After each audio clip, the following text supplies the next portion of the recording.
All it takes is one dream.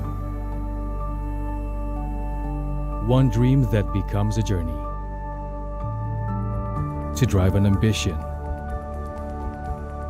Believing in yourself. Persevering challenges. Always focused on the dream. To grow aspirations. Having the will to keep going. Building a future with a legacy. Knowing dreams can come true. Over 11 years of growth.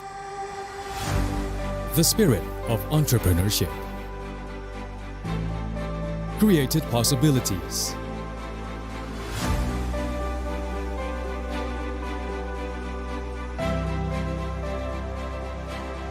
Realized new potentials.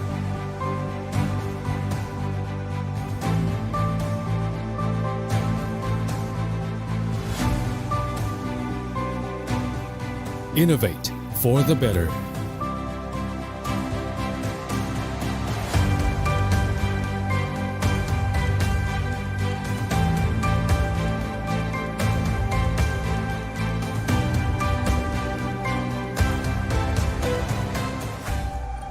Expand horizons.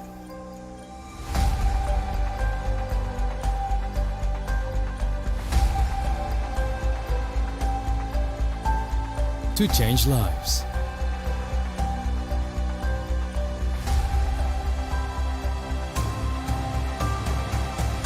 To connect new ideas. To explore new grounds.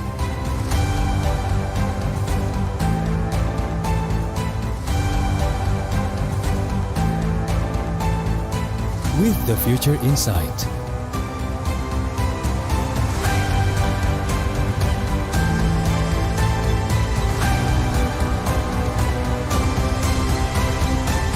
Together.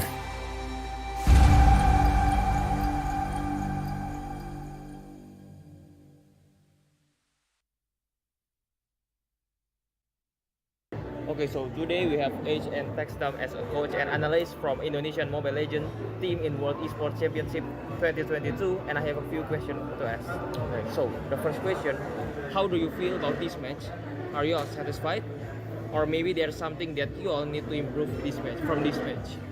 Maybe. Dengan pertandingan tadi kita udah lumayan puas lah ya, kita bisa menang terus, tapi kalau kita lihat kita tetap fokusnya buat di upper bracket final, terus di nanti di grand finalnya sih. Jadi ya kita masih tetap walaupun puas tetap fokus buat dapetin emas sih kayak gitu. So, what do you think about your enemy performance today? Musuhnya sebenarnya lumayan bagus, dari draftingnya juga kita lihat mereka udah cenderung ke hero-hero yang meta, yang mereka tahu powernya seperti apa, ngikutin patch banget, dan ya lumayan ngagetin sih musuhnya.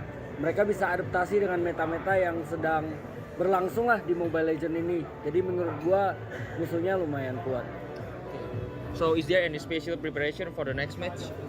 Untuk next match-nya lawan Kamboja kita prepare ini aja sih, respect mereka lah. Jadi mereka strateginya apa kita pelajarin, kita siapin, jadi kita nggak kaget lah buat lawan mereka. Jadi kita tetap respect siapapun lawannya, kita akan ngasih yang terbaik lah. Okay. So you already won the game in this time, right?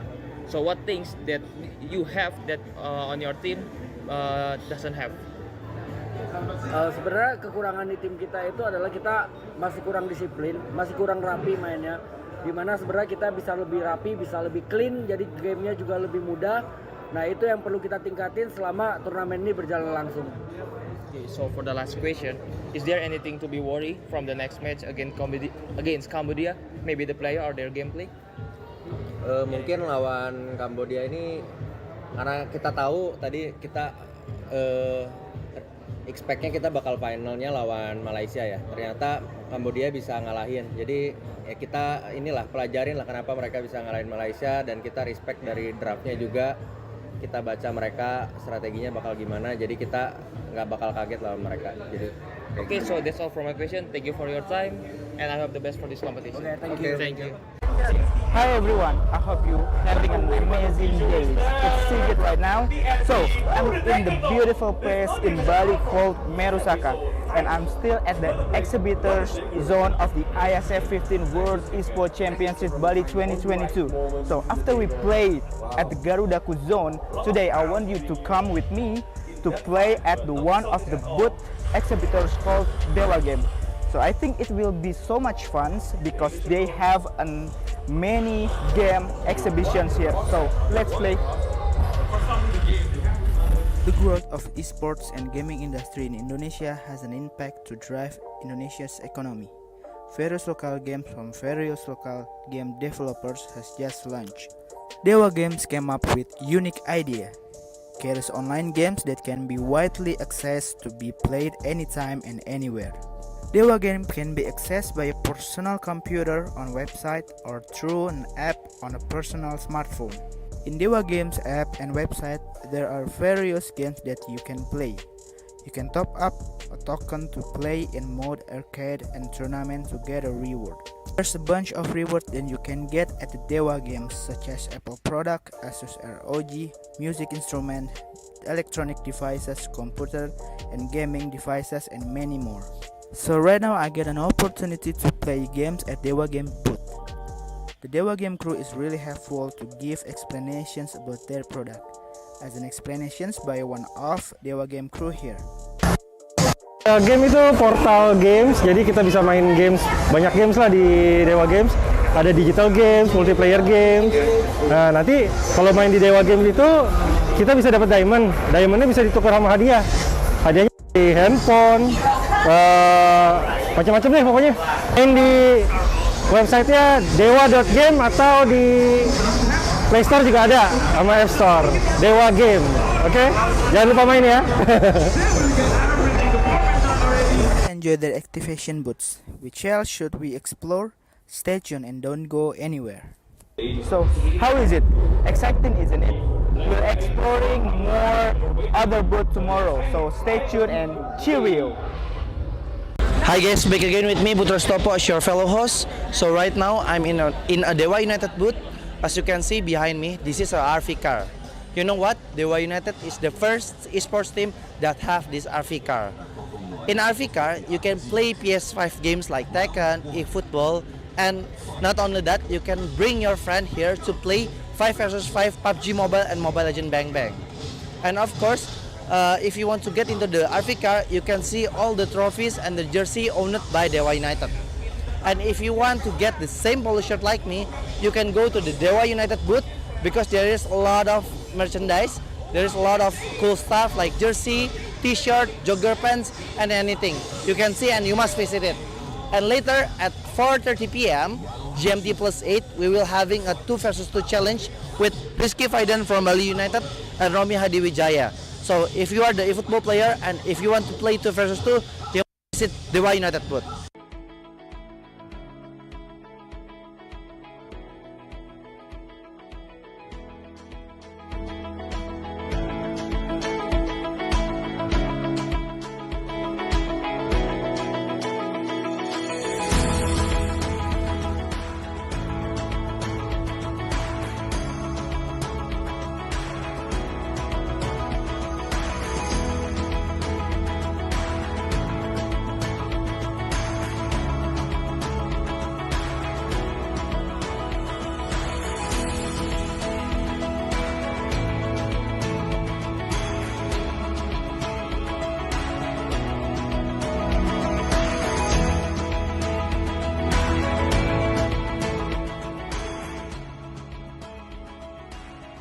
So today we have Cambodia that will be competing in Mobile Legends Bang Bang in World Esports Championship 2022, and I have a few questions to ask.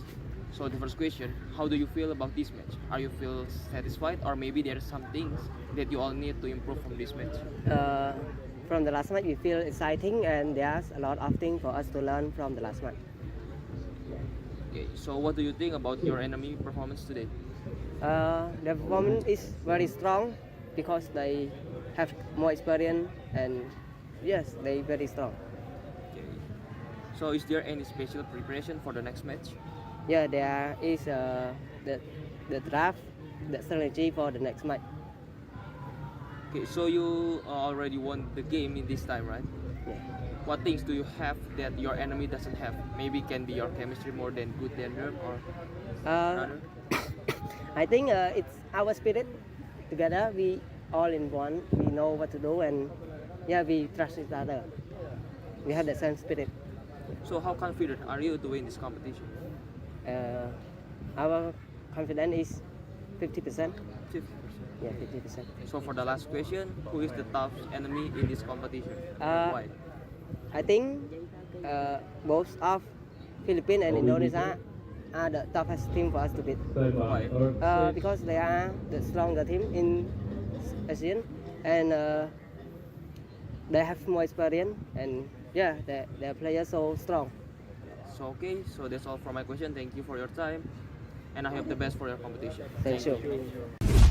Hi, welcome back to the IESF 14 World Esports Championship Bali 2022.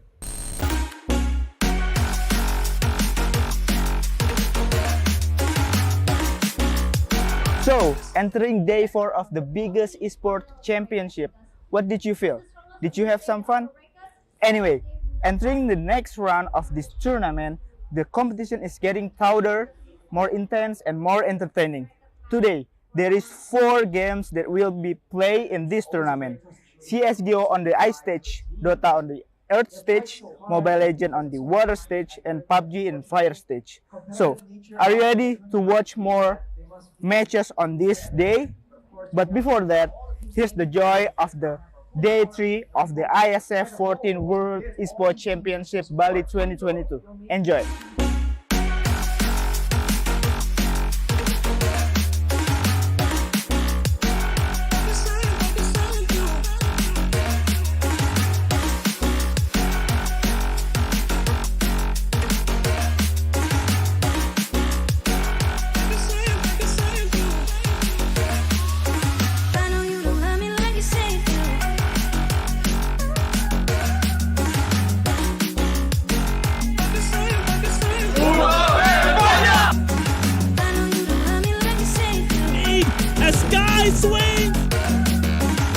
So, how is it?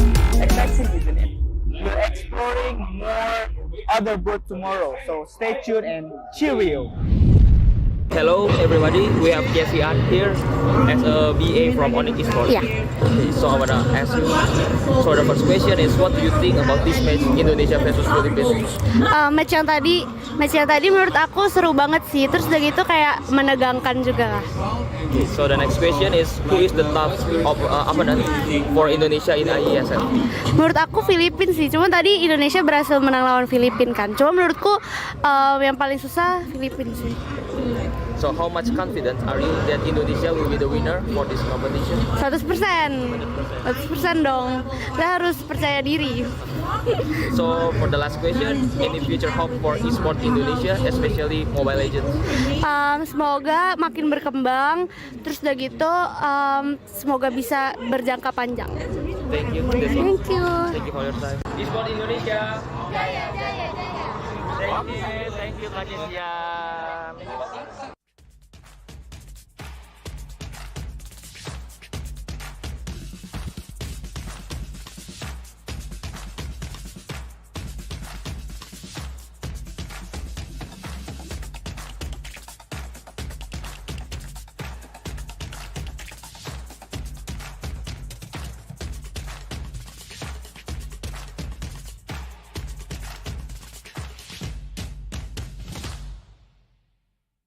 Okay, so today we have Malaysia Mobile Legends teams in Esports Championship 2022, and I have a few questions to ask. So the first question, how do you feel about this match? Are you all satisfied, or maybe there are some things that you all need to improve in this match? I mean, we are okay. We are fine with it because yes, before this game we lost, but it was our mistake. I think mistakes are the best teachers, and we learn from it. Moving into this game, we were having another way of thinking, and yes, we won again. A little satisfied.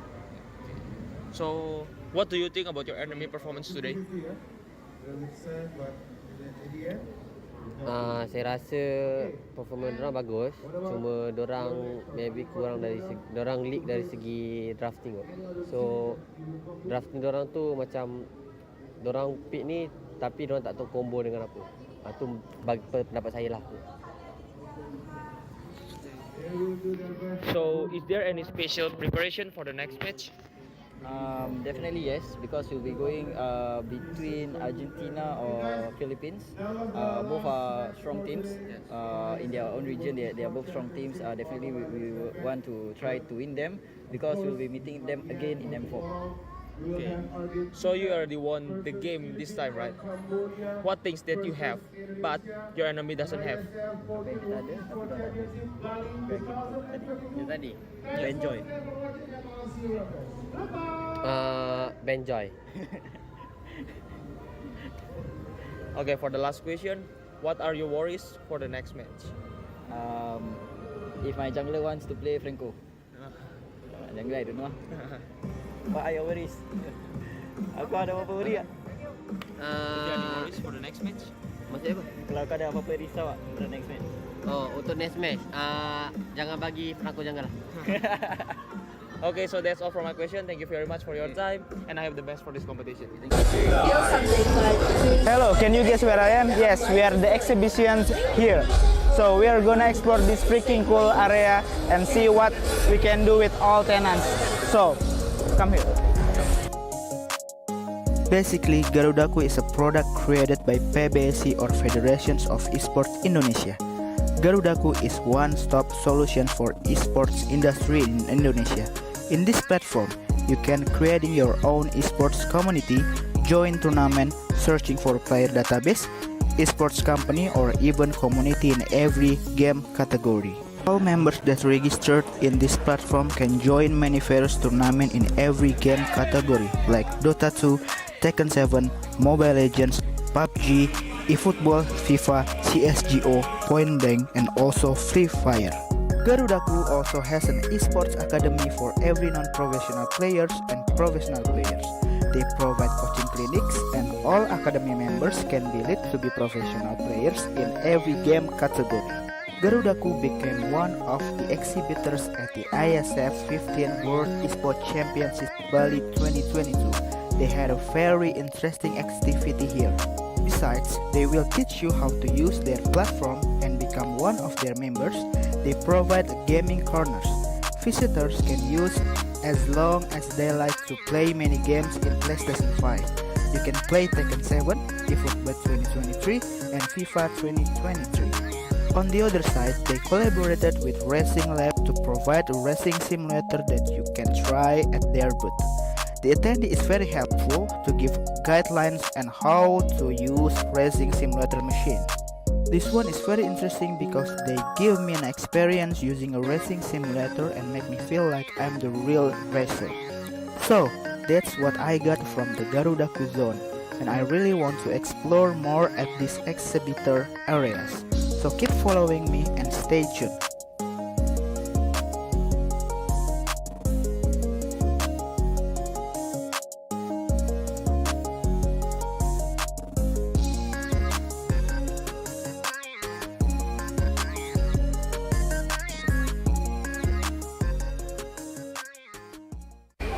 Nah, setelah hari ini kita bahas berbagai macam match, mulai dari match yang ada di Ice Stage ataupun yang ada di Fire Stage.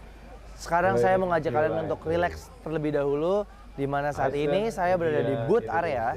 Di sini banyak banget berbagai macam activation yang disediakan oleh booth-booth, baik itu booth dari sponsor ataupun booth-booth dari partner-partner PBSI dan IESF. Seperti yang ada di belakang saya, ini ada Garudaku Zone, di mana seperti yang kalian lihat, di sini banyak banget area-area permainan, ada racing simulator, ada juga mesin capit yang bisa mendapatkan hadiah item-item Dota, atau di sekelilingnya banyak sekali game-game.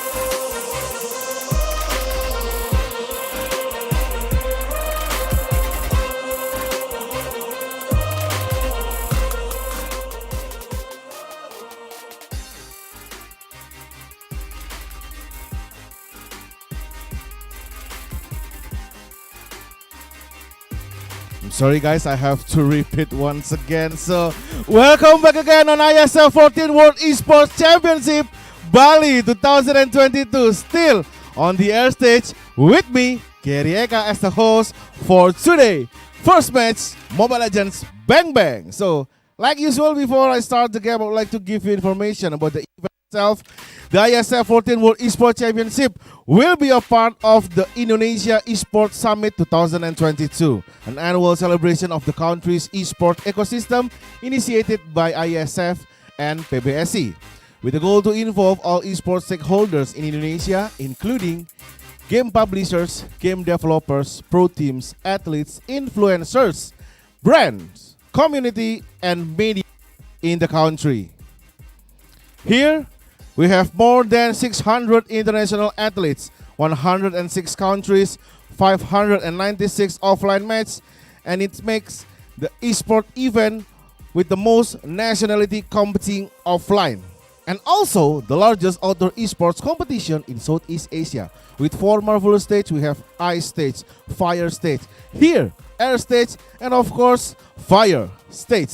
And 6 games includes CSGO, Dota 2, Mobile Legends Bang Bang, PUBG Mobile, eFootball 2023, and Tekken 7. Especially for the CSGO, there is not only a CSGO male, but also we have the first female CSGO tournament this year. Alright guys, let us invite the 2 teams, the 2 countries that will compete in the first match of Mobile Legends Bang Bang on IESF 14 World Esports Championship. Please welcome the first team, the home of Lionel Messi, of course, the boys from Buenos Aires, Argentina!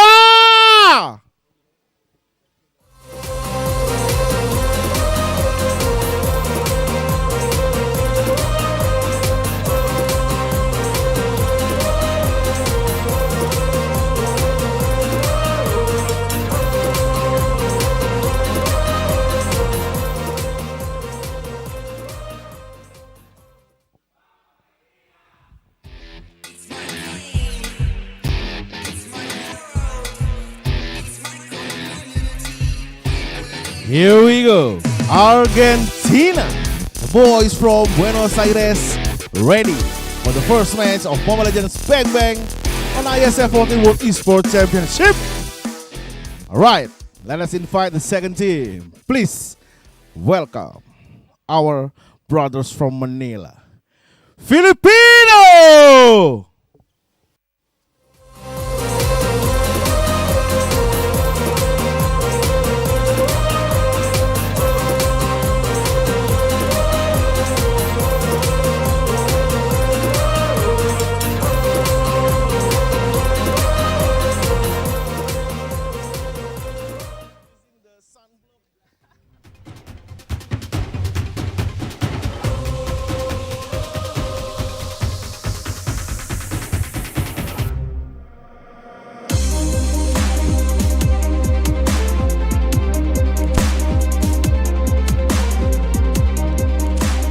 Alright. Please give big applause for Filipina. Okay, let us start the first game, the first match of today on Mobile Legends Bang Bang on IESF 14 World Esports Championship. I'm sure both of them are ready, so one word for IESF 14 World Esports Championship is? Argentina. Argentina, alright. One word for IESF 14 World Esports Championship. Lakad matatag. Lakad matatag! Normalin! Alright guys, you can handshake each other. Give words. Oh, I'm not. Okay. The boys already goes to their room and let us start the game for today on IESF 14 World Esports Championship Mobile Legends Bang Bang. Let us take to the caster that will lead the game for today. Duet Como, Mirko, and Momo-chan.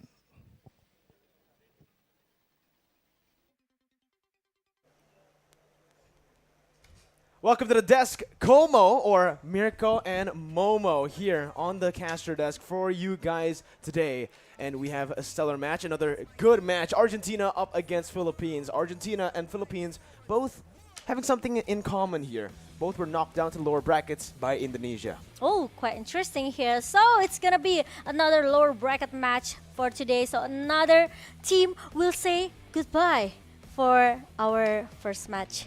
So I hope all the best for the team, of course.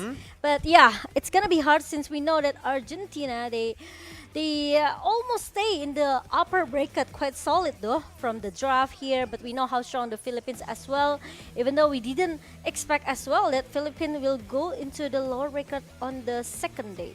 Yeah, it was definitely a shocker to a lot of people. Again, in the MLBB world, this roster that the C-Ball team have for the Philippines, this is a roster that's very well experienced, a roster that's been very dominant in the Philippines and even internationally in the world. Yeah. But now up against a new team, Argentina, right? They're relatively new into the MLBB scene, coming into this tournament as well in IESF, going up against a lot of different teams. They show that even though they lost against Indonesia yesterday 2-0, they were able to show a lot of good glimpses, you know, that brilliance of that style that gave them the victory first in the matchup against Slovenia. Yeah, I agree with that. And Philippines, they are still trying so hard to hang in this tournament major. We know how strong the Southeast Asia team here.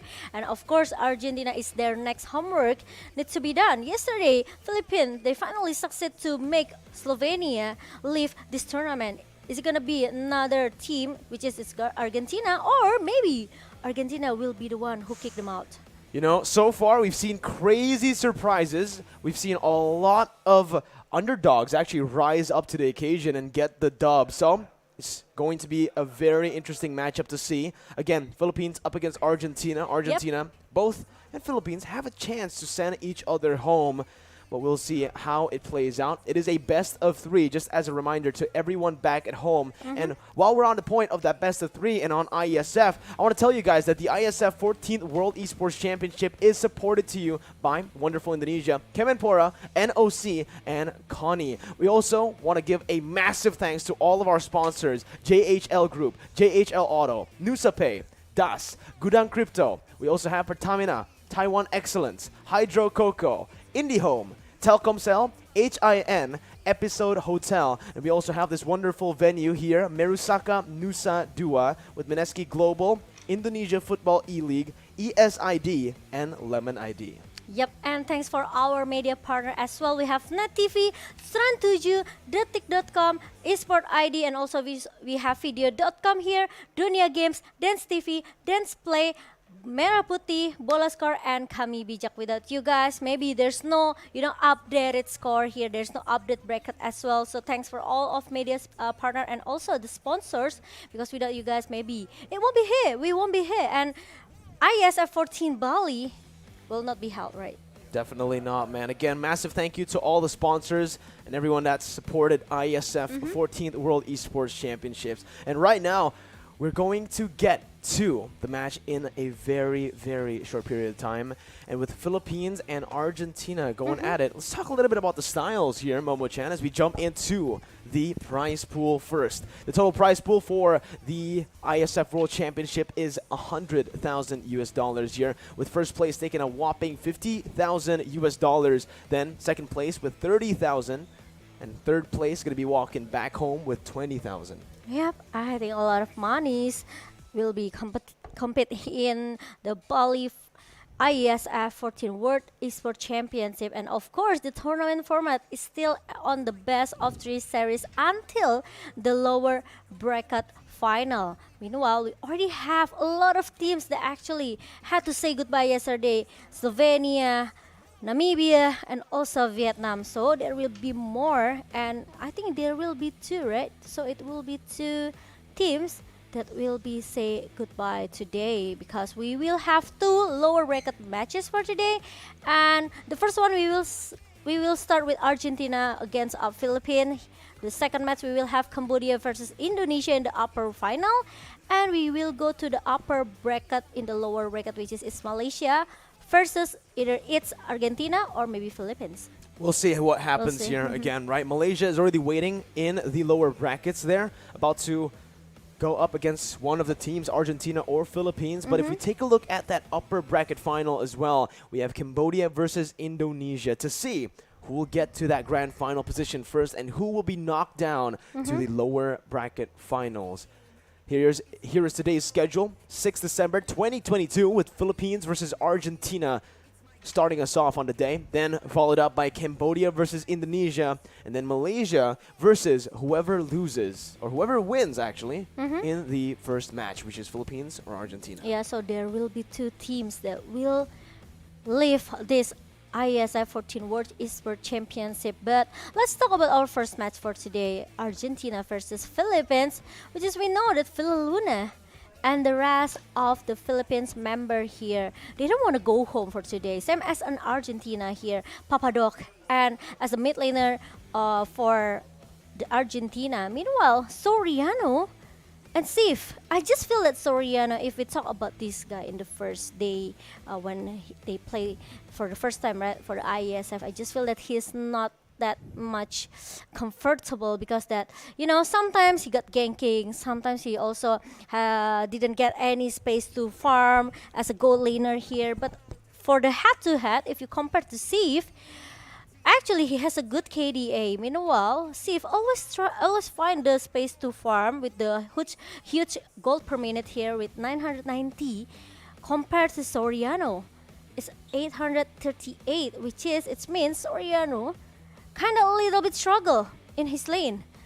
Yeah, you can kind of say that, right? And I mean, because of the kill per game as well, Eric. yeah, looking at the kills, looking at the statistics, it does feel like, you know, from just two of the stats, or just one here, GPM, Yeah, Civ it's only GPM. is a bit better, right? So in terms of the farming department, Civ has been known to just be such an efficient farmer in lane. Meanwhile, Soriano, unfortunately, up against Indonesia, was actually bullied, targeted down, so that definitely impacted his GPM. Yeah. We'll see, though, because both of these teams were able to destroy Team Slovenia 2-0. Yeah. And we'll see right now if both of them can head up against one another, and we'll see who wins to move on over to the matchup against Malaysia. But, ladies and gentlemen, without further ado, we're going to jump straight into the drafts for the first match of the day. Argentina takes on Philippines. Let's go. How about the draft ban and pick? Because we know now Joy is available. So 100% there's must be one slot, right? Need to be spent for this Joy. Either is Argentina or maybe Philippines. And of course, Argentina, they, as the first pick, they want to take the Joy. And Kaja as well. So there must be one hero that needs to be, you know, abandoned or maybe left out from the banning here. Well, we'll see first, right? Because yesterday we did see an error from Argentina where they missed one ban in the first phase against Indonesia. Hopefully that doesn't happen again here for Argentina. Again, up against Philippines, who will just ban out that Joy, like we mentioned. It is just the standard ban so far. The Benedetta as well targeted down towards Agent Zero, or Dapadap, in Team Philippines. But now we're going to see the Farsa ban as well. So again, two respect heroes, two respect bans over towards Philippines. We're seeing the Farsa ban and also the Benedetta ban. And now let's take a look again at Team Philippines. What are they going to ban over towards Argentina? The Joy firstly, and the second ban to come here. It should be, again, just the Prio heroes coming in, the Wanwan, the Kaja. And it will be the Kaja for Philippines right now up against Argentina. And we're going to take a look at Argentina, who is going to be banning again. It does seem like, you know, so far in this tournament for Team Argentina, they really like going for these team fight compositions with a lot of AoE damage and a lot of AoE engages. We saw the Atlas was a favorite for Argentina. If they do want to go for the Atlas again, they need to set it up from the drafts here by banning out a Diggy, by banning out a hero that can really stop that Atlas from doing whatever he pleases.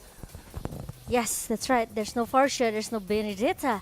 Finally, the Joy, of course, needs to be banned out here from the game. And Kaja. So it will left Valentina, Leo Mortis, and also Wanwan. The Wanwan. It's been left open so far. So it will be another contest for Martis and also Leomart, if I'm not mistaken, right? Because Philippines, I don't think they will take the risk to just let 1-1 out in the hand of Argentina. Maybe, right? Maybe they will. I don't know. Looking at it again, Philippines, they really like to play around the Mathilda. A lot of these, grouping up heroes, the heroes that group up together. So up against the 1-1, it's actually not that bad. But again, for Philippines, it feels like for them, it'll be just better to ban that 1-1 away. A bit too much lane pressure, a bit too much kill pressure as well in these team fights for that 1-1. So we might just see that happen here. But they go for the respect ban towards Jotun instead on that Hayabusa. Wow. We saw the Hayabusa up against Slovenia and Indonesia. Even though they lost up against Indonesia, that Hayabusa definitely gave a few problems over to Indonesia. But now it is Argentina who's going to go for the first pick in this series, in this game. Alucard being shadow picked here by Argentina, but I don't think it's going to happen.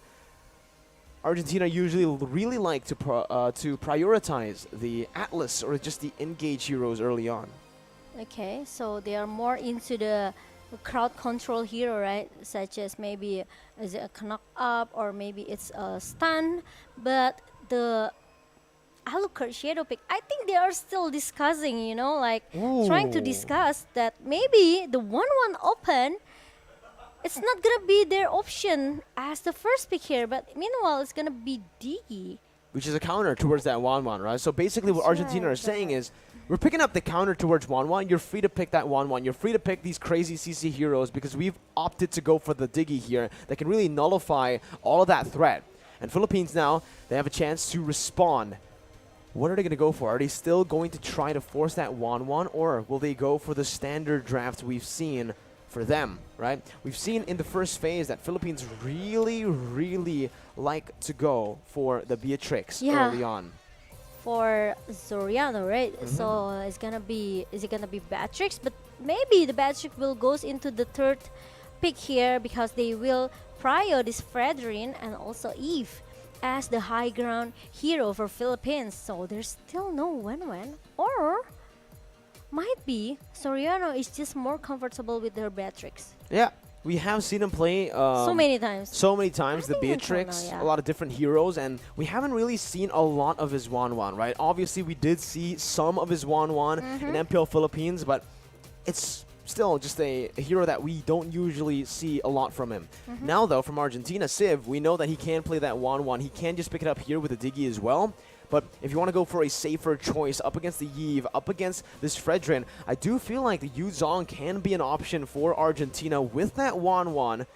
But they go for the Fanny instead, and the 1-1 comboed in. So they needed a bit of dive to get that threat on towards the Yves, the backline presence from Philippines, and that's exactly what they go for here with the Fanny. Yeah, and I think Philippines need some stopper here. Maybe it's gonna be Franco, just in case the steel cable that from Fanny is going towards into the backline, trying to target this Eve as the first target for Argentina. Ooh. And it's gonna be Momshu assist, I think. It's interesting to see because I was waiting for it, and there you go! Oh my god! Finally, Mirko! It's the Estes, all right. It's the Estes for Villa Luna. The signature pick for this Filipino team. We'll see how this plays out. The Estes. We haven't seen Estes at all this tournament, so this is the debut. This is the first Estes in IESF. On the first day, actually, we saw the shadow pick. It's only the shadow pick, right? But then after that, Momshu changed it to the Matilda, if I'm not mistaken, right? Then finally, the Estes comes in the day number 4 of IESF here. But we'll yeah, see. Again, we'll see. Is it gonna be Beatrix, or who is the good lane for the Philippines? They ban out that Yuzong just in case there's gonna be a massive damage coming from Argentina towards the backline of Philippines, which is gonna be Eve. And there's no Beatrix. Oh, so respect when come from Argentina towards Soriano. Yeah, it's a very solid respect ban from Argentina. So far, if you take a look at the bans, it does feel like almost every single ban is respects, right? Respect bans over the Philippines here. From Benedetta to the Farsa to the Beatrix. Sure, the Valentina is a prio ban, but everything else has just been respect towards Team Philippines. As Philippines also are respecting Argentina going for that Yuzong ban. We saw that the Yuzong really created problems for Philippines in the first match for them. Indonesia versus Philippines. And now in this second phase, the final ban from Philippines. What's it going to be? Is it going to be another XP lane ban? And it is. So this is hinting at the fact that maybe Philippines want to flex this Fredrin over to the XP lane and not put it in the jungle role. Or they could actually just pick something else for Edward, for Dapadap. The Esmeralda is still up for grabs. The Uranus as well, even though we haven't really seen a whole lot of Esmeralda and Uranus in IESF right now. Okay. Oh, they go for the It's gonna be Paquito instead. Yeah. Paquito for Dapadap. Dapadap. And right, I think it's not gonna be Nana, but if they want one mid lane that can hold the dive-in composition from Philippines with Fredrin and also Paquito, Lilia could be the option. Lilia could be a solid choice, but honestly, I actually kind of like the Nana pick here if they actually do go for it, right? Because it provides a lot of good utility, and guess what? Philippines want to stay clumped up. If you stay clumped up against that Nana, the ultimate can really punish you. It seems like they are also hovering over the Hylos, which I don't think is going to be picked up. Kadita becomes another solid choice up against this grouped up composition. And with the Hylos, it definitely adds more utility on top of the utility that they already have with the Diggy, right? So the Glorious Pathway combined with later on the Time Journey to get out and to disengage, and sometimes even to engage on towards Philippines. Okay, and it's interesting because Argentina, I just feel that they know what they have to do with this Eve composition coming from Philippines, right? They want to burst it down very fast. They have this Fanny going into the backline with the steel cable and also the cutthroat, and also the rough wave from Karita. It will mix Imam, I think, will be in a lot of danger situation here, and it's gonna be either Fredrin jungler, or I think it's Fredrin jungler. So because the Paquito will go into the XP lane, and it's gonna be another Iritel for Soriano. There you go, another hero that we know Soriano finds a whole lot of comfort on, that Irithel, and Imam as well on a signature pick in the Eve, the Estes. Even the Paquito here for Dapadap, all signature picks. Just the Fredrin for Del Rosario is the hero that, again, isn't really his pocket pick, but for Del Rosario, he's played so many different heroes, the Valentina jungle, the Guinevere jungle. We even saw him play the Granger jungle yesterday up against Slovenia. So we'll see if both teams can make it here, but Momo-chan, I do want to ask you for a quick prediction based on the drafts here in game number 1 for Philippines and for Argentina. If you take a look from the draft, Argentina, they look very, very strong, but I think as long as the E from Philippines can hold the position very well, I think it's still fine for Philippines. Let's see if your prediction goes the right way as Argentina and Philippines head towards the land of dawn. We shall join them early on. Again, we can already see for Philippines, they're starting on the orange buff. Meanwhile, Argentina starting on the purple buff on that Fanny. We'll see how both of these junglers choose an opposite path in this game, because with the Fanny, you want to be a bit more aggressive early on, and that's exactly what they're going for already. Meanwhile, Soriano with his Iritel needs more time to get his item. Meanwhile, Philoluna with the babysit trying to be the first target here, and it's gonna be the first blood in the hand of Steve. Wow, first blood over already. So early on, and again, like you mentioned, it's on the hands of Civ, this Wanwan, the hero that you don't want to scale up, especially when you've already picked up a counter hero in that lane. Villaluna falling very early on, and this is a good start for Team Argentina.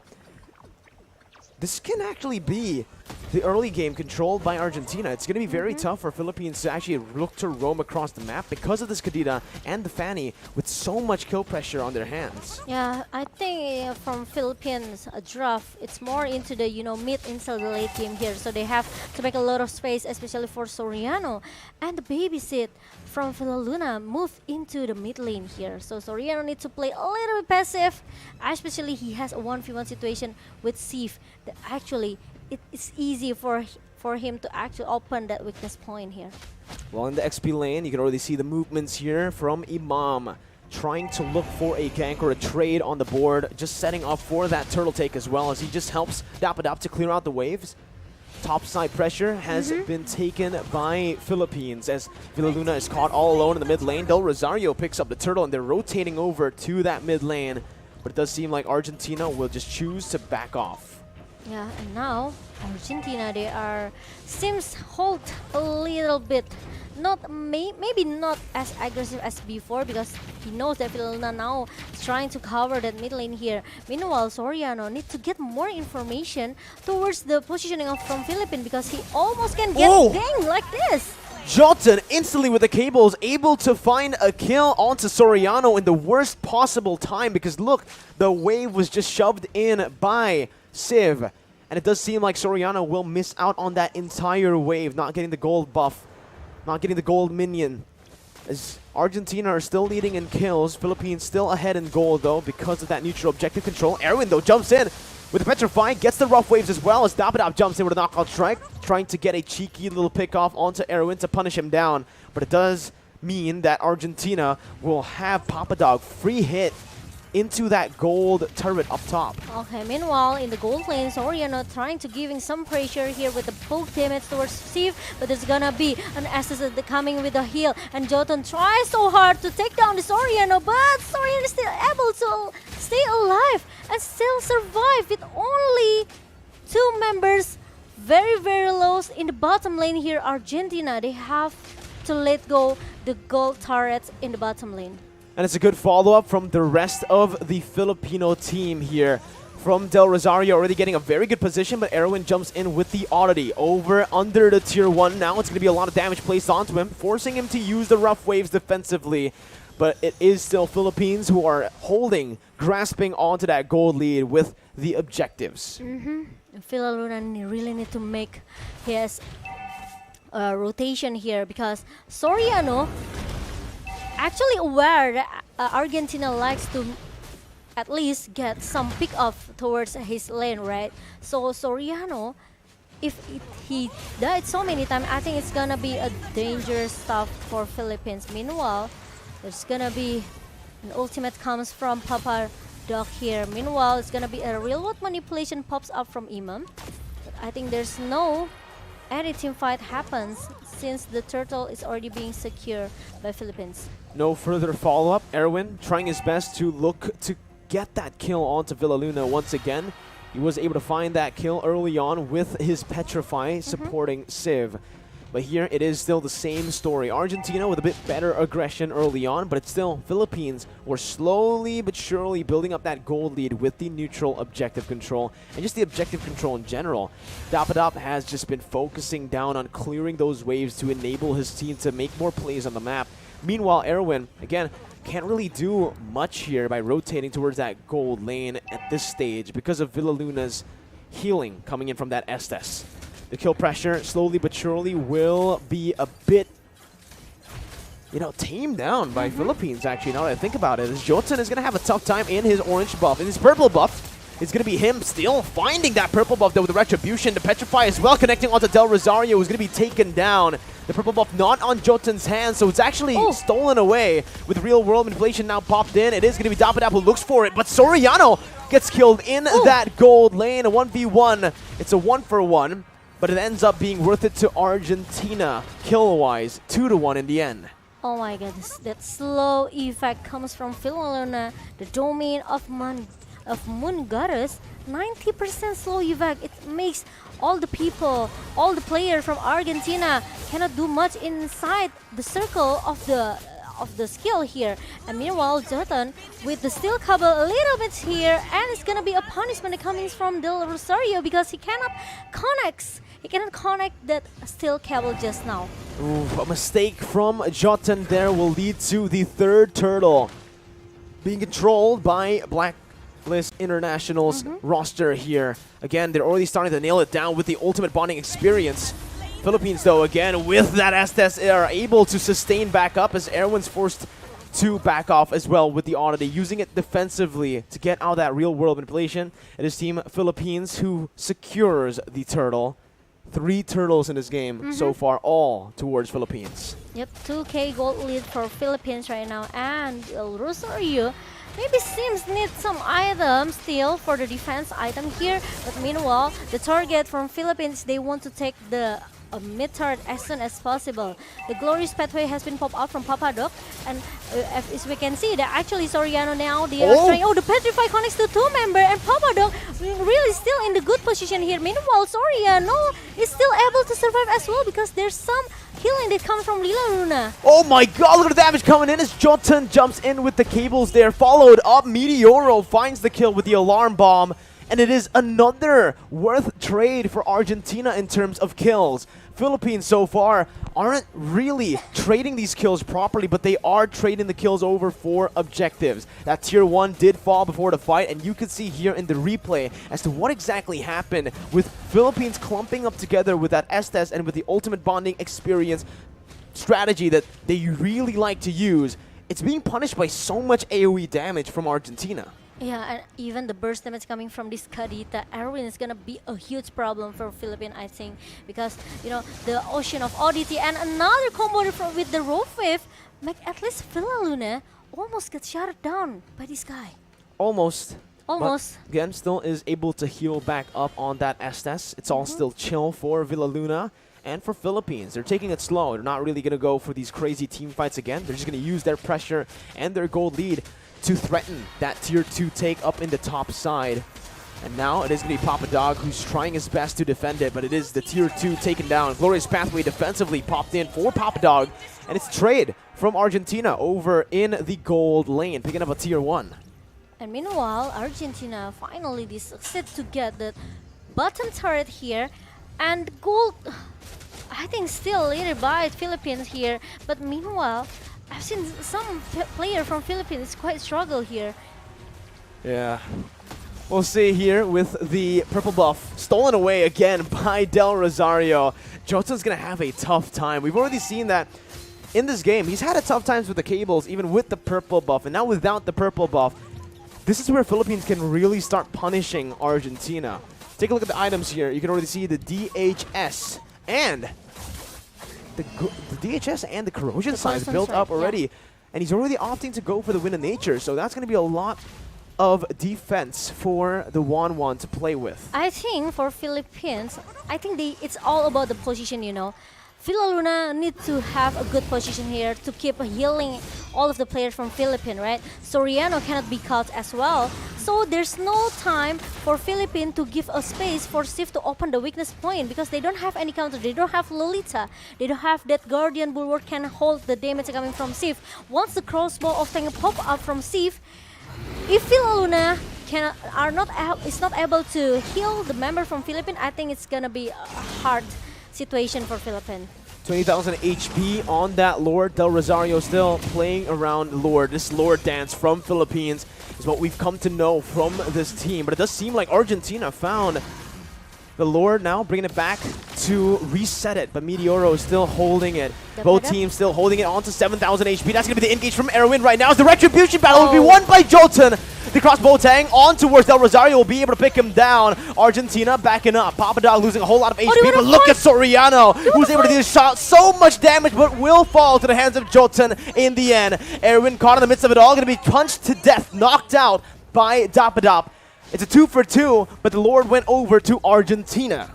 Oh my god, 2 for 3. Meanwhile, Philippines, they lost their Lord here. Jotun tried to get the purple buff here. Meanwhile, Dapadab still able to push him back away. Let's take a look for the replay here. Actually, when the glorious pathway being popped up, Jotun finally come in the perfect timing with the cable here and also the cutthroat with the retribution. One robot manipulation maybe cannot hold up all the people from Argentina, but the thing is Soriano, he left behind. So there's some two team fight here actually for Philippines, and it makes Villa Luna maybe a little bit hard. Who he has need to choose to be here, right? Is it gonna be the Imam or is it gonna be Soriano?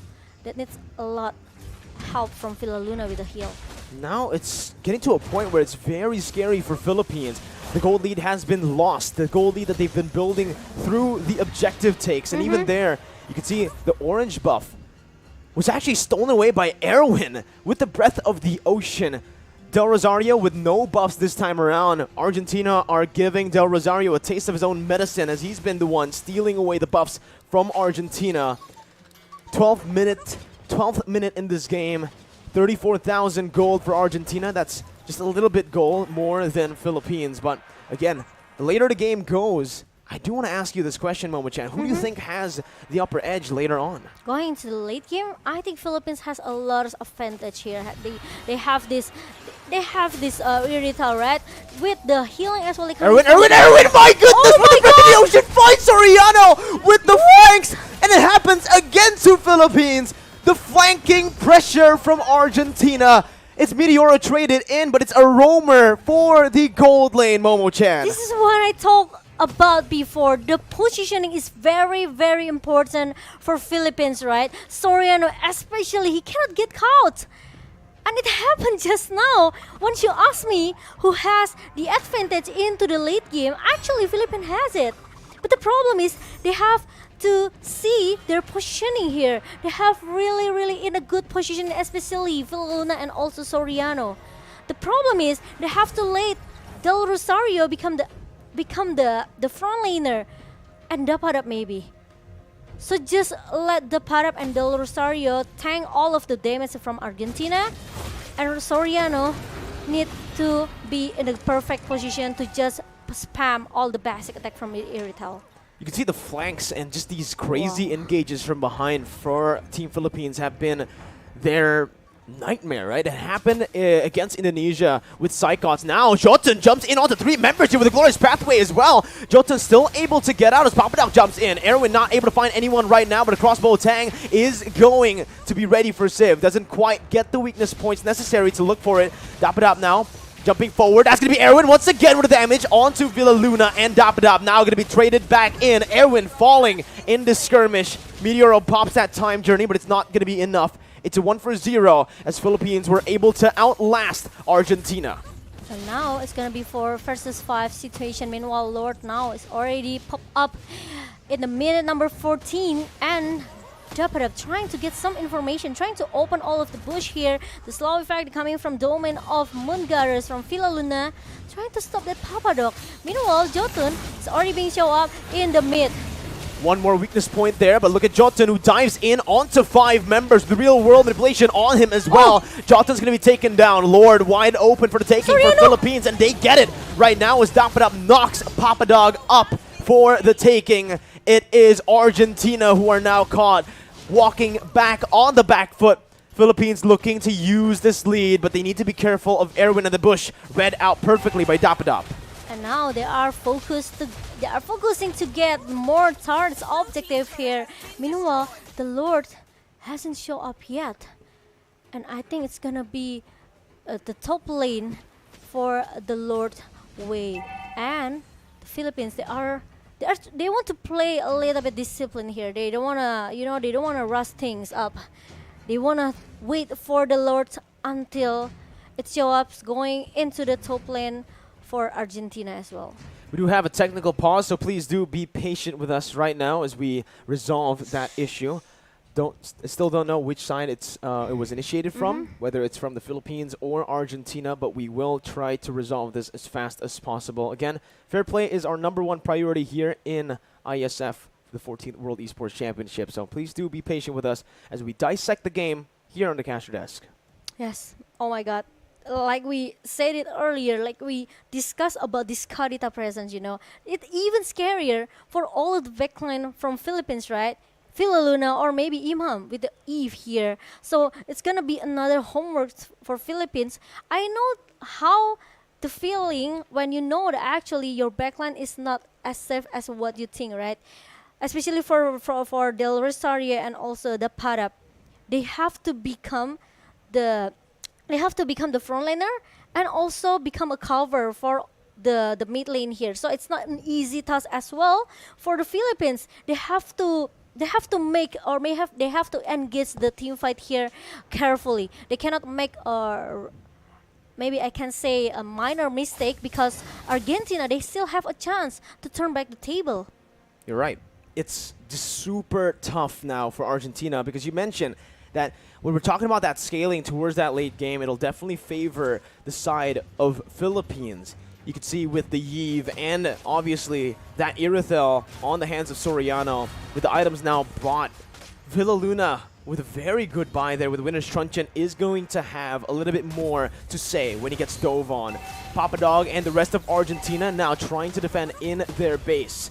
Base turret's going to be targeted down in the mid lane and that top lane as that's the Lord marching down, getting a whole lot of damage onto that Lord, onto that base turret, forcing the time journey from Argentina as they look just to defend. They do not want to go for any team fights now. It's a bit too coin flippy inside of their base. So Philippines will just have a lot to say in the siege right now. And the Padap trying to do some split push in the mid lane just now, but Papadok still able to hold it up a little bit here, so there's no mid turrets down from Argentina. Meanwhile, there's gonna be another split coming from the bottom lane here. Meanwhile, Aaron stuck in the front, and he has to use that roll face to run away from 5 members from Philippines. Soriano does so much damage. Look at that over to Johnson. My goodness. The damage from Soriano is absolutely disgusting as he steals that orange buff away. And this is what Philippines like to do. Once they get that goal lead, they just hold on to it and they use it very efficiently, backing up and not really going for anything too crazy. Disciplined playstyle from Philippines as they just wait for the next neutral objective to spawn, which is going to be that enhanced Lord in the 20 seconds actually. And now I think Argentina, they are trying to find some skirmish or team fight here. It's going to be a stun for the side of Argentina towards Dapada, but he actually gets out now. But look at Erwin who jumps in, but it's going to be knocked back up by the knockout strike from Dapada. Jotun looking to buy some time right now as he dashes all the way across to the other side. Going to be spotted back in. Cable management on point for Jotun to get out. But it's a 1-for-0 over the Philippines as they look for this enhanced Lord. And with the damage placed onto Jotun, it does feel like Philippines will be able to secure this without any contest from Argentina. I think it's gonna be a disaster if Argentina forced to contest this Lord. And obviously it's gonna be a Philippines take down the Lord. Meanwhile, Arwin tried to find Sneaky Peeky, caught someone in the backline, and now Papadok stuck inside the remote manipulation that has been popped up by Imam, but he still had that glorious pathway to run away. Oof. Backing up here, Argentina looking to play. What? Jotun tries his best to look for that cheeky little pickoff onto Soriano, and he almost succeeded in doing so. A good reaction time there displayed by Villa Luna as he was able to heal Soriano right in time. But now with the Enhanced Lord in that top lane, it does feel like, again, Philippines are mounting up to a siege in the mid lane. Bottom side going to be targeted as well by Dapadop. Enhanced Lord micromanaged by Argentina. But for Philippines, they're waiting. They're using that Enhanced Lord up top to create a distraction for this mid lane. Base turret number 2 falling in this mid lane, and Philippines, again, just playing it disciplined. No need, it's not necessary for them to look for any crazy team fights at this point. They have a solid gold lead, and they don't need to give Argentina the opportunity to coin flip back to that lead. Or maybe they have to wait until the 3rd Lord, maybe a 4th Lord here for the Philippines. Meanwhile, Argentina still trying to find someone that can be knocked down here. There's gonna be a rough F coming from Erwin, but Philippines still, they are trying to force back, they are trying to fight back here. And look at the damage coming from Del Rosario with the stun as well. And Papadok is gonna be the one who got shut down in the jungle. You can see the top side though. Jotun was in that top lane, getting the turrets down. As this is going to be Philippines who are able to punish Papadog and Argentina. Meteoro going to be targeted down right now as that's going to be Civ looking for the crossbow attack, but will not be able to find the weakness points. Jotun just jumping in to cancel, to threaten Imam, to stop that real world manipulation as Civ tries his best to jump around right now. Jotun coming back in onto Imam, not able to find it right now. Jotun gets back out. Erwin looking for the engage, gets the Breath of the Ocean, but he did not get that Petrify down when he jumped in. Was not in range. Now it's going to be Philippines who are walking back as Argentina are able to defend once again. 20 minutes in. Wow, I think Philippines really need this lure though. They cannot go inside the base of Argentina very easy because the high ground defensive that Argentina has. It's not easy for Philippines to just bang into the base of Argentina. You can see right now that even though it's still Philippines who are holding that gold lead, the later the game goes, the harder it's going to be for Argentina. And the later the game goes, the items and the gold lead won't really be relevant at all. Philippines now, again, just trying to set that up, that evolved Lord. And you can see the response from Argentina as they try to micromanage the waves, which they're going to have to be constantly doing around. Because all the base turrets have been taken down. Those are super minions that are constantly slow pushing to Argentina's base. Agree with that. And it's all about the time, you know. It's all about the timing for Philippines. They just need to a little bit patient here. Oh, but Jotun comes with the cutthroat as well. But Imam is still able to survive with the Winter Truncheon pop-ups. So if there's no Winter Truncheon, I think Imam is gonna be the one who got shut down in the mid lane. That was a solid try by Jotun. That was the Winter Truncheon used up. It looks like a warning coming from Jotun. Uh-oh, but here it is. Jotun going to be caught in that bottom lane. Two members, both of the side laners from Philippines in that bottom lane. As Argentina look to trade it back with some pressure up in that top lane. As now they're going to try to walk back into this Evolved Lord. 22 minutes in. It does feel like both of these teams are just going to be dancing around the Lord, waiting for that opportunity to reveal itself. Meanwhile, Philippines, they play very carefully. They have to check all of the bush here. They have to check where's Erwin is, and especially Jotun can just come very fast with the steel cable. So I think it's gonna be another distraction coming from Argentina. Meanwhile, Philippines, they are still looking for the opening of taking the fourth lord here. Argentina are actually playing it really well so far. They've been able to actually distract Philippines with just some members over toward that topside river and using that distraction to get some turrets on the board. You can see that Philippines, just the base turrets are left here. And this is an opportunity again for both teams to look for a team fight. But again, in this Lord dance, it is going to be a 50-50 if they commit to it. Jotun making his way back again towards that Lord. Look at the concealed play by Erwin as he looks for that flank. Oh, it's Soriano finds the Petrify, but Soriano is able to dash out. That's going to be Imam targeted down. That's the Immortality popped in. A Civ is going to be taken out as well. A 1-for-1 as the mid laner has been taken out by the gold laner. Soriano free hitting his Papadog will lose his Immortality next. Papadog will lose his life as well to the hands of Dapadop. It's a 2-for-1 trade for the Philippines, and now they're looking to punish. I think they still need that Lord, or maybe not, because they are going into the mid lane right now. Very confident. Meanwhile, Jotun tried so hard to take down this Dapadab with the steel cable that connect and also the cutthroat. I still want to buy some time. This Jotun. Jotun's trying his hardest to clear out the waves to cut it out. Immortality going to be popped there. Again, now with 3 members down. It's going to be the Rough Waves and Desperation. That's a beautiful Winter Truncheon by Villaluna to bait it out. It's a 1v4 currently. Right now, it does seem like Philippines want to go for the end right now. Meteoro will not be able to defend the base all alone as a sole roamer. And it's Philippines who find the first game.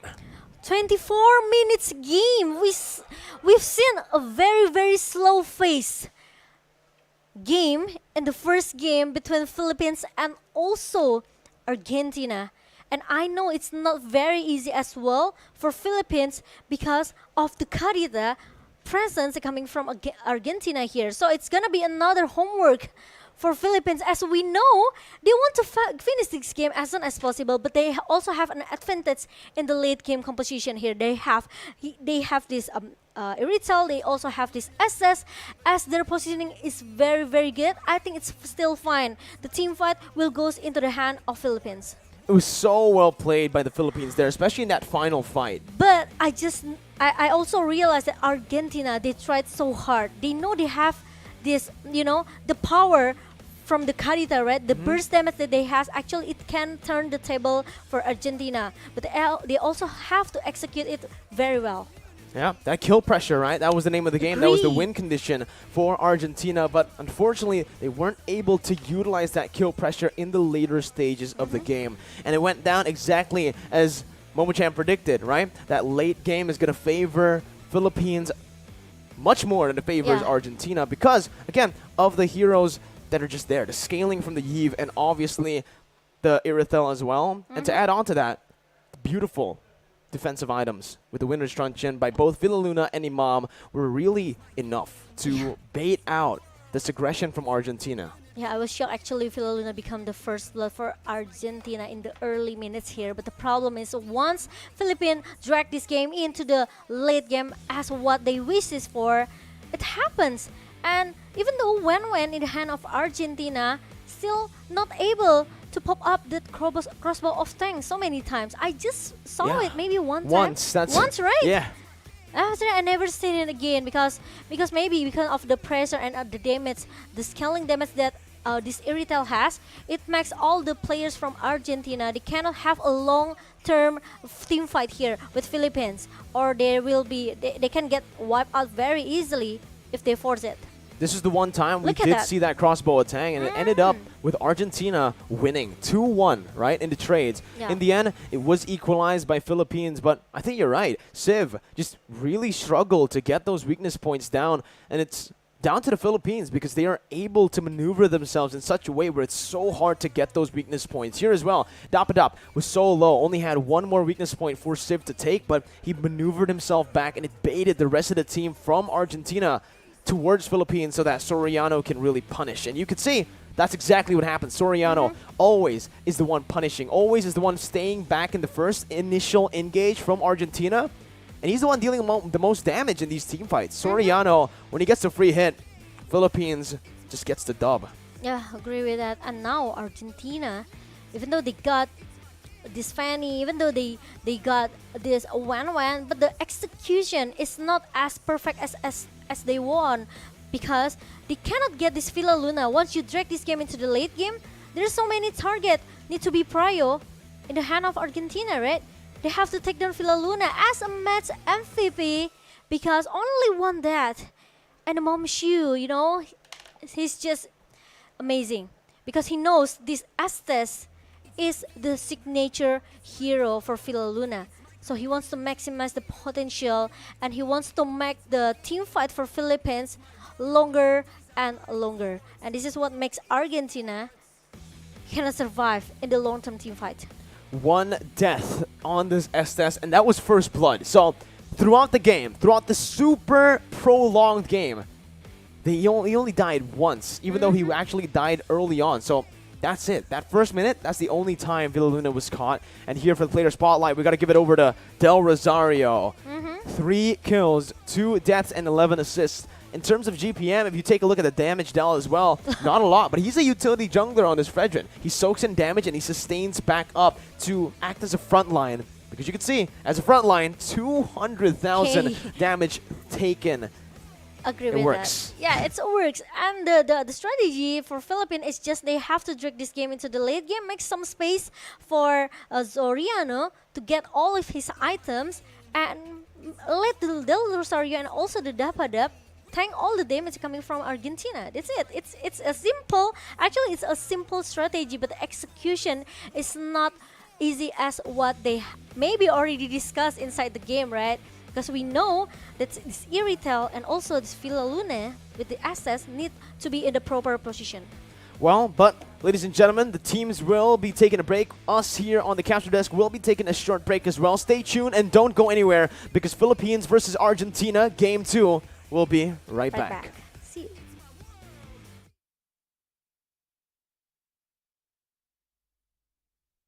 Okay, so today we have Argentina that will be competing in Mobile Legends Bang Bang in World Esports Championship 2022, and I have a few questions to ask. Okay, so the first question: are you satisfied with your performance in this match? ¿Están contentos con la performance que tuvieron? Sí, estamos contentos y conformes. Yeah, we're really happy and up to our standards. So the next question: what is your key factor that helped you to win in this match? ¿Cuál es el factor clave que les ayudó a ganar en este partido? La unión entre todos y la confianza entre uno y el otro. The union among us and trusting each other on all the decisions we had to make. For sure. So even you have won this match, do you think there are things that you can improve to the next match? Incluso aunque no hayan perdido ningún partido, ¿creen que hayan cosas que tengan que mejorar para el próximo partido? Siempre hay cosas que mejorar y hay que ver los errores individuales también. ¿Cómo que, por ejemplo? Posicionamiento, visión, comunicación. There are always things to improve, not only in the macro game but also in the micro game. Like we could do like some better like visualization of the map and positioning ourselves on the map. So we're going like rewatch our match and check what we did so we don't make the same mistakes for the next match. So you will facing other country in your next match. Will you use the same strategy on the next match? ¿Vamos a la misma estrategia contra el próximo partido? Sí. Vamos a salir con todo. La idea es ganarlo todo. Somos la selección de Argentina y vamos a salir a ganar. Yeah, well, it obviously depends on the pick and like the rivals we're going to have. But yeah, we're going to give all of us to the match. We are Argentina, we're proud of it, and we're going to show what Argentina is. So this is the last question. What is your biggest challenge to beat your opponent? I'm sorry? What is your biggest challenge to beat your opponent? ¿Cuál es el principal desafío que tienen para vencer a sus rivales? Estudiarlos y entender cuál es su forma de juego para poder contrarrestarlo. Yeah. So our biggest challenge is to understand our rivals, so we can think of a strategy to overcome them before they come after us. Okay, that's all for all my questions. Thank you very much for your time, and I hope the best for this competition. Thank you. Okay, so here we have Gabian for Onyx Esports, and I have a few questions to ask.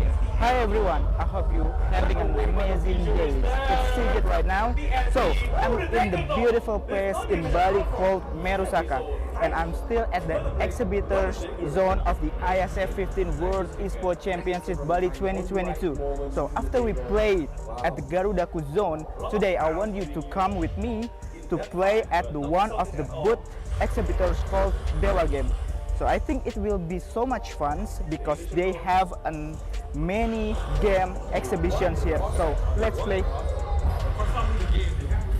The growth of esports and gaming industry in Indonesia has an impact to drive Indonesia's economy. Various local games from various local game developers has just launched. Dewa Games came up with unique idea.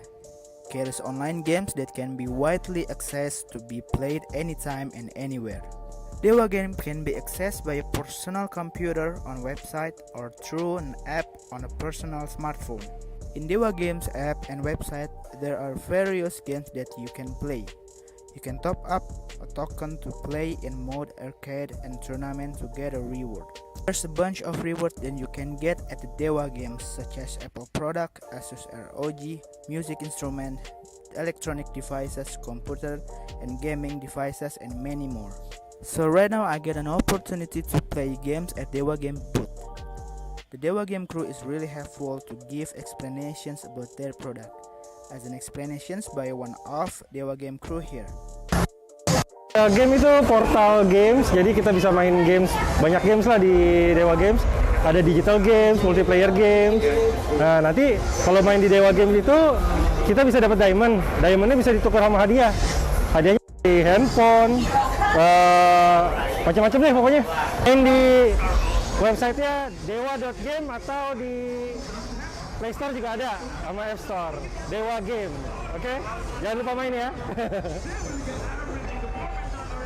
Enjoy their activation booths. Which else should we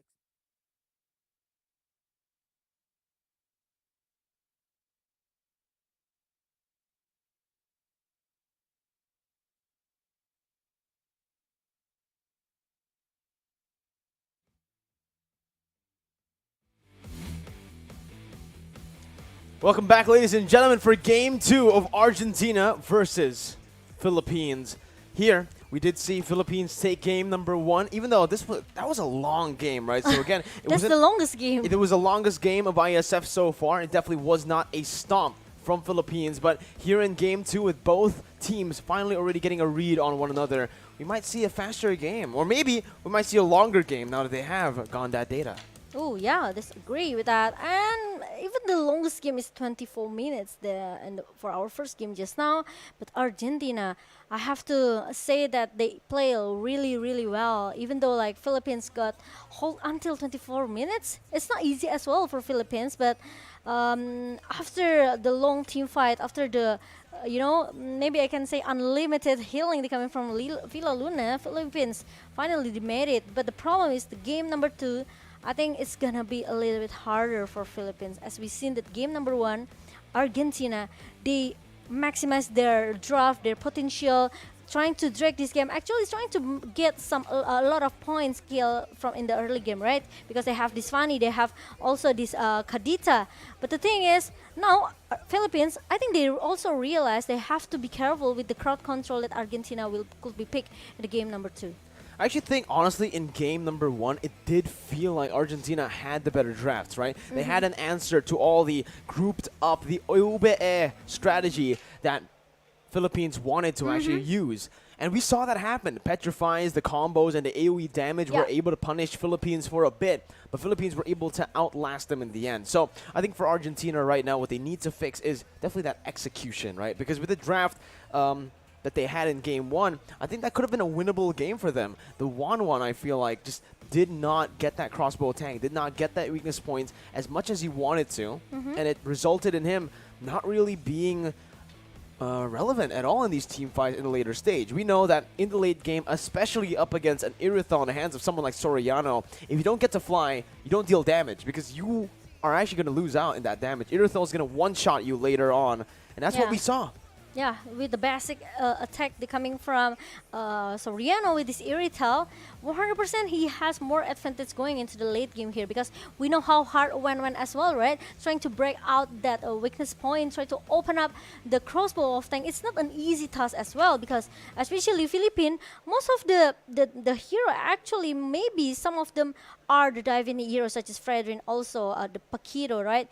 But most of the hero that Philippines pick in the first game is like more for the long team fight preparation here with the Estes and also the Eve. So there's some crowd control, the slow effect coming from Estes and also Eve. It what makes Argentina, especially for the Wen, cannot dive in too easy here, because he will get hold with the slow effect coming from Philippines. But again, right, that's the strategy. That's the draft that Philippines went for in game number 1, which was honestly, to be frank, very risky. They left that 1-1 open with this kind of composition, and I think that won't happen again. I think after game 1, now they're going to go for that first pick. They're going to go for the blue side, and now they might actually be the ones to, again, pick up that first pick Diggy. That could happen. The Diggy was one of the many reasons as to why Argentina was able to really stop Philippines in the early stage with that gold lane pressure. But we're going to jump in straight to the drafts for game number 2. Argentina should be on the red side this time. Should be a swap. And there it is. Philippines on the blue side. And this is where we can see Philippines start to punish Argentina with the draft. Banning out the Fanny first. So you can see the instant respect given over from Philippines to Argentina. Yep, and now we are going to see a respect band from Fanny for Fanny's in the hand of Philippines here. I could say that Jotan almost can shut down all of the members from Philippines with this Fanny, because of with the cutthroat and also the steel cable. But I just feel that maybe it's not because of the Hayabusa, right? Because Jordan is just more comfortable with this Hayabusa pick. But after it got banned from Philippines in the first game, he just maybe way more cautious with this Fanny. But it's still a threat for Philippines, so they just ban it out. Meanwhile, Argentina, they got no choice. They have to ban out this Joy, as the Philippines gonna be the first pick for this game. The respect again given over to Argentina with that Atlas for Erwin. We saw Atlas pop off on the hands of Erwin. We saw the Kadida as well, and these might actually be the next few bans as well. Philippines are opting to go for a very full respect ban heavy banning phase. And you can see Argentina are following through again. The last game, they banned out that Benedetta, the Farsa, and the Valentina on first pick side.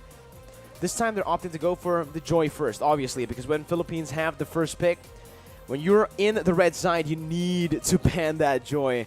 The Joy has been absolutely, disgusting. Honestly, looking at that hero against Malaysia on the hands of Deja, it was lethal. And with the Faramis banned out from Philippines, we're now going to take a look at Argentina with that final ban. I do feel like this time we might just see another Farsa ban. You know, the Leomord, the Kaja could actually come through as well. That's another hero that's been super solid in the ISF meta.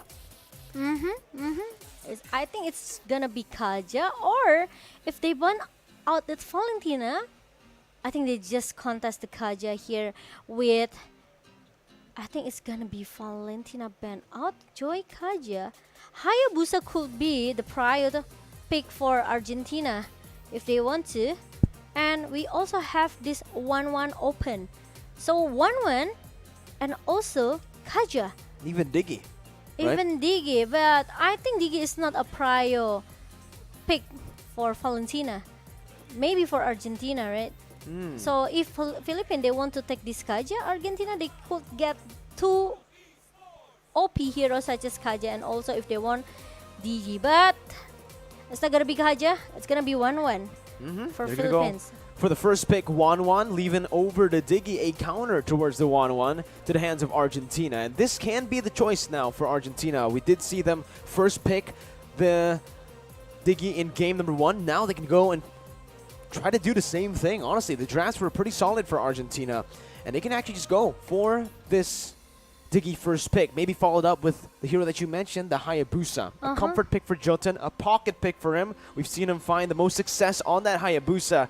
So I think Argentina might want to pick it up for themselves here. But honestly, Argentina, knowing that that Del Rosario from Philippines hasn't really picked up any of these assassins, I think it's wiser for Argentina to just let that go first. Pick up the Kaja and the Lapu, and that's exactly what they do here.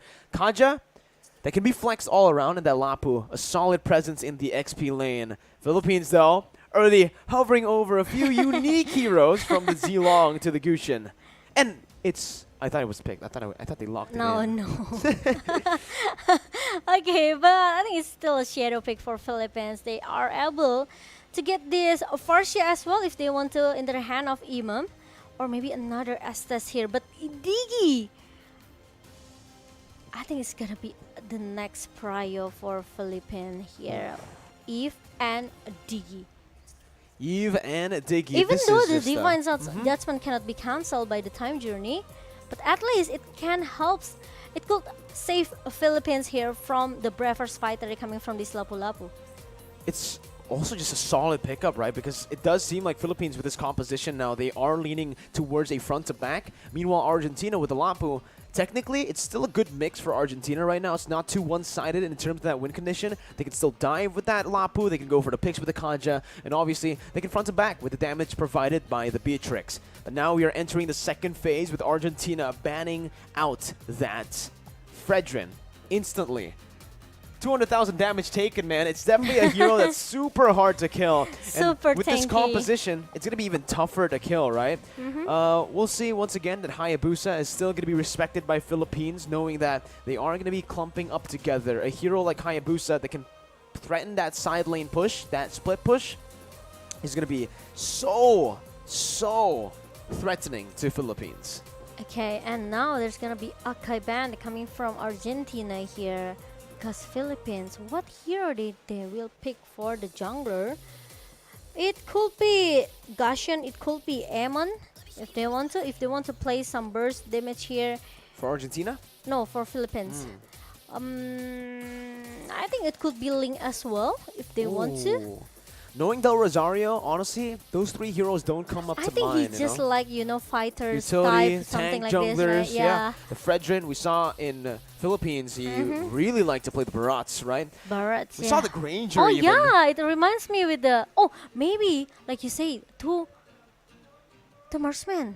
2 marksmen. We saw the Granger Uh-huh. a few days back up against Slovenia. Slovenia, yeah. Philippines were able to pull the Granger off, and maybe they might go for it again here up against Argentina. But first, we're going to take a look at the first pick for Argentina. Currently, it does feel like they are lacking a bit more burst damage or just some magical damage to help out, because it feels like the Kaja will go for a tank build as usual. So they pick up another solid hero, and now you could really see Argentina's composition come through. This front-to-back, pure front-to-back composition to answer to Philippines' full front-to-back as well. Oh my God. The Okay. Bane was hovered over. It was a signature pick as well for Del Rosario a year ago, It right? reminds me of MSC, is it? I think it's MSC. Yeah, MSC, when the Faramis Bane combo to Yeah. end the game was Oh, just but there absolutely you go. broken.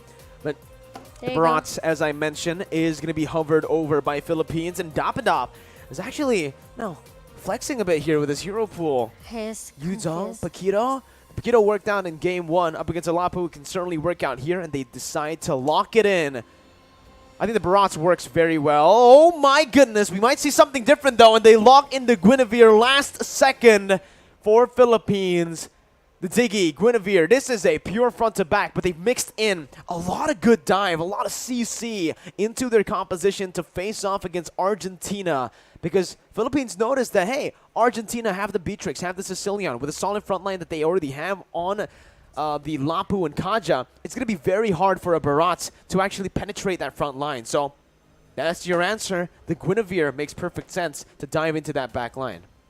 Yeah, but the problem from Argentina is how this Kaja plays though, with the Divine Judgment, with all the rotation here, they just... Yeah, that's the sound effect. Right, the Divine Judgment. No, it doesn't sound like that No, at all. it doesn't sound like that, No, actually. not at all. But yeah. Well, it's close, no? No, not even close. Oh! But, oh! Wait. It's a Granger jungle. They're pulling it off Argentina. We saw it from the Philippines. Argentina are picking it up, saying that, hey, we will try to replicate your success on the Granger. Oh my holy moly. Holy moly indeed.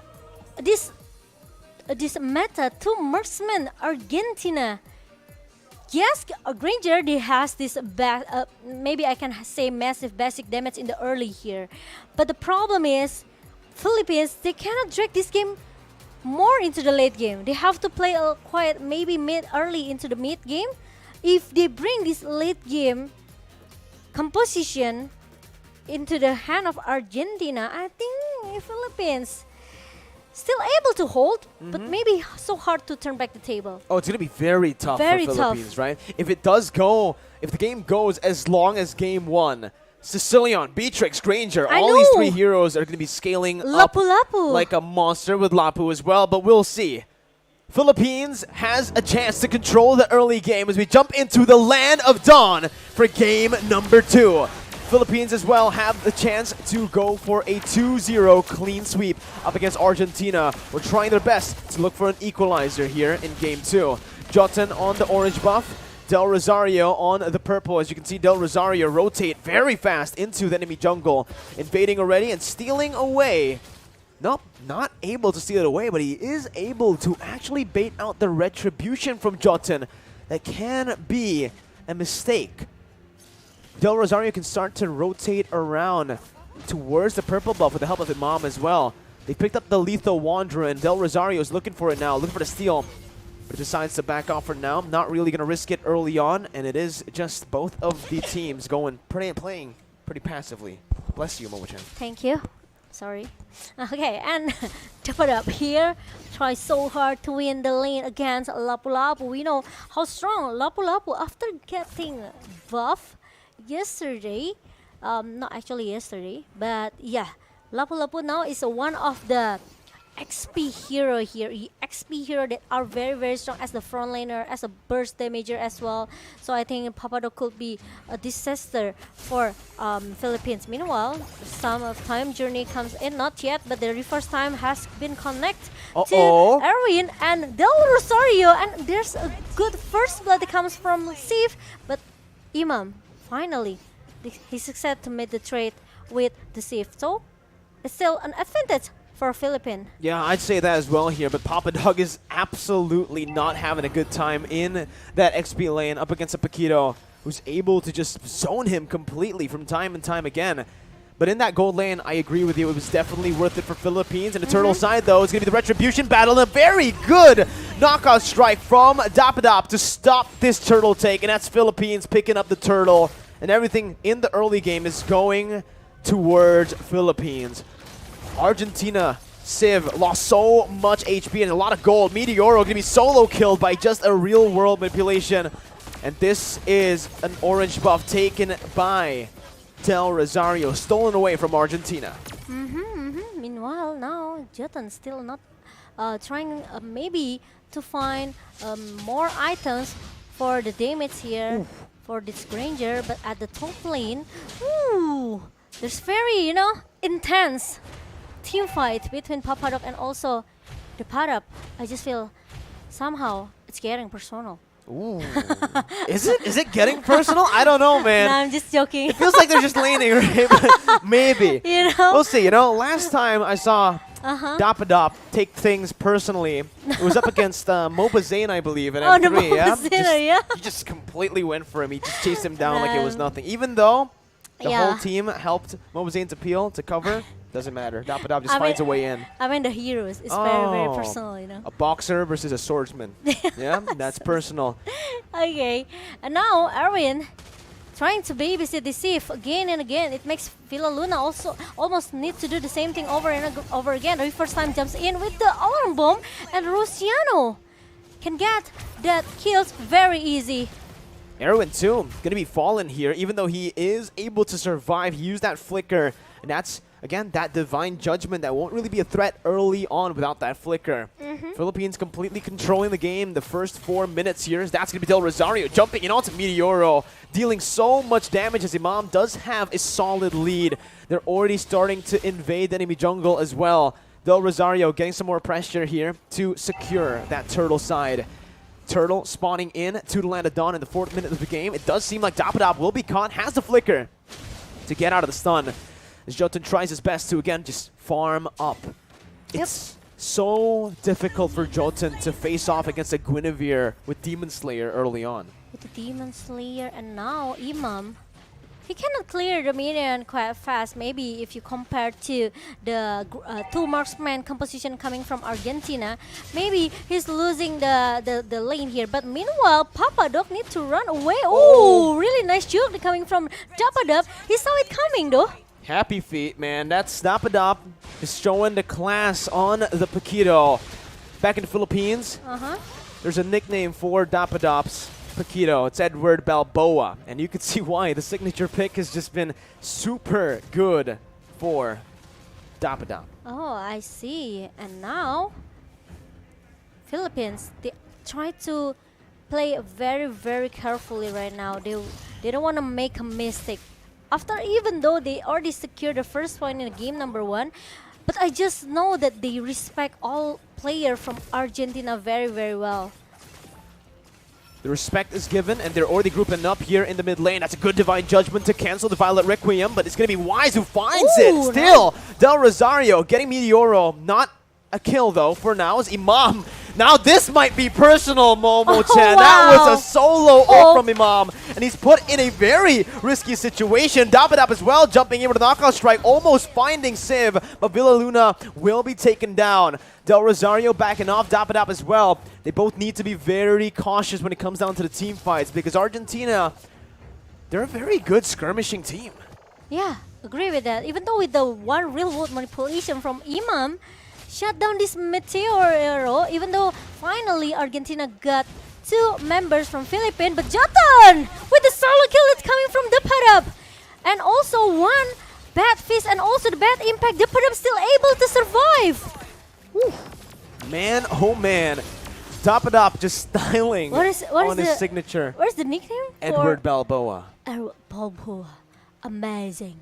Edward Dapadap. Dapadap. I called him Patapop earlier, like I think in the first match, because I couldn't see his name on screen. But you know, sometimes you learn from mistakes. And this game, you could see Philippines, they definitely learned from game number 1 after some of the mistakes they made early on. Dapadap again absolutely styling. You know, he always is just distracting the enemy team, giving the rest of the Filipino members so much room to play around that turtle side. And it reminds me the playstyle from the Padap is looks like a R7 from Indonesia here, because he likes to do the split push thing, you know, with the 4-and-1 formation, and Dapadap tries so hard to survive. He almost got that Jordan, but it's not succeed because Papadok is there. 1 versus 2 situation, but it will buy a lot of time for Philippines to just giving a split push into the top lane.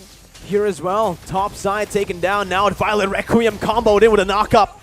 An easy kill for Soriano to pick off. He just had to basic attack there with the CC placed down.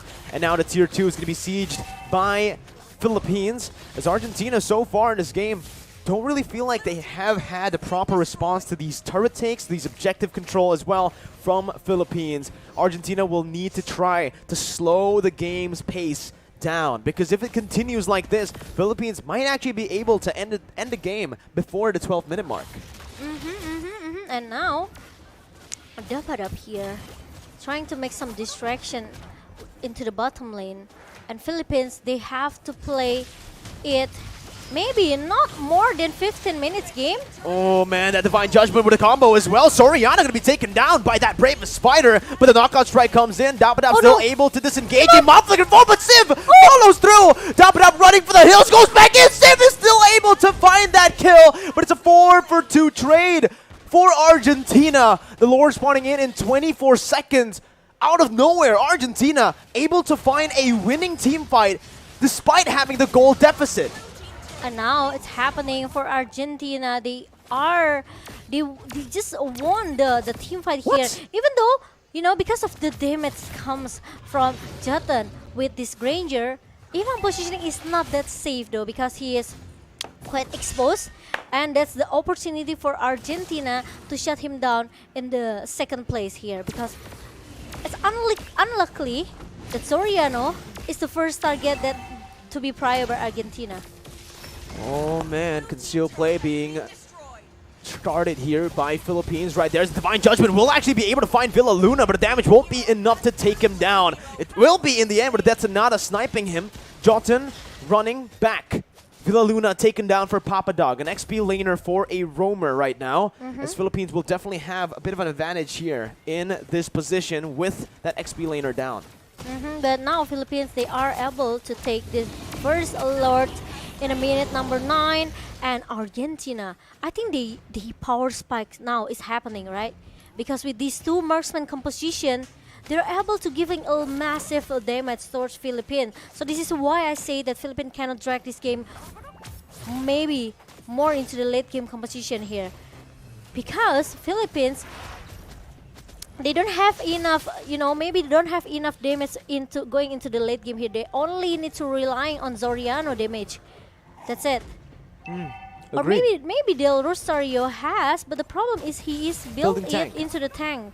So play more defensive for Del Rosario. It's a standard, right, for this roster for Philippines. They really like to just use those 2 damage dealers. Good read by Del Rosario as he jumps in, finding Erwin there.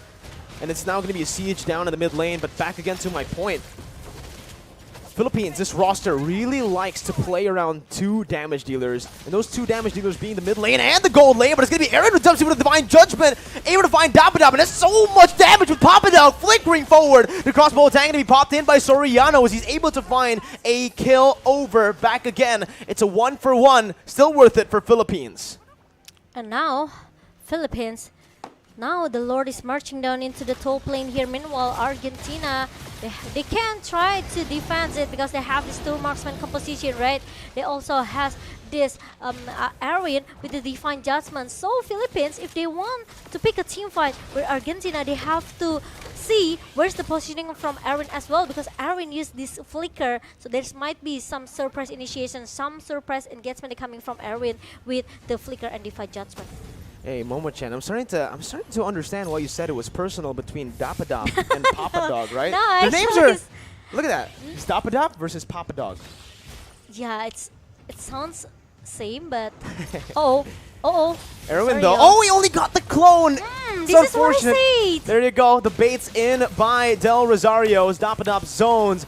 Argentina back away. Meteoro forced to pop that flicker out of the real world manipulation. And it's the purple buff stolen by Philippines as they wait again, playing in discipline for the next Lord. They have to clear the lane as soon as possible, so Argentina, they will be busy to clear the lane in the 3 lanes of Argentina because it's only like left a best turret for them, so they have to be careful here.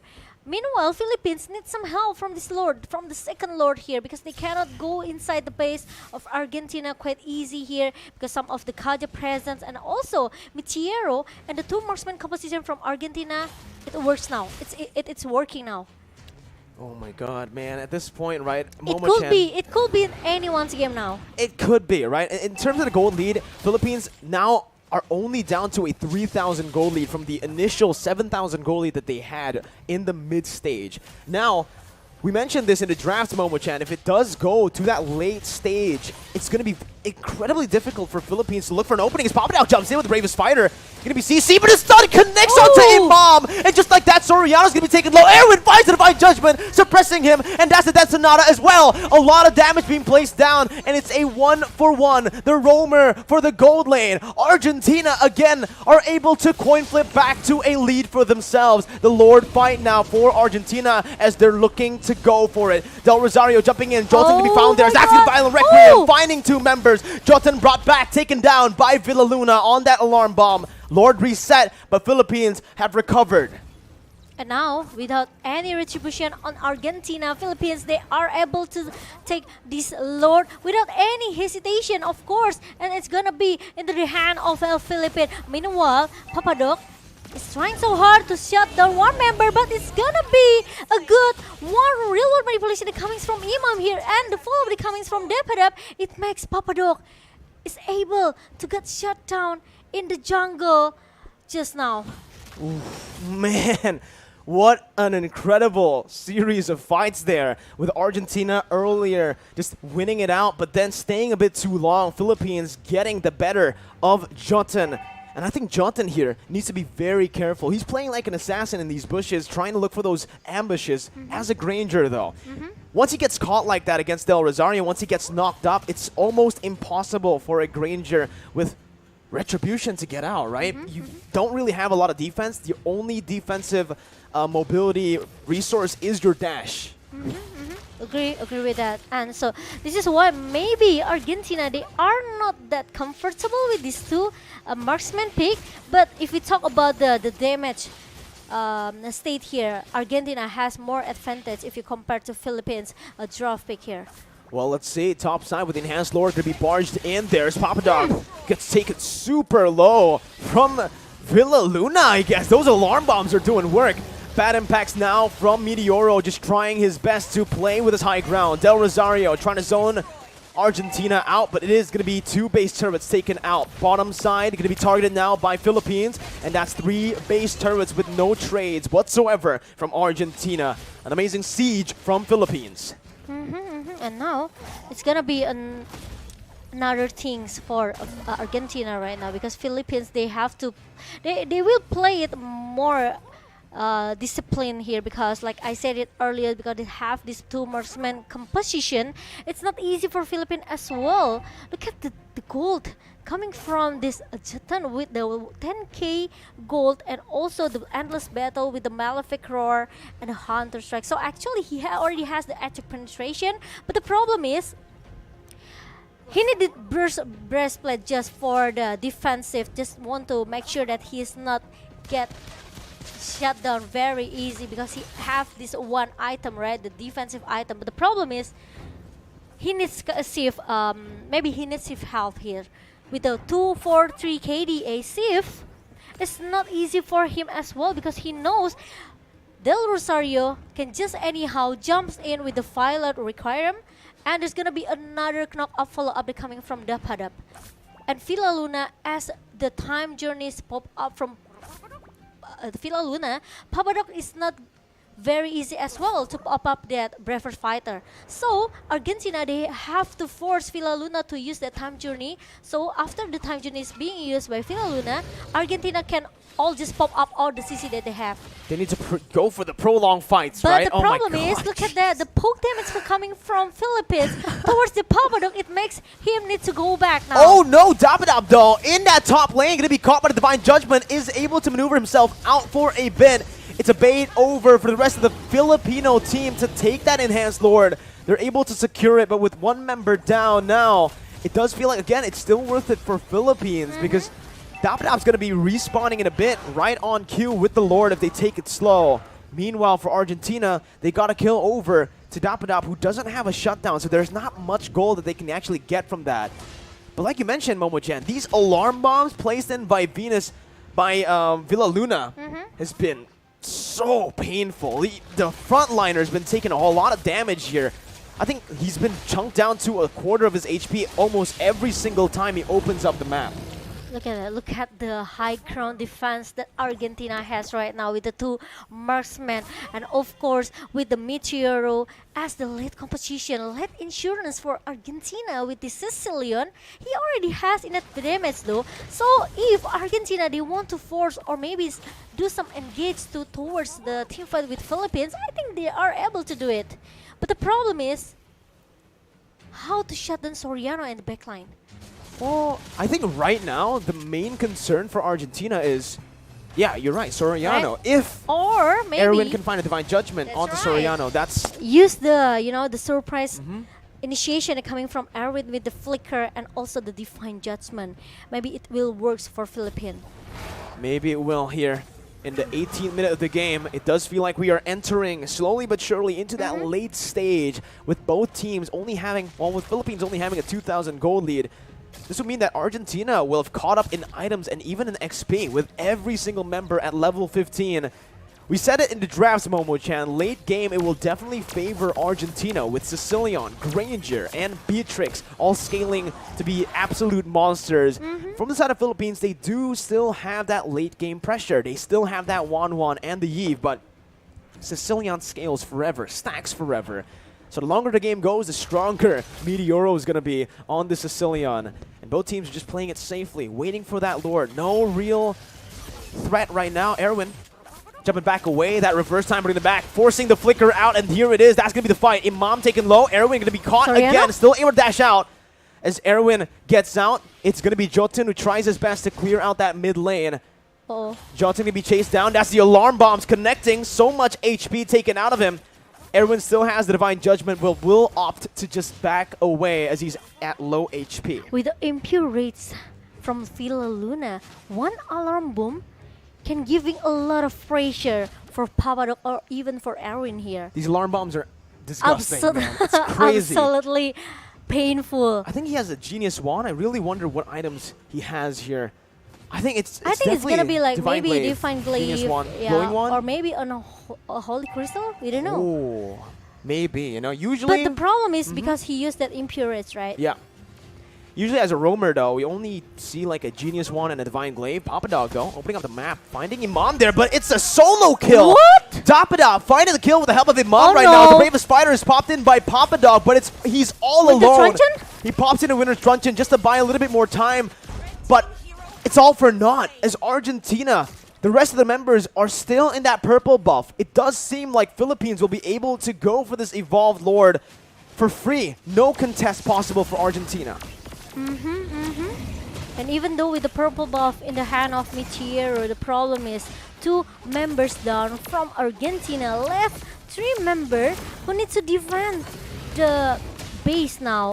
And Del Rosario, I think they need some help. Yeah, I think they need to get this Lord as soon as possible, even though Papadok still need like 11, 15 seconds to show up. But the problem is Dapadab with the distraction in the top lane here, trying to make some split push initiation towards the Philippine side, and now the Lord is already marching down as well. There's no time journey for Villa Luna, but it's okay as long as there's no one Death Sonata as well from Jaren because he just used it to just giving a damage towards Villa Luna. Uh-oh, Violet Requiem missing there. That's going to be Erwin finding the Divine Judgment onto the real world manipulation that's comboed in. But look at a knockout strike from Dapadop. He's taken very low. No one's able to hit onto that base. Soriano pops in across Boateng. Translated over towards the other members, but the winner's truncheon is there. But Soriano doesn't care. Jumps in towards the base, finishing the game and ending it 2-0, sending Argentina home.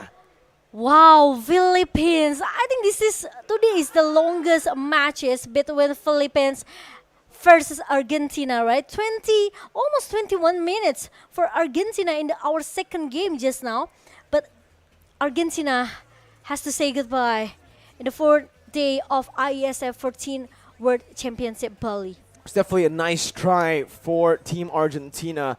2-0, but again, for both of these games, it was so close. 18 minutes it went for this game, all the way for the Evolved Lord, and it went the same way, a bit longer actually. 24 minutes in game number 1. It was a valiant effort by Argentina, but the Philippines will move and progress over to meet up against Malaysia in the next stage of the lower brackets. And how patient Filipinas players. So disciplined. Did you see that?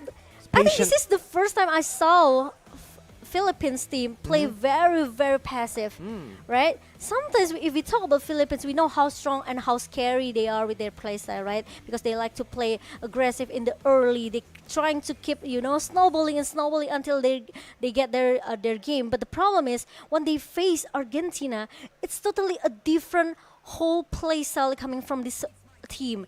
So it's very, very new and it's very unique because I know I really like how disciplined they are. They even don't want to make a small minor mistake here. Yeah. You can see, right? Because they are in the lower brackets. Except the Imam. Yeah, the one where Imam got caught in the Divine Judgment. That was more, I don't think that was a mistake. It's more of just Argentina finding that little loophole to punish, right? Because honestly, looking at it, was a good real-world manipulation. But here, you could see just the entire replay. I do agree with you. The fact that, again, it does feel like Philippines are playing a bit more passive than they usually do. But you can't really blame them. They're playing in the lower brackets. This is it. This is an elimination match, right? Yeah. If they lose, they are out. But there was so many moments here by Argentina in the game where Philippines are always...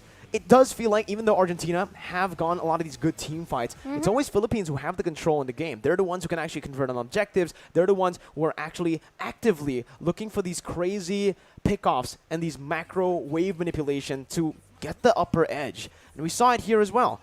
The moment where Argentina had the better pickoffs, got the better trades, they weren't really able to convert, and they were instead setting up for another fight instead of going for the objective. And I really like how the pad-up is here with the split push composition, the split push strategy coming from the pad-up. He knows that he can make some distraction towards Argentina, so it makes he wants to make sure that Argentina cannot contest the objective lord, right? Once the lord is already being secured by Philippines, Argentina, they don't have much choices here. They only has to kill this Dapadop who's being alone in the top lane just now. But it works very well for Philippines as Imam as the MVP for our second game with this Eve. Again and again, he used the real-world manipulation very, very well. But the problem is, even though we know now you have to use the suppress ability to cancel the real-world manipulation, he doesn't care at all because he knows that actually there's no suppress ability coming from Argentina. So anytime he wants to use the real-world manipulation, it means that Argentina has to dive in inside his position, and that makes actually Villa Luna as our player spotlight here able to just, support him and even try to cover him up. Oh, man. Imam and Villa Luna with the MVP and the player spotlight. Honestly, Villa Luna, I want to take a look at the items. We didn't get to see it at all. And you were right. He went for full damage. Talisman. And wow, just Holy Crystal, Glowing Wand, Divine Glaive. That's why full damage, doesn't the care. alarm bomb is very, very painful. He has that Holy Crystal with the 35% magic damage here. And also with the Divine Glaive and even the burn effect that coming from the Glowing Wand. Well, there you go, ladies and gentlemen. Imam somehow still doing the most damage in the team with only 3 technically 2 utility items and 1 damage, right? The Divine Glaive is the only damage item because the Ice Queen one and Glowing one is more so for the utility. But Arashi's probably back there happy because he's seeing another Eve game. And it's another very solid Eve game from Imam. Yeah, another very, very solid draft as well coming from Philippines. So this is it. It's gonna be into it has been 2-0 for Philippines and Argentina. Very, very good game and well played. But we have to say goodbye for you guys today. Well, ladies and gentlemen, it's done for me and Momo Chan today on the caster desk. We're going to hand it over to our host, Masger, to get an interview with the Filipino players. So let's see what he has to say.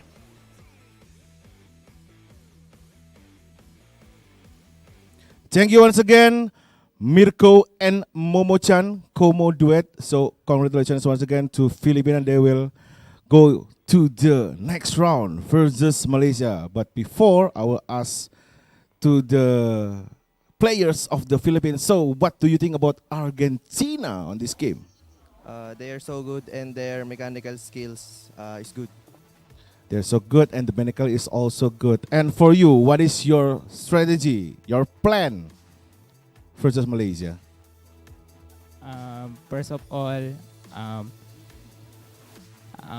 you need to take a bath. They have to take it because it's very hot in here. Yeah, that's a good strategy, I think. Yeah. Okay.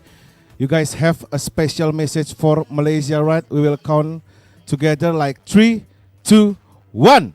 Lakat Matatak Malaysia, are you ready? So guys, we will have a commercial break because after this we will watch Cambodia versus Indonesia still on Mobile Legends Bang Bang IESF 14 World Esports Championship. Just take it away.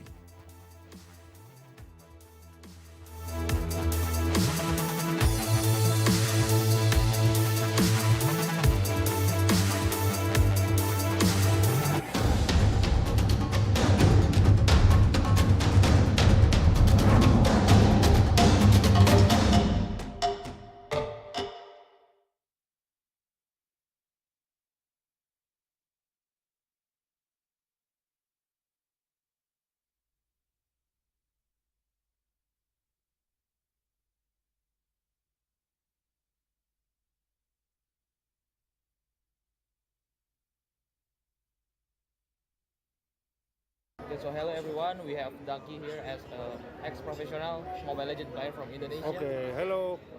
So the first question is, what do you think about this match, Indonesia versus Philippines? Sebelum match ya, pakai bahasa Indonesia aja ya. Jadi menurutku matchnya itu bagus banget, tapi menurutku Indonesia masih punya PR karena secara early Filipina lebih bagus, masih lebih bagus, tapi secara mid game mungkin tadi Filipina over PD, ada yang game 1 over PD akhirnya Indonesia bisa balikin. Tapi maksudnya menurutku kemenangannya belum clean aja. So who is the top opponent for Indonesia in ISF? Filipina. How much confidence are you that Indonesia will be the winner for this competition? 70% ya. So for the last question, any future hope for esports Indonesia? For esports in Indonesia is semoga banyak tim baru bisa masuk MPL termasuk GPX. Okay, thank you. That's all. Thank you.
Again at the IESF 14 World Esports Championships Bali 2022.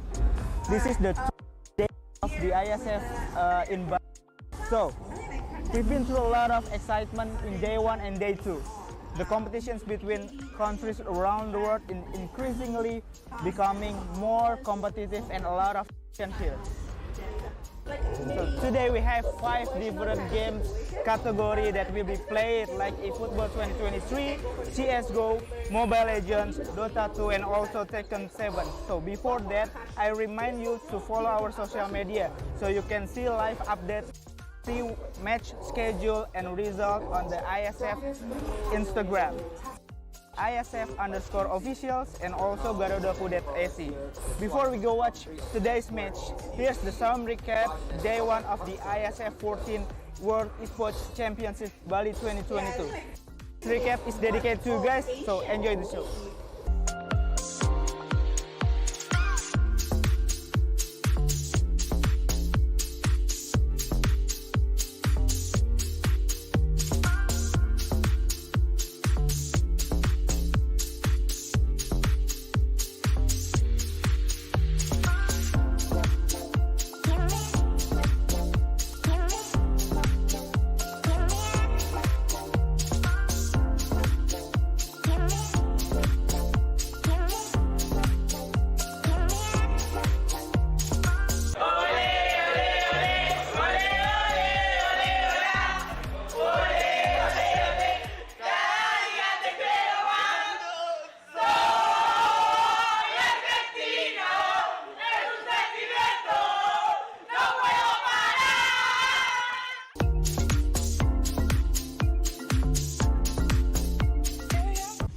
Energi selalu ada dimanapun itu, membawa yang baik menjadi hebat.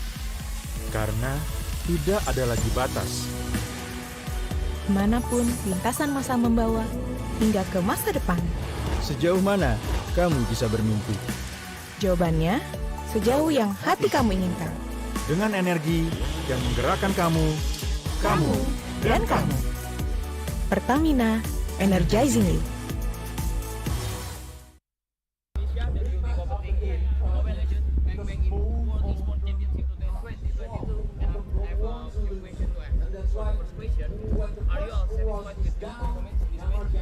Hey, Coach Aben. Yeah.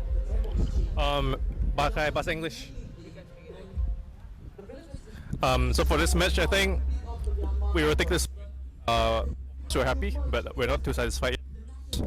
Our to win the whole championship.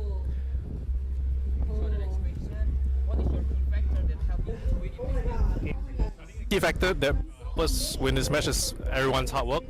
Everyone really put in the effort, the time, and mainly just trust between everyone over here and everyone doing their job. Because without everyone's contribution, we wouldn't have been able to do it. So even you have won the match, do you think there are things that you can improve for the next match? There's definitely many things that we can improve.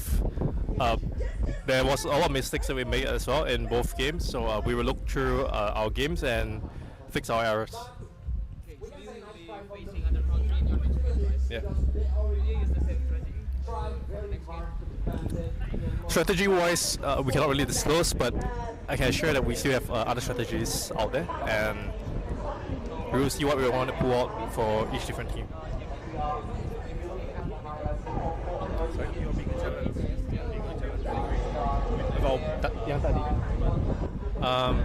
The biggest challenge was because I think Philippines is the favorites, and there's a lot of pressure because our players are all new, and this is our first time representing Indonesia itself. So I feel like the biggest challenge is just the pressure itself.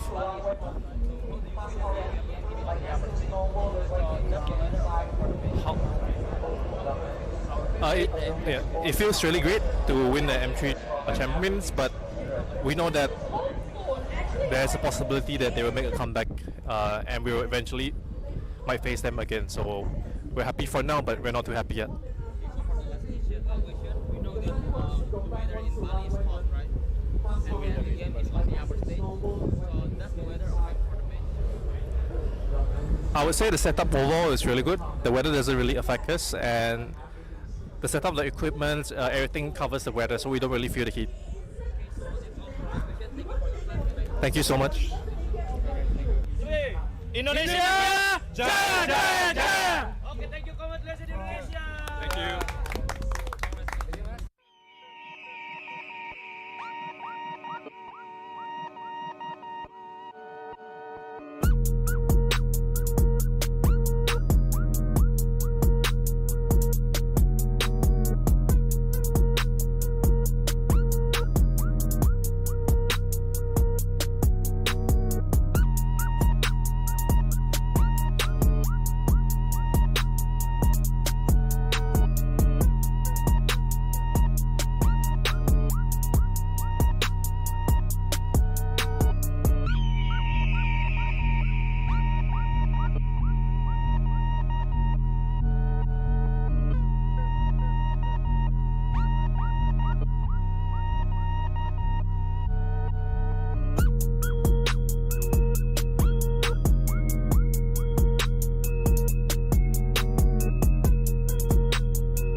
So today we have Philippines that will be competing in Mobile Legends in World Esports Championship 2022, and I have a few questions to ask.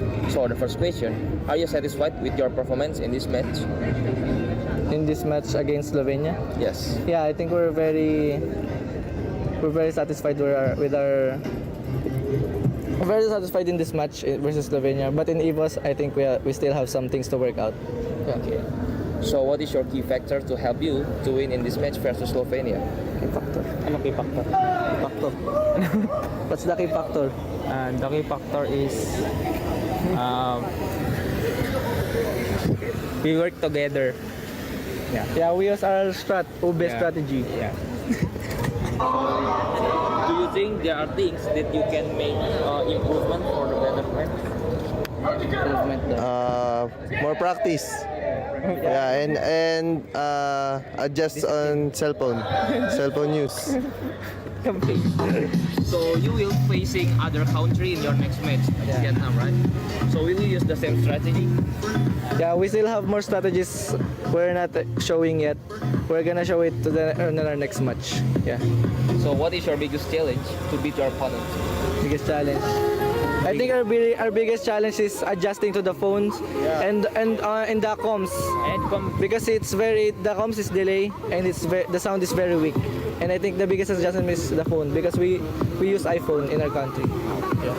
So how confident are you to win this competition? How confident are you in this? 100% confident. Yeah, 100%. So this is the last question. Who is the tough enemy in this competition? I think We think I think Indonesia and Cambodia, Malaysia. Yeah. Cambodia and Malaysia. They are competitive. Yeah. So okay, that's all for my question. Thank you for your time, and I hope the best for you all. Thank you. Thank you. Pilipinas! Lakad matatag! Okay, thank you. Congratulations, Philippines. Thank you. Support Philippines. Thank you. Thank you. Very much. Thank you. So, welcome to the IESF 15 World Esports Championships Bali 2022 with me Sigit as your field host.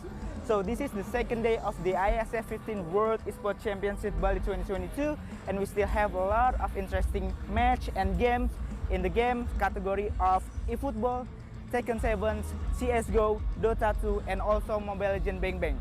You can see full match schedule on our Instagram at the ISF_official and also garudaku.se.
So, before we go, did any of you miss the excitement of the day one? Don't worry, here's the recap day one of the IESF 15 World Esports Championship Bali 2022. Enjoy!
Saya membuka secara resmi 14 World Esports Championship.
Iklan Pop Mie, start gitu-gitu aja. Pop mie, ransel, pop mie.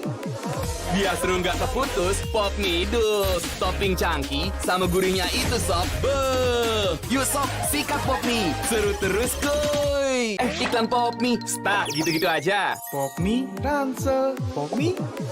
Biar seru nggak terputus, Pop Mie dus. Topping cangki sama gurihnya itu sob. Beuh, yuk sob, sikat Pop Mie. Seru terus kuy. Okay, so today we have Malaysia that will be competing in Mobile Legends Bang Bang in World Esports Championship in 2022, and we have a few questions.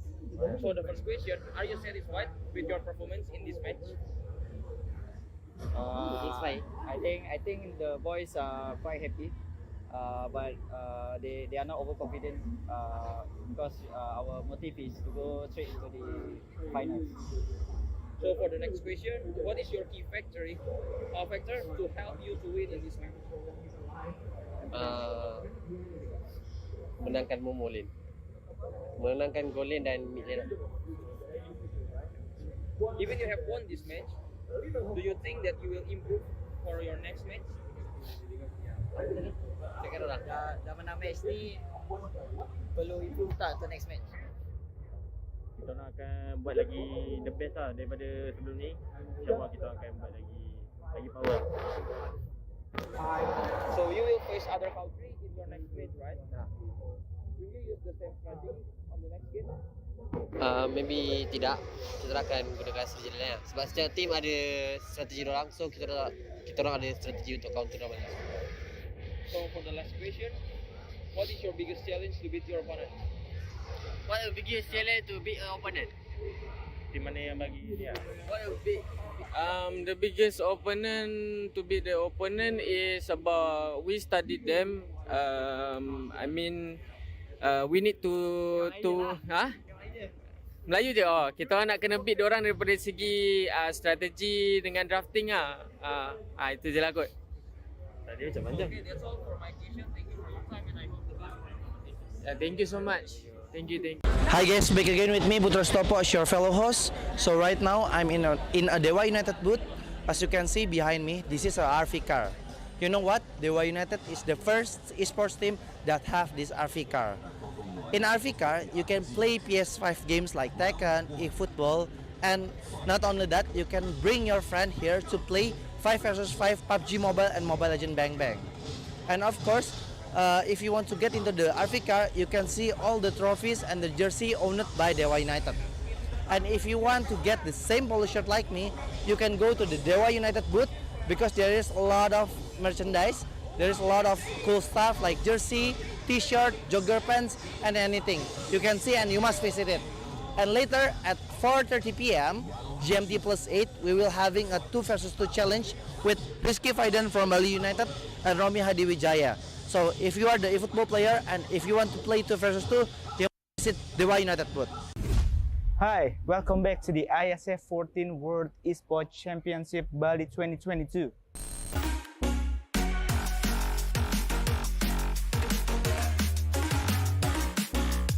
So, entering day 4 of the biggest esports championship, what did you feel? Did you have some fun?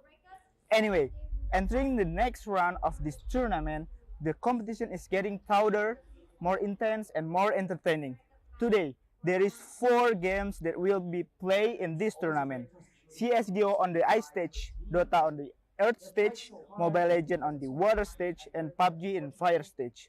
So, are you ready to watch more matches on this day?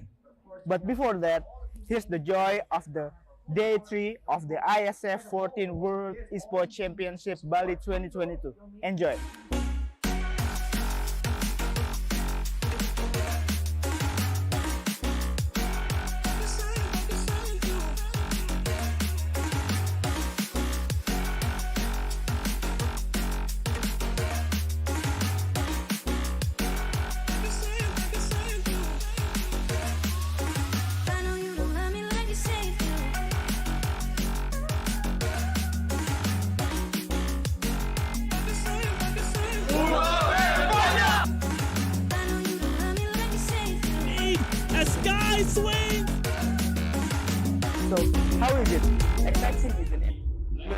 exploring more other booth tomorrow. So stay tuned and cheerio.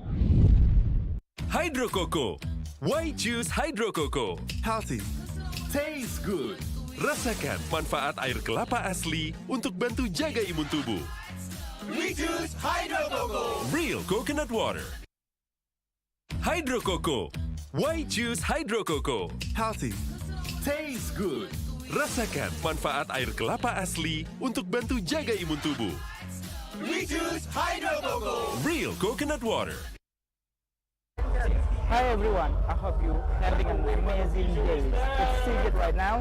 So I'm in the beautiful place in Bali called Merusaka, and I'm still at the exhibitors zone of the IESF 15 World Esports Championship Bali 2022. So after we played at the Garudaku zone, today I want you to come with me to play at the one of the booth exhibitors called Dewa Game. So I think it will be so much fun because they have many game exhibitions here. So let's play. The growth of esports and gaming industry in Indonesia has an impact to drive Indonesia's economy. Various local games from various local game developers has just launched. Dewa Games came up with unique idea. Carries online games that can be widely accessed to be played anytime and anywhere. Dewa Game can be accessed by a personal computer on website or through an app on a personal smartphone.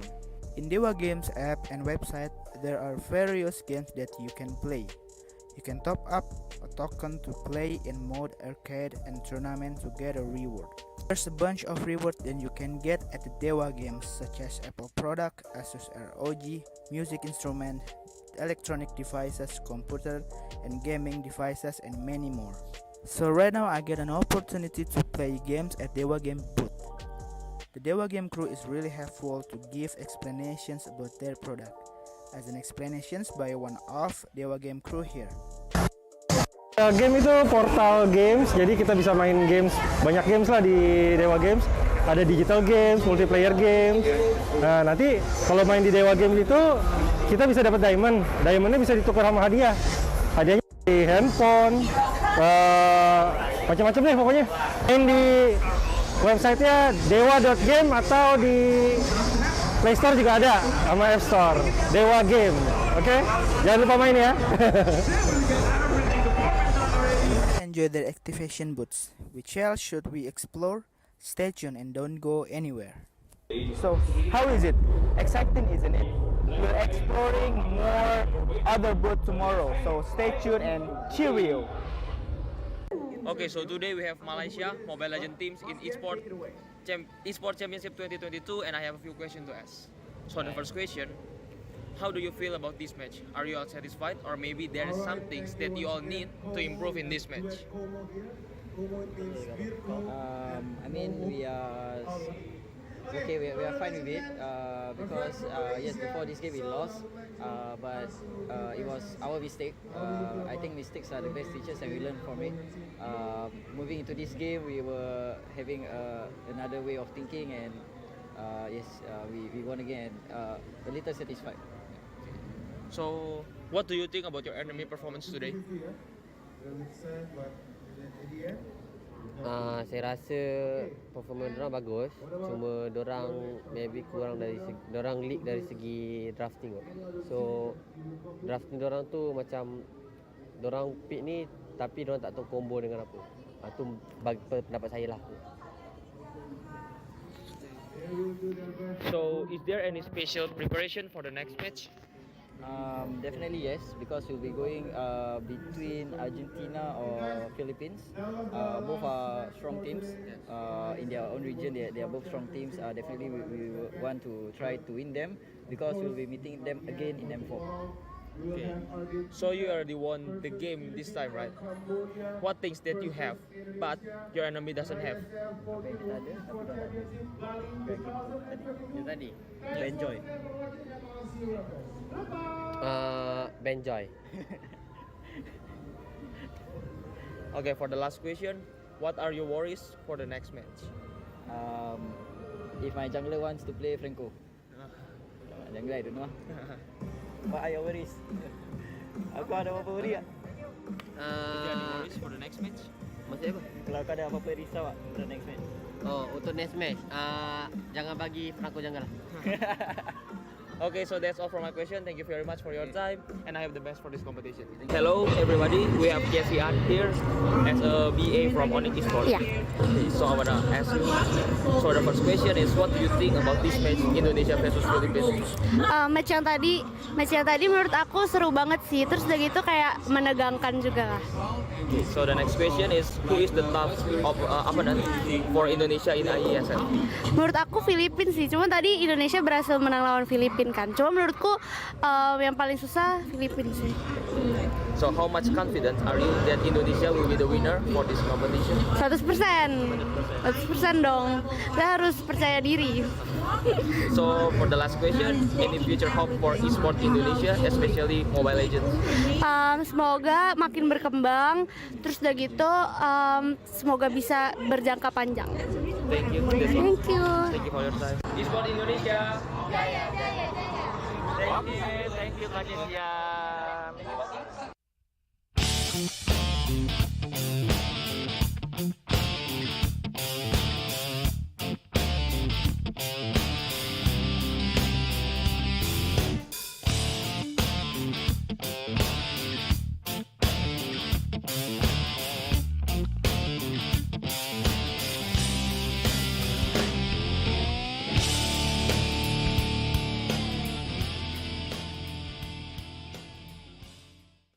Okay, so today we have H and Textam as a coach and analyst from Indonesian Mobile Legends team in World Esports Championship 2022, and I have a few questions to ask. Okay. So the first question, how do you feel about this match?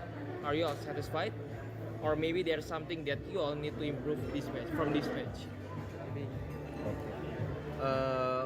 Dengan pertandingan tadi kita udah lumayan puas lah ya, kita bisa menang terus, tapi kalau kita lihat kita tetap fokusnya buat di upper bracket final, terus di nanti di grand finalnya sih. Jadi ya kita masih tetap, walaupun puas, tetap fokus buat dapetin emas sih, kayak gitu. So what do you think about your enemy performance today? Musuhnya sebenarnya lumayan bagus, dari draftingnya juga kita lihat mereka udah cenderung ke hero-hero yang meta, yang mereka tahu powernya seperti apa, ngikutin patch banget. Dan ya lumayan ngagetin sih musuhnya. Mereka bisa adaptasi dengan meta-meta yang sedang berlangsung lah di Mobile Legends ini. Jadi menurut gua musuhnya lumayan kuat. So is there any special preparation for the next match? Untuk next matchnya lawan Kamboja, kita prepare ini aja sih, respect mereka lah. Jadi mereka strateginya apa, kita pelajarin, kita siapin. Jadi kita nggak kaget lah buat lawan mereka. Jadi kita tetap respect, siapapun lawannya kita akan ngasih yang terbaik lah. So you already won the game in this time, right? So what things that you have that on your team doesn't have?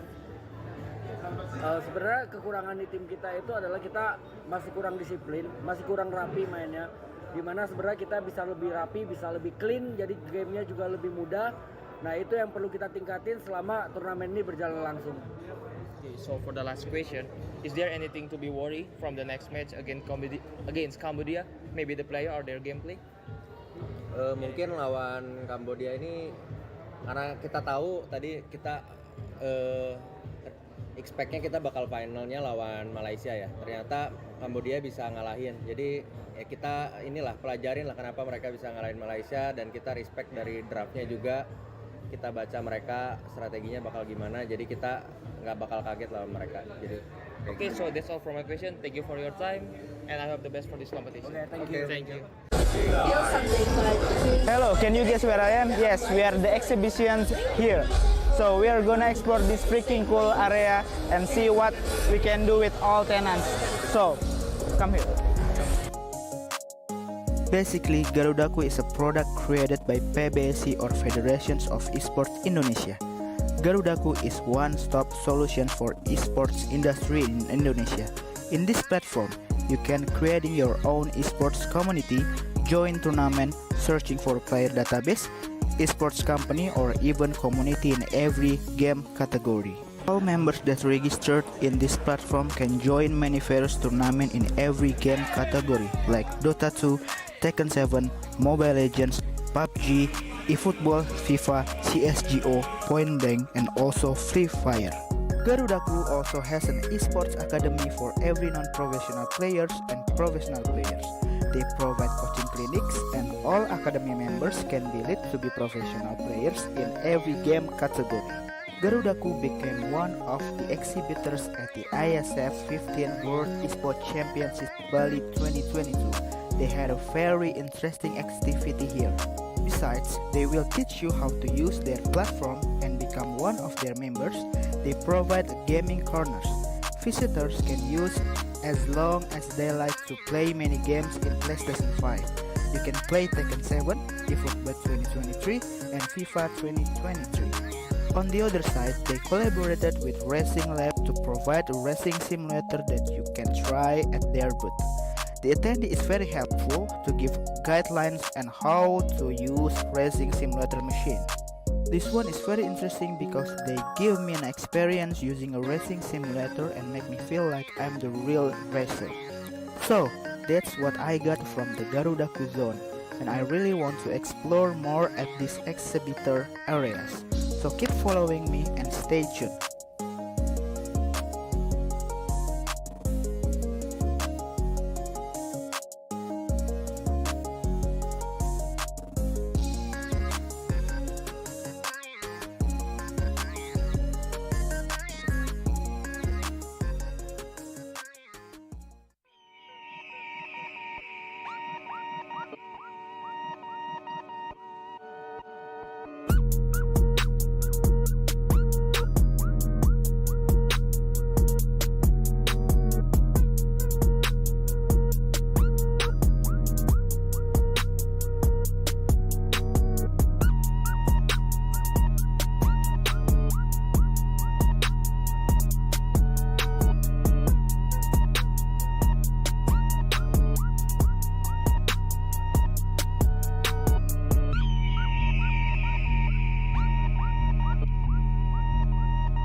Hi guys, back again with me, Putra Stopo, as your fellow host. So right now, I'm in a Dewa United booth.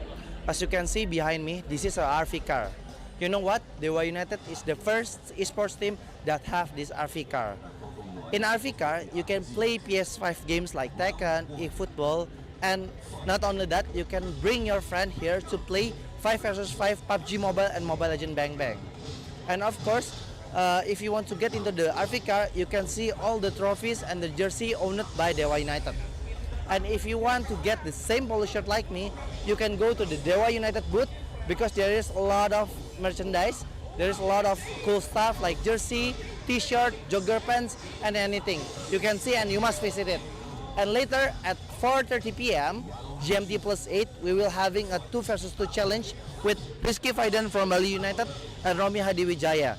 So if you are the eFootball player and if you want to play 2 vs 2, you visit Dewa United booth. Hi, welcome back to the IESF 14 World Esports Championship Bali 2022.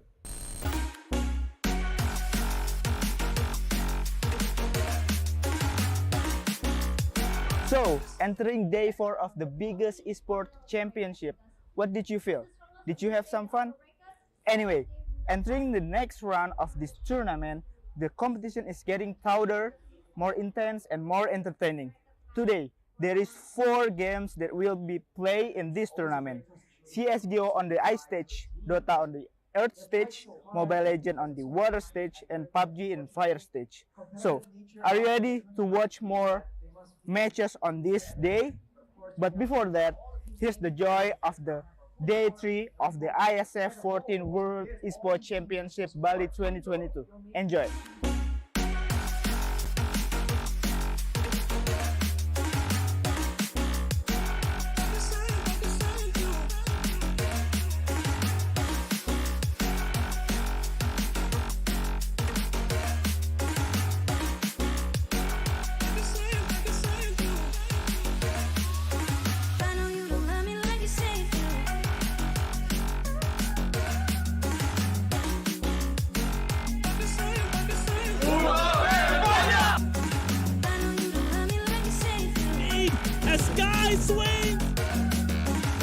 So, how is it?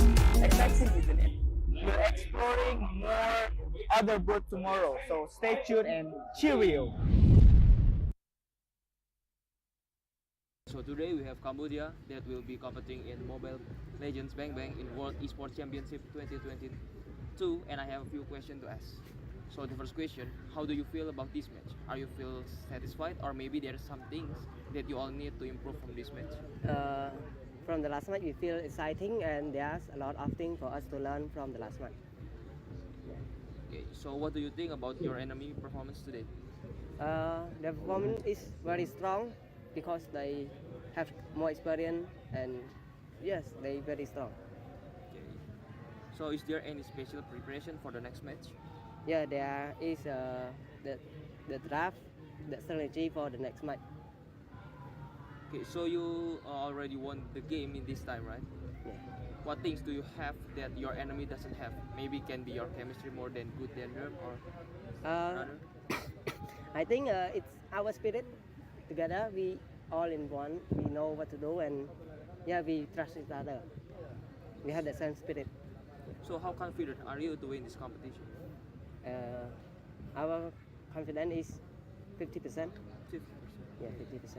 So for the last question, who is the tough enemy in this competition? Why? I think both of Philippines and Indonesia are the toughest team for us to beat. Why?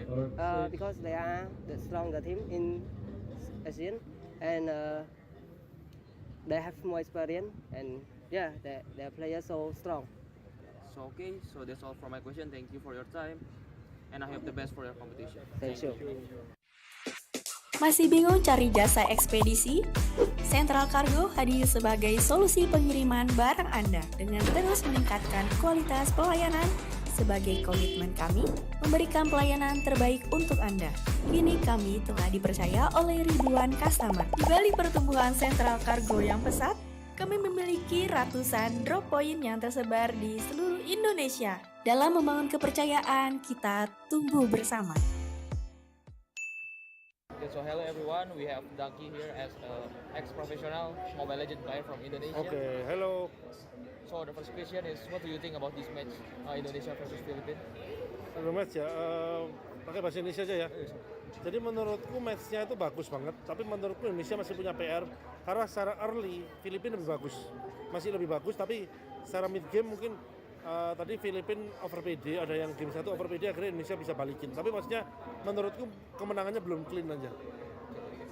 So who is the top opponent for Indonesia in IESF? Filipina. How much confidence are you that Indonesia will be the winner for this competition? 70% ya. So for the last question, any future hope for Esports Indonesia? For Esports in Indonesia is semoga banyak tim baru bisa masuk MPL, termasuk GPX. Okay, thank you. That's all. Thank you.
Your consciousness will now get turned off.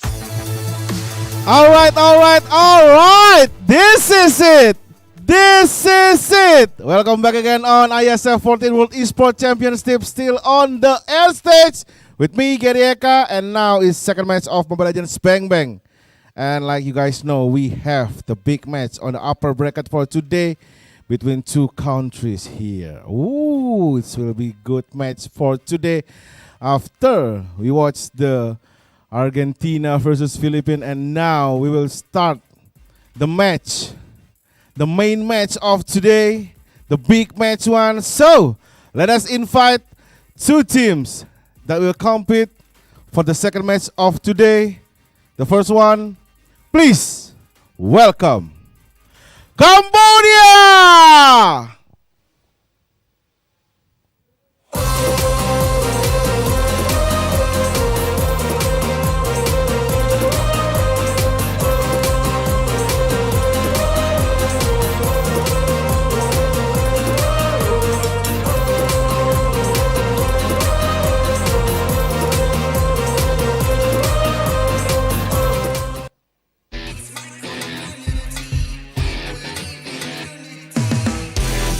Alright guys, we already hear the war cry from the Cambodian team. Please give big applause for Cambodia! Alright. And now, for the second team. Tuan rumah, tim kebanggaan kita semua. Kita sambut dengan tepuk tangan yang paling meriah. Inilah dia, Indonesia!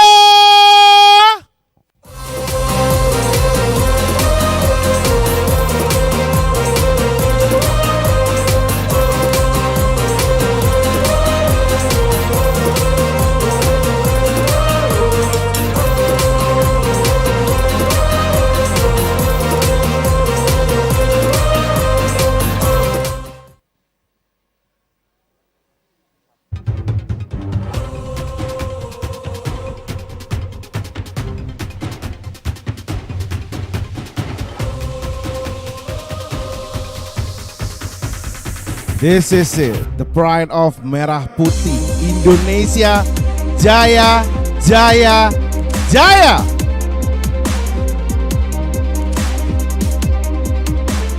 Right guys, like usual, we're gonna ask them one simple question.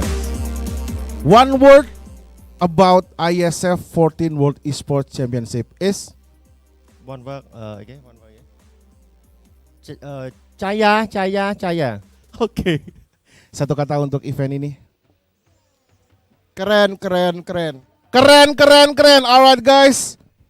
You can do the handshake each other, keep the sportsmanship always alive, and you can go through your room for second match of today. Who's gonna be going to the grand final for the next round? Is it Cambodia?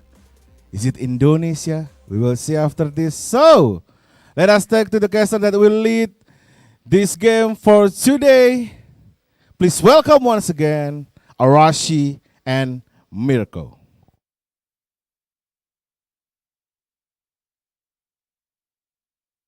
Welcome back to the caster desk with Mirashi. Mirko, Arashi, and we're here to bring you guys Indonesia versus Cambodia in the upper bracket finale. It's a Southeast Asian showdown yet again. It's a very, very strong region, and today we have two very, very strong teams as well. We have seen that Indonesia is exceeding a lot of expectations, but it can say the same thing about Cambodia as well. Two very young rosters, right? Two revamped rosters, actually. The revamped roster for Impunity representing Cambodia, and the revamped roster of EVOS representing Indonesia. A lot of doubts for both of these teams, both of these rosters from their respective countries, but I think for now, those doubts have been absolutely deleted from everybody's minds, as both of these teams have managed to get into the upper bracket finals with somewhat ease, right? Well, for Cambodia, they were actually taken to the first ever full game series against Malaysia. 2-1 though, they were able to get that win with one particular pick, Arashi. It was the joy on the hands of Deja. It's a joyful pick for Cambodia, but that's not the case for the Malaysians, and I think we're going to see that hero absolutely removed from the game for now because it's Oh, just yeah. way too strong. And with both teams being so aggressive, they will absolutely abuse the heck out of that pick. So I think both teams know better than to let it go.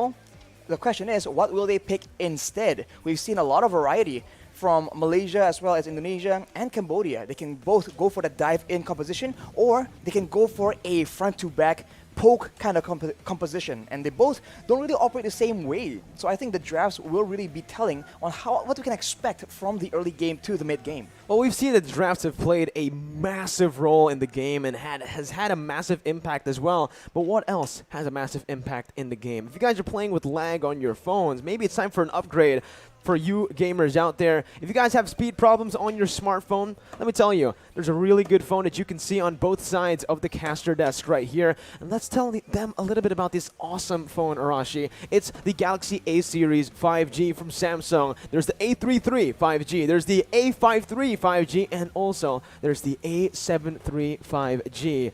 Arashi right here on my right, your left.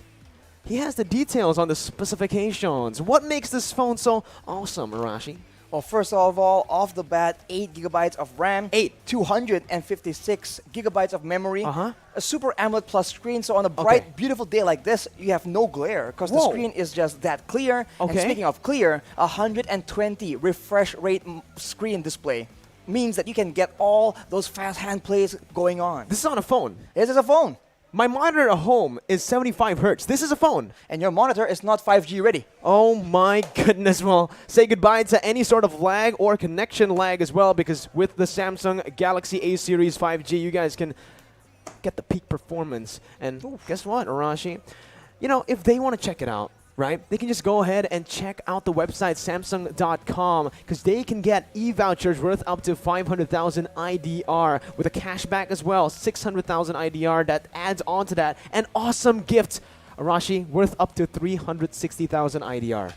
That's a lot of value, man. If you add it up, you know, it becomes awesome. And becomes guess what? absolutely awesome. Who's awesome for, everybody? It is for everyone. Go ahead and check it out. Check your Samsung phones out and buy yours today, because it's also pretty budget friendly, right? Because there are 3 versions, the A33, A53, A73. Go ahead and get what you need, because you're definitely going to need an upgrade for your phone with Samsung. Speaking of upgrades, though, both of these teams have definitely leveled up their game since their last performance. Cambodia and Indonesia are looking to show or display the best gameplay that they've really prepared for.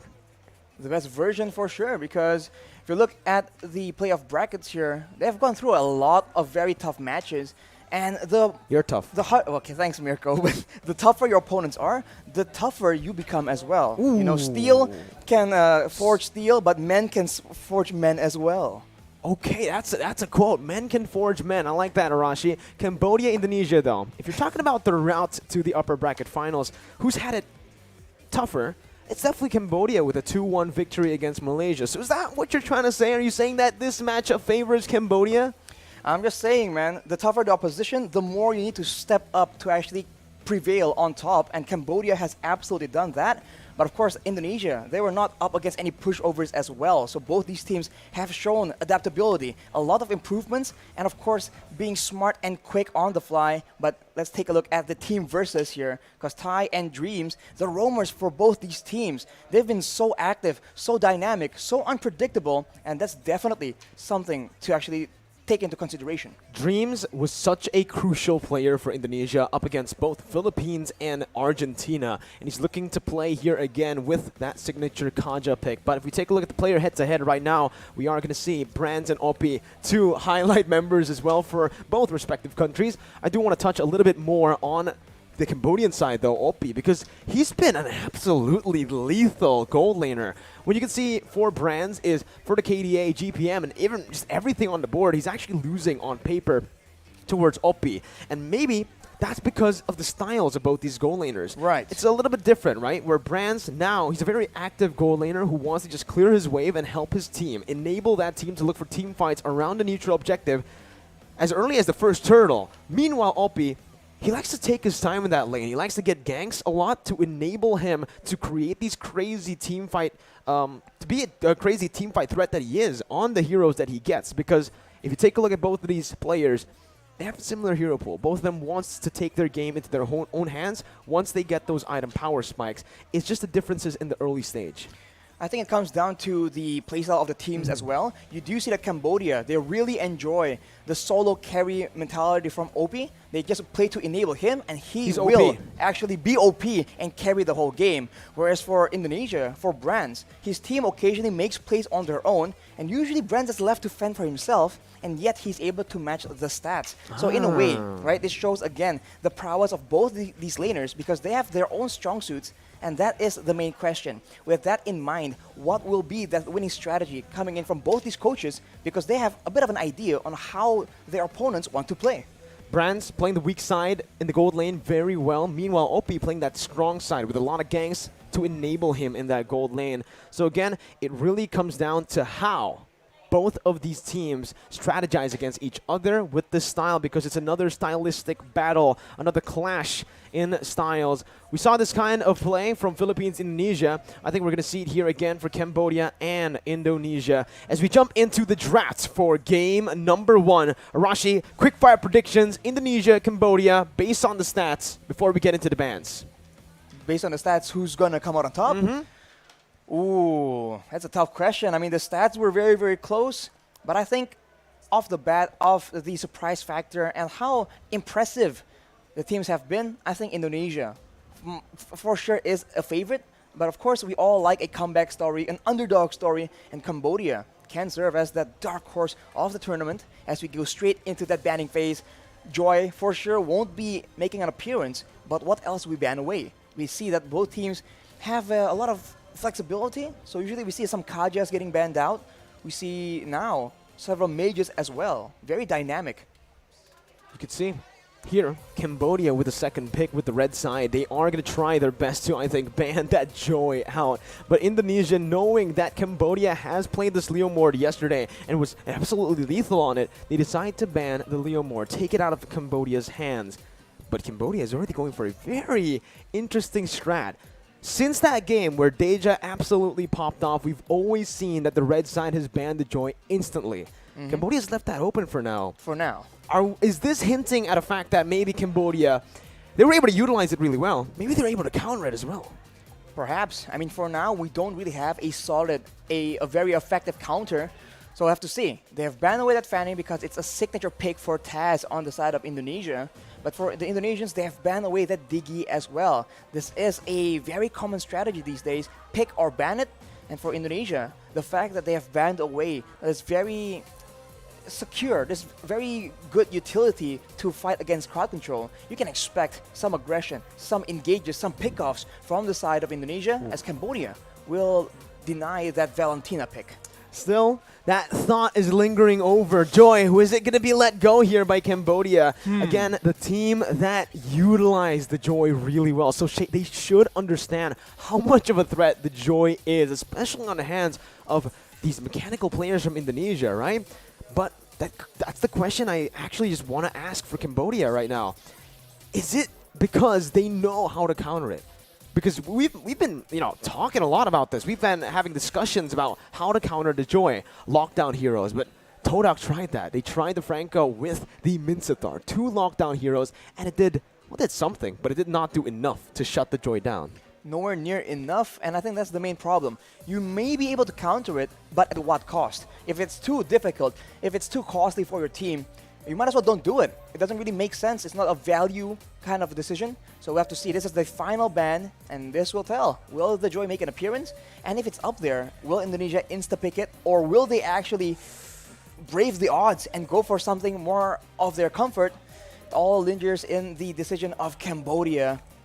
Now it's a bit intense, Mirko. Wanwan is up for grabs. The Joy as well. I think at this point, Cambodia, they need to double down. Don't ban the Joy. Go for a trade. Because if they do ban the Joy, it gives over that Wanwan towards Brands. We saw how lethal he was on that Wanwan. But Cambodia, they're playing with fire here. Banning out the Akai, leaving Joy, Kaja, Wanwan, all up for grabs. And this might be a bait. Cambodia, they can give that Joy over to Indonesia. A hero that many people have said can counter the Joy is that Kaja, bringing this Joy back with the Divine Judgment, locking her down with the suppression as well, but the Joy will still be the first pick for Indonesia. And Cambodia now has the opportunity to go for that Kaja and that 1-1.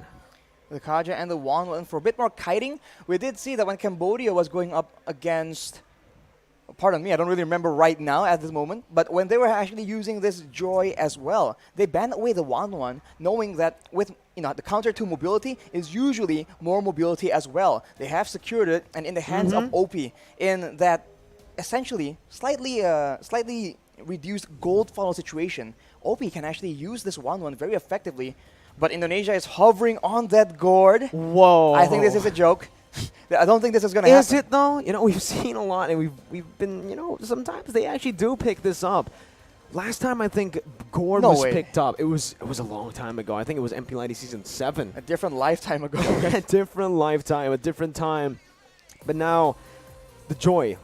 When it was on the hands of Deja, it was played in the mid lane. It wasn't played in the jungle. Right now, Indonesia, they do have the chance to actually flex this pick over to the jungle. I've seen some of my friends try it out. They will go and opt for the Yve and the Lolita instead of the gourd. Pretty wise choice in the first game up against Cambodia in a best of 3. This Lolita provides such good cover for the other members against the 1-1, whether it's from the crossbow tang or just from preventing the weakness points from the get-go. And obviously the Yve becomes a solid hero to face off up against the 1-1. That matchup is pretty beneficial for the Yve, but Cambodia has that Kaja, right? So Indonesia needs to be very careful. Especially with their backline members, unless it's a Joy, of course, because that kit has a lot of safety and security.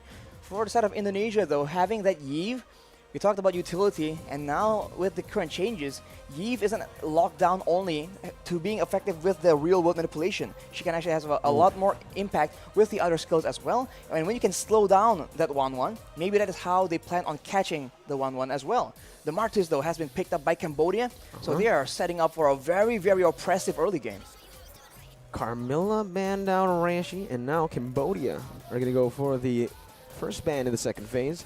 They've opted to go for the Martis. This is a very heavy dive/pick composition from Cambodia, just looking to scatter Indonesia's composition, their formation as well in these team fights, because it seems like it's the opposite. Indonesia are trying their best to form a front-to-back composition that really wants to, play front-to-back. That's it, play around their frontliners, around their backliners. Yu Zong, though, is going to be banned out. Cambodia setting up for a pretty vulnerable mage, I believe, with that Yu Zong ban, because currently they do have 3 somewhat divey heroes, right? Yeah, it's interesting right now because for Cambodia, if they are afraid of a dive, they're going to pair a long-range mage along with a Martis, Kaja, and 1-1. It doesn't really make sense on paper, but of course, when it comes to Cambodia, they usually have something just hidden up their sleeve, man. They were the ones coming out with that Joy pick as well. So we'll have to see from Indonesia what will be their response. They want to make sure they don't get dove in the backline as well. They have the Lolita to deter any kind of massive dive. So I guess what they need right now is some DPS, making sure that the Martis cannot just overpower and just run into them. But they will ban away that Faramis instead. See, that's why I was kind of confused with the ban towards Yu Zong, right, for Cambodia. It definitely sets up for a mage like Farsa to come through for Cambodia, but I would have expected that Yu Zong ban to come from Indonesia with the Yve, with already somewhat of a front-to-back composition. But I think at this point, Cambodia really needs to stop brands from doing something, right? And on the 1-1, you want to just ban the Irithel. Irithel just becomes such a good pick up against the 1-1, but the Leslie actually gets banned out, leaving the Irithel up for grabs for Indonesia, which is interesting. I think we see a similar quote-unquote tactic used by the Philippines, having a Yve and an Irithel against the 1-1. We saw it, I think, in game number 1 in the earlier match, and it makes a lot of sense. I think Leslie has a lot of damage, and that is dangerous for the Martis, for the tankier frontline members. But having an Irithel, as you mentioned, Mirko, counters that 1-1, and in the late game, if Cambodia is really going hard for an engage, the mobility coming in from an Irithel that can just hit while moving, right, will be a huge advantage to the kite game. And looking at Indonesia right now, with a Yve, it's going to be very difficult to run away or towards the Indonesian side. I think at this point, Indonesia needs to choose whether they want to ban out the mid lane or that XP lane. They decide to go for a Lunox ban. which is interesting, but it does signify again that Indonesia might want to go for a sustainable XP laner, a Uranus, an Esmeralda. Fredrin? I think the Uranus becomes a solid choice up against the 1-1. You're really good at sustaining even up against that crossbow of Tang. But Cambodia here, it's their chance to pick first here. First pick over to Cambodia in the second phase. Ooh, hovering over a lot of very interesting heroes, but I do believe... All the choices. All the choices, yeah. I think the Lapu makes a lot of sense, but if they really want to try to lock that Joy down, the Jawhead's alright. I mean, we haven't seen it so far. Technically, your unstoppable force does follow through on every single dash, right? It can really follow you in, but they will decide to go for the safer option. You know, Jawhead in the XP lane, maybe a bit too aggressive, especially considering that they don't know who that Jawhead's going to be laning up against. So they go for the safer pick right now, and Indonesia can respond with an XP laner like, well, you know, it's Psychots. Paquito, Benedetta. These are the two heroes he's known for back in the MDL. I think Paquito was the option that the Philippines opted for eventually in the hands of Papadap. Dapadab. Mirko. Okay. Some character development from Mirko right here.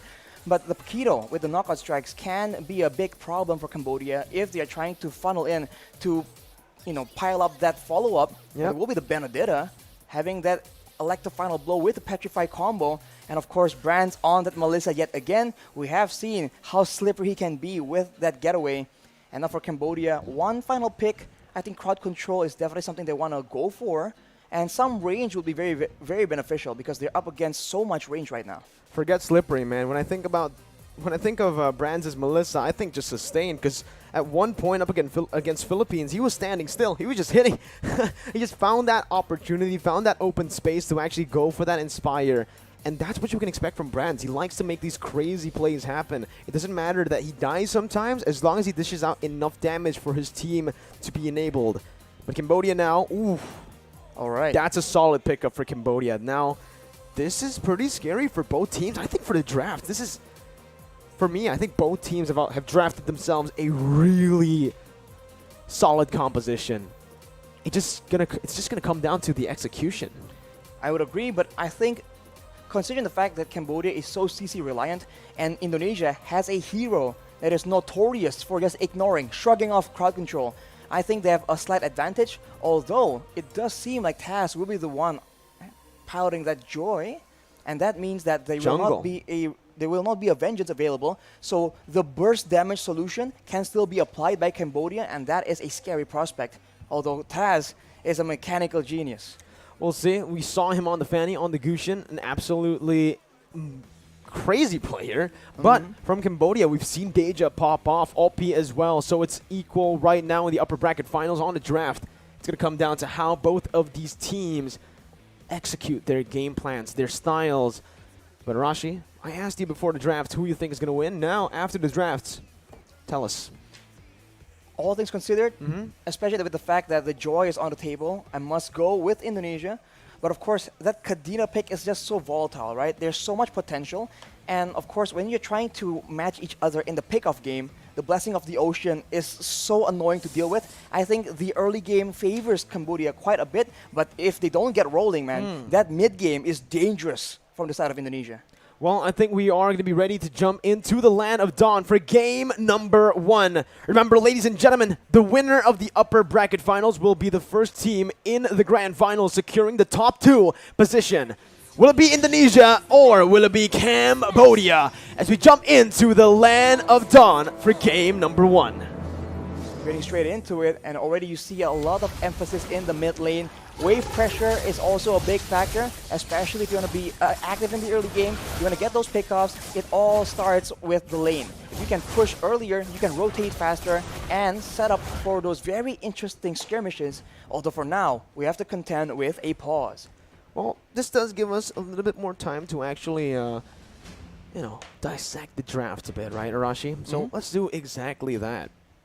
Cambodia, I think the synergies here for both of these teams, it's proper based on the draft. Kadira, Lapu, Martis, Wanwan, Kaja. We said early on when they picked up their first 2 heroes, the Kaja and the Wanwan, it was already leaning heavily towards that pick style / dive composition. And they just multiplied it, right? With the help of the Martis now, the Lapu and the Kadita, it's all about the executions. If Martis gets going, if the crossbow Tang gets going, it's all about the resets from their ultimates. For the crossbow Tang, added duration, and obviously for the Martis, it's just ults after ults after ults. So there's just so much damage, and that's what they're looking for. That kind of team fight where they're able to just dictate how the team fight goes by going in first. Not to mention, having so many threats against them right now will be such a mental strain on the Indonesians. Are they going to watch out for the Flicker Divine Judgment? Are they going to watch out for the Bravest Fighter coming in? Because we've seen crazy plays being made off the back of that Lapu Lapu as well. So when you're concerned about multiple angles of approach from your opponents, one of them is bound to succeed. And we'll have to see how solid, how strategic can Indonesia position and maneuver around those possibilities. Which is, okay, so I have a question for you, Rashi, or a question for all the viewers as well. Personally, Melissa does work. I get what the Melissa was picked for, right? Up against the Lapu, up against the Martis, two melee heroes that want to dive on you. But thinking about the Wan, the Kanja, and the Kadita, there's not much counterplay that you can do up when you're on the Melissa, right? There's a whole lot of burst, a whole lot of CC on you. I was thinking, especially up against the Wan, the Irithel becomes a very solid choice. Now, why do you think Coach Zace opted to go for that Melissa pick for Brands? The only real reason I can imagine is the fact that they are a team that doesn't like to back down.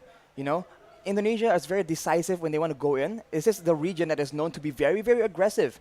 So maybe they don't like that approach the Philippines took to kite back, right, and maneuver around. They like bringing the fight towards the Cambodians instead, and maybe they feel that with a Melissa, a hero that can just do a lot of DPS to multiple members at the same time, they might just be able to step toe-to-toe against this very aggressive dive from the Cambodian side.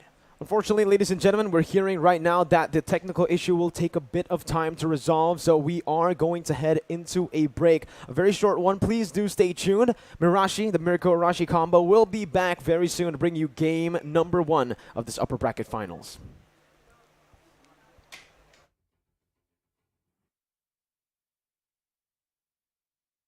World Esports Championship Bali 2022.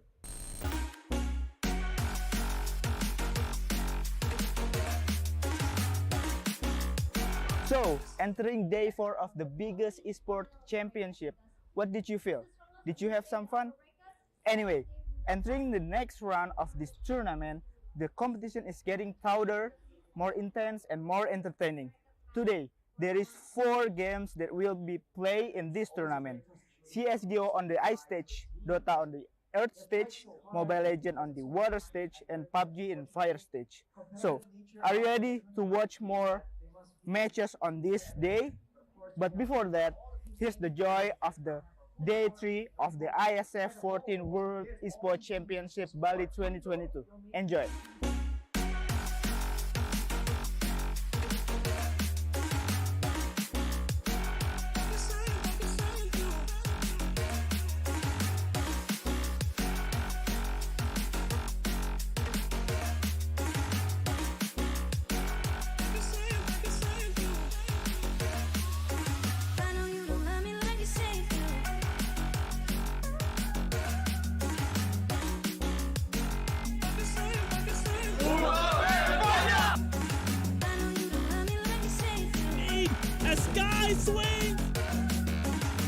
So, how is it?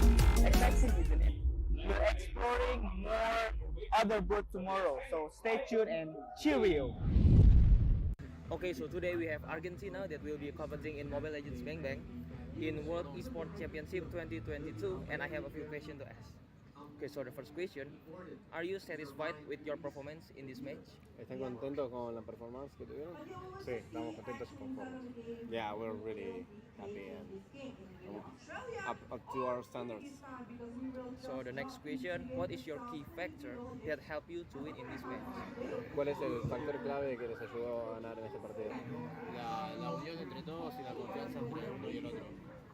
The union among us and trusting each other on all the decisions we had to make. For sure.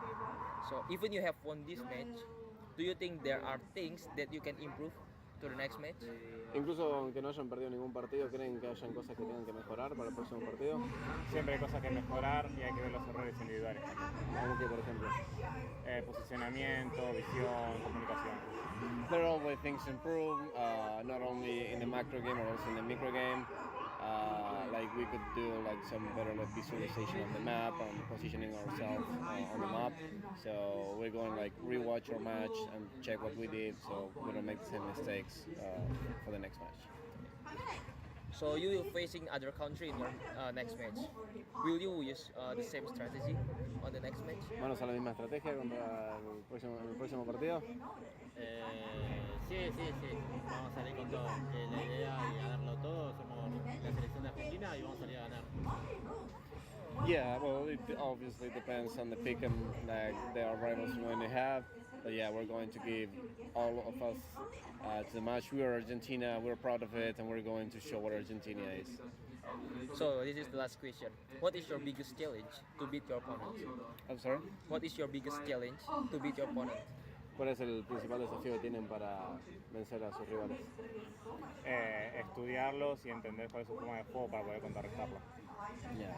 So our biggest challenge is to understand our rivals, so we can think of a strategy to overcome them before they come after us. Okay, that's all for all my questions. Thank you very much for your time, and I hope the best for this competition. Thank you. Okay, so here we have Gabian for Onyx Esports, and I have a few questions to ask. So the first question, how confident are you for the Indonesian Mobile Legends national team to win in this competition? Yang pastinya yakin banget, soalnya kayak aku juga sering lihat kayak beberapa turnamen kayak mereka mainnya gimana dan yang gak kalah jagonya sama tim-tim negara lain, jadi harus menang. So what do you expect for Esports Indonesia? Esports Indonesia sekarang kan udah dibilang lumayan maju juga ya di maksudnya dibanding negara-negara lain selain Filipina. Jadi ya semoga bisa lebih berkembang lagi, bisa lebih maju lagi, bisa banyak event gede di IESF. Amin. So okay, for the last question, what is your opinion for IESF? Opinion ya, udah oke banget sih. Apalagi tadi aku lihat kayak dari tahun-tahun ya, dari 2009 sampai sekarang itu kayak udah hebat banget, tetap pertahanin, dibikin jauh lebih baik lagi. Okay, so today we have Malaysia that will be competing in Mobile Legends Bang Bang in World Esports Championship in 2022, and we have a few questions. So the first question, are you satisfied with your performance in this match? I think the boys are quite happy, but they are not overconfident because our motive is to go straight into the finals. So for the next question, what is your key factor to help you to win in this match? Menangkan Momolin, menangkan Golin dan mid lane. Even you have won this match, do you think that you will improve for your next match? Dah menang match ni, perlu improve tak untuk next match? Kita nak akan buat lagi the best lah daripada sebelum ni. InsyaAllah kita akan buat lagi power. So you will face other country in your next match, right? Will you use the same strategy on the next game? Maybe tidak. Kita akan gunakan strategi lain. Sebab setiap team ada strategi orang, so kita orang ada strategi untuk counter mereka. So for the last question, what is your biggest challenge to beat your opponent? What is the biggest challenge to beat your opponent? Tim mana yang bagi dia? What will be? The biggest opponent to beat the opponent is about we studied them. I mean, we need to Melayu je. Kita orang nak kena beat diorang daripada segi strategi dengan drafting itu je lah kot. Tadi macam panjang. Okay, that's all for my question. Thank you for your time and I hope the best for this competition. Thank you so much. Thank you. So today we have Philippines that will be competing in Mobile Legends in World Esports Championship 2022, and I have a few questions to ask. So the first question, are you satisfied with your performance in this match? In this match against Slovenia? Yes. Yeah, I think we're very satisfied with our very satisfied in this match versus Slovenia. But in EVOS, I think we still have some things to work out. Okay. So what is your key factor to help you to win in this match versus Slovenia? Key factor. Ano key factor? Factor. What's the key factor? The key factor is we work together. Yeah, we use our strategy. Yeah. Do you think there are things that you can make improvement for the better match? More practice. Yeah, and adjust on cell phone use. So you will facing other country in your next match, like Vietnam, right? So will you use the same strategy? Yeah, we still have more strategies we're not showing yet. We're gonna show it to in our next match. Yeah. So what is your biggest challenge to beat your opponent? Biggest challenge. I think our biggest challenge is adjusting to the phones and the comms. Because the comms is delay and the sound is very weak. And I think the biggest adjustment is the phone because we use iPhone in our country. Yeah. So how confident are you to win this competition? How confident are you in this? 100% confident. Yeah, 100%. So this is the last question. Who is the tough enemy in this competition? I think Indonesia and Cambodia, Malaysia. Yeah. Cambodia and Malaysia. They are competitive. Yeah. So okay, that's all for my question. Thank you for your time and I hope the best for you all in this competition. Thank you. Thank you. Pilipinas! Lahat matatag! Okay, thank you. Congratulations, Philippines! Thank you. Support Philippines! Thank you! Thank you! Very much. Thank you. Indonesia that will be competing in Mobile Legends Bang Bang in World Esports Championship 2022 and I have a few questions to ask. So the first question, are you all satisfied with your performance in this match? Saya go jawab ya. Yeah. Pakai bahasa English. So for this match, I think we will take this. So happy, but we're not too satisfied. Our to win the whole championship. So the next question, what is your key factor that helped you to win in this match? Key factor that was win this match is everyone's hard work. Everyone really put in the effort, the time, and mainly just trust between everyone over here and everyone doing their job. Because without everyone's contribution, we wouldn't have been able to do it. So even you have won the match, do you think there are things that you can improve for the next match? There's definitely many things that we can improve.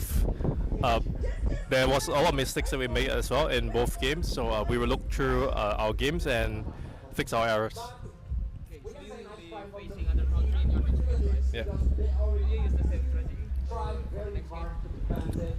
Strategy-wise, we cannot really disclose, but I can assure that we still have other strategies out there, and we will see what we want to pull out for each different team.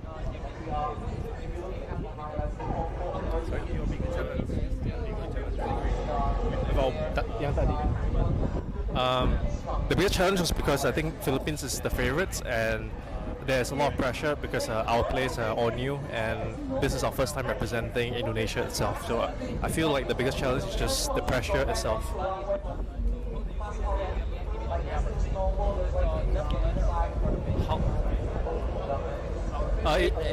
It feels really great to win the M3 champions, but we know that there's a possibility that they will make a comeback and we will eventually might face them again. So we're happy for now, but we're not too happy yet. So for the last question, we know that the weather in Bali is hot, right? And when the game is on the upper stage, so does the weather affect for the match? I would say the setup overall is really good. The weather doesn't really affect us, and the setup, the equipment, everything covers the weather, so we don't really feel the heat. Thank you so much. Indonesia! Jaya, jaya, jaya! Okay, thank you. Congratulations, Indonesia! Okay, so hello everyone. We have Daki here as an ex-professional Mobile Legends player from Indonesia. Okay, hello. So the first question is, what do you think about this match, Indonesia versus Philippines? Sebelum match ya, pakai bahasa Indonesia aja ya. Jadi menurutku match-nya itu bagus banget, tapi menurutku Indonesia masih punya PR karena secara early Filipina lebih bagus. Masih lebih bagus, tapi secara mid game mungkin tadi Filipina over PD, ada yang game 1 over PD, akhirnya Indonesia bisa balikin. Tapi maksudnya menurutku kemenangannya belum clean aja. So who is the top opponent for Indonesia in IESF? Filipina. How much confidence are you that Indonesia will be the winner for this competition? 70% ya. So for the last question, any future hope for Esports Indonesia? For Esports in Indonesia is semoga banyak tim baru bisa masuk MPL termasuk GPX. Okay, thank you. That's all. Thank you. So today we have Cambodia that will be competing in Mobile Legends Bang Bang in World Esports Championship 2022, and I have a few questions to ask. So the first question, how do you feel about this match? Are you feel satisfied, or maybe there are some things that you all need to improve from this match? From the last match, we feel exciting, and there's a lot of things for us to learn from the last match. Okay, so what do you think about your enemy performance today? The performance is very strong because they have more experience, and yes, they very strong. Okay. So is there any special preparation for the next match? Yeah, there is the draft, the strategy for the next match. Okay, so you already won the game in this time, right? Yeah. What things do you have that your enemy doesn't have? Maybe can be your chemistry more than good than them, or rather? I think it's our spirit. Together, we all in one. We know what to do, and yeah, we trust each other. We have the same spirit. So how confident are you to win this competition? Our confidence is 50%. 50%. Yeah, 50%. So for the last question, who is the toughest enemy in this competition? Why? I think both of Philippines and Indonesia are the toughest team for us to beat. Why? Because they are the stronger team in ASEAN, and they have more experience, and yeah, their players so strong. So okay, so that's all for my question. Thank you for your time, and I hope the best for your competition. Thank you. Okay, so today we have H and Textam as a coach and analyst from Indonesian Mobile Legends team in World Esports Championship 2022, and I have a few questions to ask. Okay, so the first question, how do you feel about this match? Are you all satisfied, or maybe there's something that you all need to improve from this match? Dengan pertandingan tadi kita udah lumayan puas lah ya, kita bisa menang terus, tapi kalau kita lihat kita tetap fokusnya buat di upper bracket final, terus di nanti di grand finalnya sih. Jadi ya kita masih tetap walaupun puas tetap fokus buat dapetin emas sih kayak gitu. So what do you think about your enemy performance today?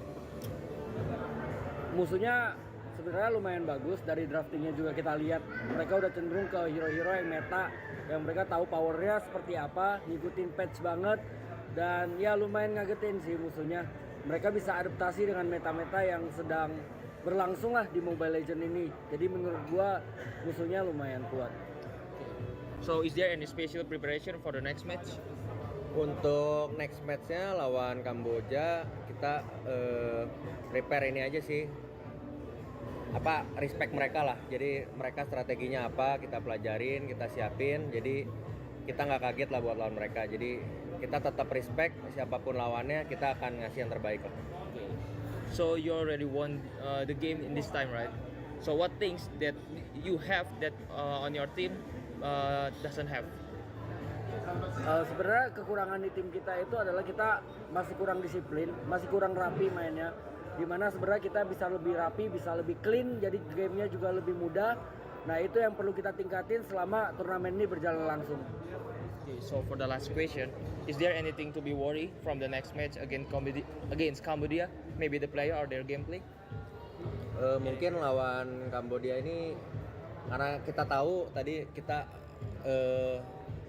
expect-nya kita bakal finalnya lawan Malaysia ya. Ternyata Kambodia bisa ngalahin. Jadi ya kita inilah pelajarin lah kenapa mereka bisa ngalahin Malaysia, dan kita respect dari draftnya juga. Kita baca mereka strateginya bakal gimana, jadi kita nggak bakal kaget lawan mereka. Jadi okay, so that's all for my question. Thank you for your time, and I hope the best for this competition. Okay, thank you. Okay, so today we have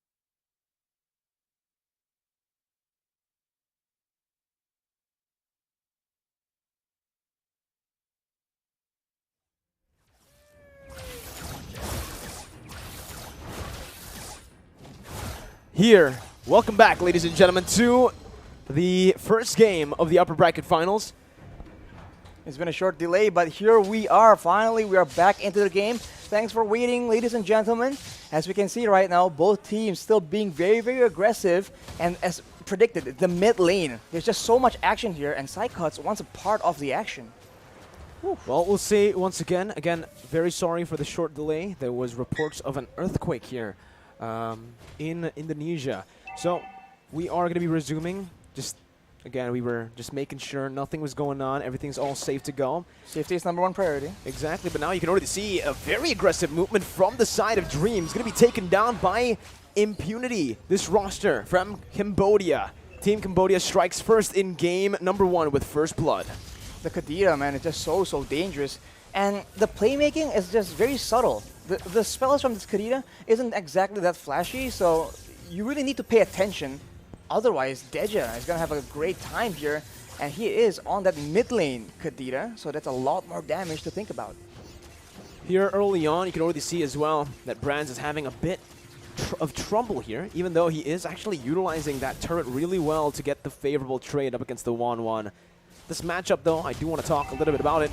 The turtle has spawned in Arashi, who has the lead here, who has the advantage. I think it's quite balanced, but Cambodia, they have a lot more tools to begin fights, so I think the Indonesians need to be very, very careful, and now it begins. Numenal Blast comes in, and that's going to be taken down. The Petrify as well with the final blow as the backline will be targeted by Boom. Hijime with the flicker to get out to safety, but that's the retribution by Taz as he goes absolutely massive, dealing a whole lot of damage, picking up a kill as well. Boom melted down, forced the flicker out, and Indonesia comes back, secures the turtle, and 2 kills. I wish I can say I was surprised, but look at how oppressive this Joy is. A lot of damage, a lot of survivability. At the end of the fight, Taz had almost half his HP bar worth of shields, and that is something that in this early game Cambodia cannot deal with. They simply just don't have the items, the damage to deal with it, and this is why it's so annoying to have this Joy on the opposing side, and they need to be more proactive here, because if Indonesia are the ones engaging the fight, like now you can see, it's just very, very dangerous, and they are risking getting picked off. The rhythm of Joy and the electrifying beats, it does so much damage. It's nasty combo. Nasty combo, and on top of that, nasty mobility. He's untargetable practically when she is using that rhythm of Joy. But 5 jumps essentially, I think.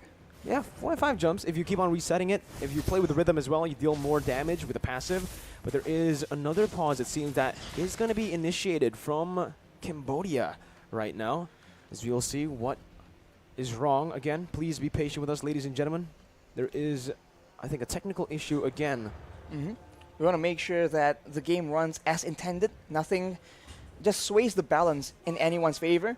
But for now, very, very interestingly enough, it's the matchup here between the Joy and the Martis. It's just very interesting because it's the same idea. A lot of dashes, tankiness as well, and a lot of damage. So now it becomes a showdown almost between the Martis and the Joy, especially in this early game where you can just abuse that immunity and just take control. But now it's a bit of a mechanical showdown.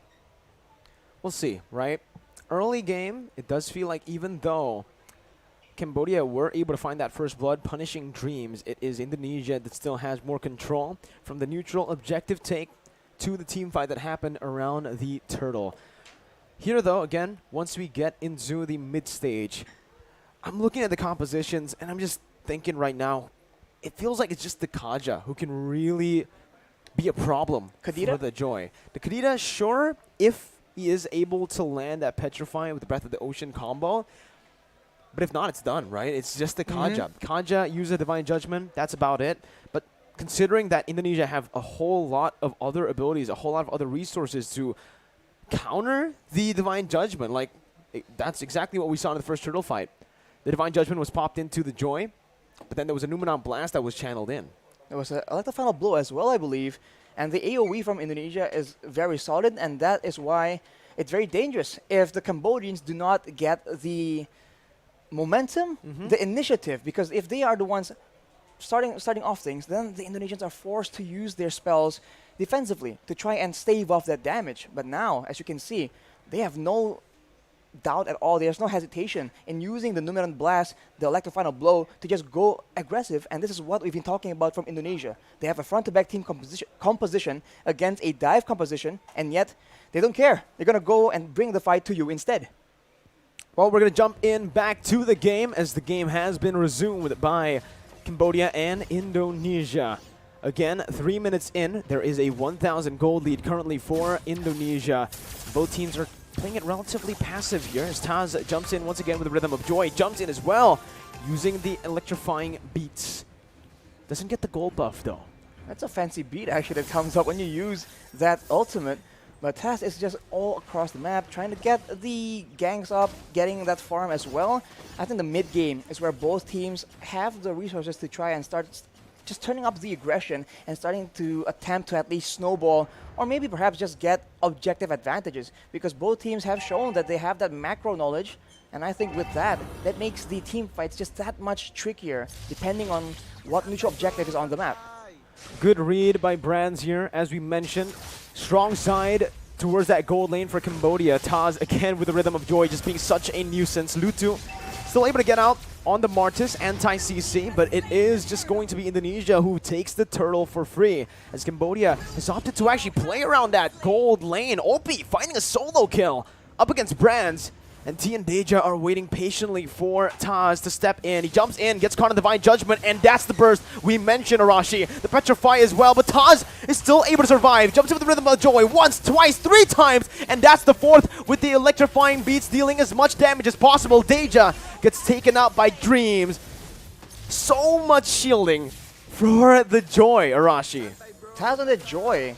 Yes, there's a lot of shielding here, but even before that, in the initial CC lock, he's just able to survive from that without a vengeance. So that is very interesting. I really thought that it was over for him right there, but he was able to survive with a sliver of HP, and that is all you need on this hero. You need to seal the deal before there's any counterplay. Otherwise, it's an absolute disaster. And for Cambodia, now they're on the back foot for sure. Indonesia will try and use this lead, this control, and get those nasty pickouts of their own, or even a big combo, unless Cambodia can do something surprising, like the trap in the purple buff. It was a very great attempt. 6 minutes in now, it's still a 1,000 gold lead. I feel like Cambodia, even though they've been behind, they've been losing a lot in these skirmishes, they're still keeping level head. They're really farming well, and they're trying their best to minimize that gold lead. Meanwhile, Boom actually gets a solo kill on Psychots. Deja will fall as well. It's 1-for-1 as Taz is looking for an engage. It's the conceal by T to help his gold laner OP get out. Dreams, though, going to be brought back for Divine Judgment. That's the shield coming up, and that's going to be OP who's looking for all the shield. That's the crossbow tang popped up. It's going to be Dreams who gets taken down, but it's going to be traded back in as OP will fall to the hands of Brands. That's, again, Taz doing so much damage with the electrifying beats. Popping that sick beat, my man. On the sick beat, but losing the mid turret in the process. That is a very good rotation from Lutu, but you can see that the rotation game very much favors Indonesia. They're always one step ahead due to that wave clear advantage, but somehow, some way, Cambodia, they've been staying in their lanes, and eventually they are having a turret advantage, although now Indonesia has a chance to actually use that time to go for the neutral objectives. Cambodia are so good at looking for these crazy pickoffs almost everywhere on the map. But they're opting, again, to put most of their resources to play around OP. 2-0 stat line currently. Still the same stat line as Brands, but again, they are already getting that push control around the topside river. Indonesia rotating with a similar pattern towards that top side. Lutu trying his best to just open up the map, and both teams will not decide to go in just yet. Oh, they go in for the gold buff though, but it seems to be just a small trade going on, unless Dreams goes into the bush. Uh-oh, that's going to be Dreams. A lot of resources placed onto him. He soaks in every single damage from the crossbow tang, and that's going to be Taz caught very low. Still able to dash in with the Rhythm of Joy. That's Brands actually locking Lutu in place with his go away. Lutu finding the kill, but will fall as well to the hands of Taz, who picks up a double. Psychots now onto T, who has the Divine Judgment, will be able to pull him back into the turret. Now Boom with the Bravest Fighter is able to dish out some damage, but Psychots gets out with relative ease on that Benedetta. Cambodia is getting some kills on the board, but they're allowing Taz to start to snowball, man. He is 3-0 right now. He has that genius one, and he has built the Oracle very early on. It means less damage for him, but it also means that Deja as well as Tai cannot actually burst him down as reliably as they would like, and it's only going to get worse from here on out. He is already very tanky, and with the steel leg plates, that is some very efficient itemization to ensure that the damage from OP as well as Lutu and Boom can be mitigated as well. Here, again, it feels like Cambodia. Sheesh! Sorry, my bad. It's okay. There's also a Kalas right there from Dream, so both teams just having fun, right? Even though they're competing here in the upper bracket finals for the grand final spot, it's great to see that both teams are still enjoying their time in the Land of Dawn. Cambodia, though, however, are 3,000 gold behind of Indonesia. This will definitely impact their next few fights if they do decide to commit and fight, contest, instead of trading. Boom has already started his rotation down to that top side. Deja going to be able to catch Psychots with the Petrify. Suppression as well with Divine Judgment. Taz wreaking havoc with the Rhythm of Joy. That's the Nunan Blast placed in as well. Popped in. T going to be caught, but it's only the Roamer taken down for the XP lane. Lutu and Boom still relatively untouched. He gets the stun onto two members, but the real world manipulation is still there. Taz again jumping, weaving everywhere. Has the electrifying beats, but will not choose to use it just yet. They'll choose to go for the Lord now. 1 for 1, it still stands, but it's still Indonesia with more control. Indonesia has more control, and they are trying to use it to bait in more kills. Lutu goes in 1v3, but he will be forced to back away, and Indonesia is not risking any 50-50 in this Retribution battle. They're waiting for the right moment, and they have a structure taken on the other side of the map just for good measure. Now, with Hijumi having a glowing wand, the poke damage is going to get very, very much worse for the side of Cambodia, and that will pressure them into making these reckless engages, and perhaps that will allow Indonesia to punish it even more. As you can see, Cambodia very intent on getting this Lord. Top lane, tier 1 going to be target T, looking for that Divine Judgment, but a perfectly placed go away is there. Taz, again with the Rhythm of Joy, soaking in so much damage, but will be caught in the Petrify. That's a shutdown over to Opie, who's going massive now. Has the crossbow tang, just one more weakness point onto Dreams, but Opie gets poked back. Falling back now, Dreams is looking for it. Psychots with a Petrify onto 2, and the final blow finds Opie. It's absolutely amazing for Psychots, but the crossbow tank given over to Opie, who's still able to convert it onto Dreams. 2 members falling once again. Cambodia have risen again. It's a 3 for 1. It's a 3 for 1, an absolute disaster for Indonesia. Taz got shut down by none other than OP, and that's a huge gold swing as the Indonesians go in for another fight. Brands trying to do what he can here. He's going for the steal, but will not be able to find it. The go away and the Wind of Nature popped in, but he's going to be petrified. And you can't Wind of Nature. The damage from that Kadita magic penetrating through, and Brands taken off the board. That's a 2v5 essentially for the Indonesians. Very, very reckless. And it seems like they're losing control in this game right now. They certainly are not expecting the difficulty for Taz to actually take control of that game. We questioned if Cambodia has a solution, has something in the pocket. That is what they're showing right now. With the Lord pushing in, Cambodia goes for the jungle control as well, and the Indonesians are struggling to keep up. Taz, he needs to be a bit more disciplined with that Rhythm of Joy. Last time he jumped in and got caught in the Divine Judgment. That led to Cambodia getting a good fight. Concealed play. T flickering forward. Not getting anyone, but that's going to be the Joy. Targeted down. Taz out instantly now as Lutu is able to disengage. A good stun from Boom to once again help the rest of the members to back off. It's another 1 for 0, Rashi. And Cambodia, it feels like they're one step ahead. It seems like now that Joy pick is actually harming the chances of Indonesia because Taz keeps going in and overestimating the flexibility, the power of this Joy, and Cambodia is absolutely punishing it. If they take it slow, Brands as well as Hijumi has enough damage to start poking around, to pressure the members of Cambodia. There's a lot of physical defense being built, but Hijumi with the glowing wands ready right now can actually poke them down before Taz goes in to secure those kills. So I think they have to be more synergized in how they want to approach these fights, because right now, it seems like it's very disconnected. We're seeing a lot of fights from Indonesia without the whole team, the 5 members at the same time. Ooh. Cambodia.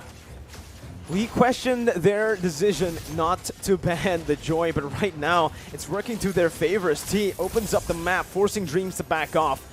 Indonesia zoned away from their own jungle as the orange buff will be claimed by Cambodia. Again, it feels so tough for Indonesia currently because Cambodia have such a good kite back composition. They can kite back, they can even engage now. And that's what we mentioned earlier, right? This pick style of composition that Cambodia opted to go for and kept on building towards. It really is looking super strong right now. Especially because early on, Indonesia has their own pressure, so Cambodia cannot synergize, cannot set up for these big ambushes. But now with the tides turned, with the gold lead in the hands of the Cambodians, they are all over the jungle of the Indonesians. The Magic Century will expose them for now, as Brands has picked up this Demon Hunter sword, allowing him to maybe be a bigger threat towards the tankier members. Ooh, that was such a risky move by Taz. Man, he dashed towards T on the Kaja. But he knows exactly what's going to happen there. He knows that T won't be in range after he uses the Rhythm of Joy. But it's just pretty stressful for me to watch. Again, very aggressive moves. That's not quite necessary for Taz, so maybe this is just his character, his killer instinct, his mechanical skill wanting to be used, but now Psychos is being targeted. Uh-oh, Psychos gonna be caught, doesn't get the eye for an eye, but he gets the Petrify. Now the final blow as well, caught! No crossbow tang used just yet. Indonesia decided to look for a trade here on the Lord. Look for retribution. Taz gets it, but he's going to be caught there. Brands with a brilliant disengage. Crossbow tang still ready. OP pops it in. Winner truncheon by Taz now. Caught in the midst of it all. Jumps in. Back and forth once again. Taz gets out. It's a good trade. Psychos traded in for the Lord for Indonesia to stay in this game. Wow, that mobility, man, is just so tough to deal with. Cambodia, with 4 members, were unable to get that pickup onto Taz, and now Hijume has built a Winter Truncheon as well, so the dive is just less effective. Uh-oh, Dreams caught Taz doing so much damage. Taz is absolutely a monster here. He's still able to survive, buying so much time, and it's a 1 for 0, 1 for 1 here. Everybody's low, 2 for 1, as that's a kill taken by Brands. 2 members low from Cambodia. The Enhanced Lord marching top. And it does seem like we're going to get a replay here, Arashi. What happened in this team fight? Cambodia going for the aggression, crowded around together, and the AoE coming in from Hijume is something that they are not taking into consideration. What? They get very, very low, but now another fight is breaking up in the bottom, in the actual real game time. Hijume, apparently, a bit too aggressive, overstepping his boundaries there in the enemy jungle. But it's all good for Indonesia still. Even though they lost Hijume, they were able to find a few trades on the board. Tier 2 in the top lane, mid lane, and even in the bottom lane, equalizing the turrets here for themselves. But the Tier 2 hasn't fallen in that bottom lane just yet. I'm questioning a bit how the Winter Truncheon is the option that Hijume is building for, because I think even if he does survive with the Winter Truncheon, that means that the whole roster of Cambodia will be on him when he gets out of it.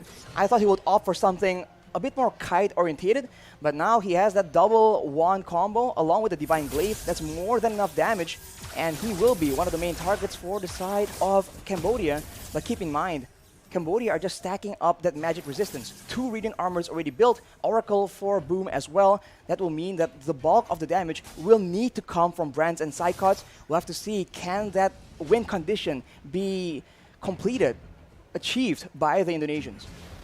Well, they're already popping that Conceal. Dreams looking for the plays, opens up the map. T there, doesn't choose to go for the Divine Judgment just yet. Deja gets out with the Odyssey. Ludu still soaking in a lot. OP Psychos trying his best to look for it. Psychos tries to cut the wave there, but it's not going to be able to happen. T gets a Divine Judgment, but Psychos once again is going to be able to jump in. Winter Nature popped in by OP, who's going to be massive here. Has a lot of room to play with. Boom jumps in. Brands gets stunned, but has the Winter Nature. OP still in the back line, still hitting. Has it, having the crossbow attack. Will try his best to look for all the weakness points, but it's going to be reset once again as Taz finds the shutdown onto Lutu.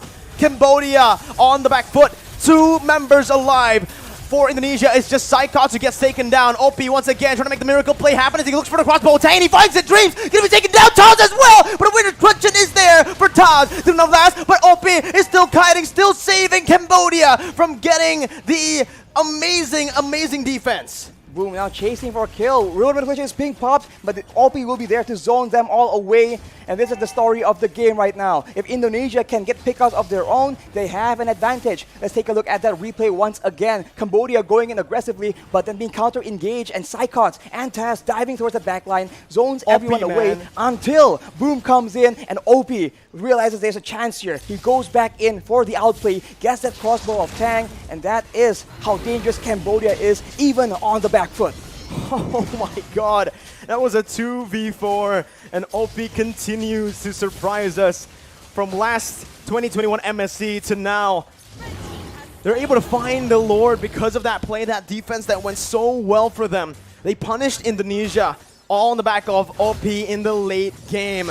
Even up against Dreams, when he popped that shield, he was able to maneuver away behind the shield. This is why this composition is so dangerous. Every single member, every single hero on the side of Cambodia can make the plays happen. Whereas for Indonesia, it's about unity. It's about synergy, playing as 5, because otherwise, alone, the Yves, the Lolita, the Melissa, they cannot make these plays happen alone. Even Taz right now is being completely countered. They need to play around each other and get that united team fight to get that victory. 18 minutes in, this is still an enhanced Lord though that Cambodia took. They couldn't risk waiting for that 18-minute mark for the evolved Lord to spawn. It's them now trying their best to micromanage the waves. Taz, very risky play again, walking in front of that Kaja. T's been absolutely solid with his Divine Judgments. Both teams are opting to play it still very slow, building those waves up for Cambodia to crash and siege. Not to mention, T has the flicker, so beware of that flicker Divine Judgment combo. But here we go, Cambodia sieging away, and look at T. T looking for it now, gonna get stunned up. Not able to find a Divine Judgment. That's the Petrify onto one member. Deja is the only one caught there. The real world manipulation instantly cancelled out, and Indonesia opts to clear out the Enhanced Lord first. Bottom lane gonna be targeted here. That's gonna be an amazing winner structured by Hijime to escape from the Divine Judgment threat. Lumina Blast now onto one member. It was dodged away by Lutu and Boom, who's now caught in the base. Immortality still available. 1 for 0 right now for Cambodia. Boom, getting out. Taz jumping in, looking for some damage. Not able to connect on the second Rhythm of Joy, and Cambodia will try their best to look for another push. Hijime has the Holy Crystal, so that's a lot of damage. He is the main wave tier 2 right now, but Psychos goes in. Final blow used up. Deja gonna be caught there, but still is able to run away with the oddity. Psychos gonna be taken down. The crossbow tang, massive. OP is absolutely overpowered. The real world manipulation and desperation. Boom, gonna be caught. Immortality's popped in. Lutu looks for the base, and Cambodia gets the first game in the series. Another massive victory for Cambodia. We said Joy was OP. We said the team that has Joy will win the game for sure. Cambodia says no. That is not the case at all. We have the answer. They completely shut Taz down. The mechanical genius cannot show his skill. That is props to Cambodia, man. We all thought Joy was unbeatable. Cambodia definitely showed that Joy was unbeatable in their game against Malaysia. To do this up against Indonesia, a team that haven't lost a single game in ISF so far, when you give them Joy, the unlosable, quote-unquote, character.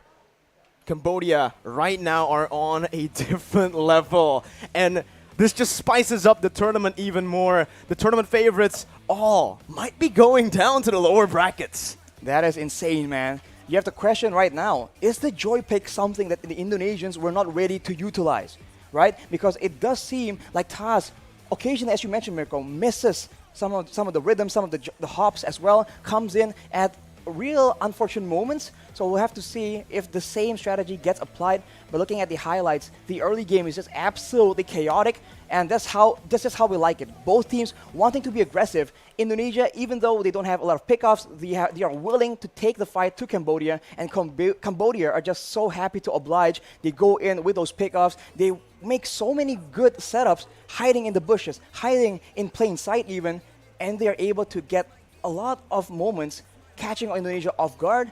And even though in the late game it got kind of close, even though on paper Cambodia was not supposed to win in that late game, in those big team fights, they find a way to make it work. They utilize the objective gameplay as well, and they're showing again, even though we're not the favorites, we are a top tier contender. Take us seriously or pay the price. OP did so much for the team here. You could see, but the entire team played around him so well in this game. OP was behind early on. You could see that he was taken down twice here in the 9th minute mark. Indonesia seemed to have control, but in the mid-game, it all changed after one team fight. And that's a Lord fight right here that you see. Psychots got an amazing flank, but OP, when you try to flank him, it seems like it's always going to be turned around. He's always positioned so well in these team fights, but he's not too far back. He's always in a position where he can hit, but he can't be hit by the enemy team. There was another moment in this match where it turned around back to Indonesia's favor. And here, this was the moment where OP outplayed Indonesia. It was a 2v4 situation with Boom dying right here. I thought it was over at this point with 4 members marching down the base. Tell us what happened here, Arashi. Dissect it for us. I think Indonesia got a bit of advantage here. They thought that it was over, like you mentioned, Mirko, but it did not put into consideration the fact that there are so many playmaking tools in the hands of the Cambodians, and they paid the price. They could very easily back away, use the Lord, maintain that discipline we've been talking about, and slowly but surely strangle the Cambodians. But that is not what they did. They got overzealous. They figured that they can take the fight to them, and they paid the price, as we mentioned already. So Indonesia right now needs to decide how they want to do this, because for Cambodia, they have a solid plan. They have solid workarounds for all the issues that Indonesia has been throwing at them, and the match MVP is going to be OP from Cambodia. Absolutely OP with over 100,000 damage. And 73,000 damage taken as well, by the way. That's a marksman. Excuse OP me? takes damage, does Hello? damage, has a good score, farms up, and even solo killed Brands early on. Yes. 8-2 and 7. I think there's no doubt as to who got that MVP, the man who saved Cambodia many times in the late stage. But in the early game, we gotta give a player spotlight over to T. Because if OP carried in the late game, it was all due to T, again, protecting him, using the Divine Judgment more so as a cover tool, as a tool to peel for OP instead of engaging. Exactly. The security, the protection is as important as the engage tools. He was also responsible for shutting down the snowball of Taz in that early game. Now we take a look at a bit of the items, and of course OP has a full inventory slot. Brands does too, however. Unfortunately, Brands in the final fights, he was always targeted, and we talked about this. The Irithel would have countered the 1-1, would have been more mobile, more secure than the Melissa, and Brands paid the price because everyone was absolutely gunning for his life in this game. And look at all the damage items. It's by all means quite late into the game, so you cannot survive long at all. And the only real protection he has was Dreams on the Lolita, who occasionally still tries and goes aggressive with the Numenon Blast. So like I said, Indonesia needs to work out a proper team fight plan, because otherwise, if they don't have the composition for it, it is not going to work out. I feel like that was our main concern coming into game number 1, right? For Indonesia, it's definitely that pick, the Melissa. Instead of the Irithel, we mentioned as well that we personally think that the Irithel is just such a solid hero up against a 1-1, especially up against so much dive. The Melissa does do well with the go-away, certainly is able to stop these members from getting close. But the thing is, from the Lapu, can't let you get close, but Lapu and obviously the Kadita, there are abilities from the Lapu and Kadita that can go through that go-away, right? The stun is technically ranged, it's melee, but it has a quite a big range, quite a big hitbox as well. But before we head on over to game 2, we're going to take a short break. Arashi and Mirko signing off for a bit. Stay tuned.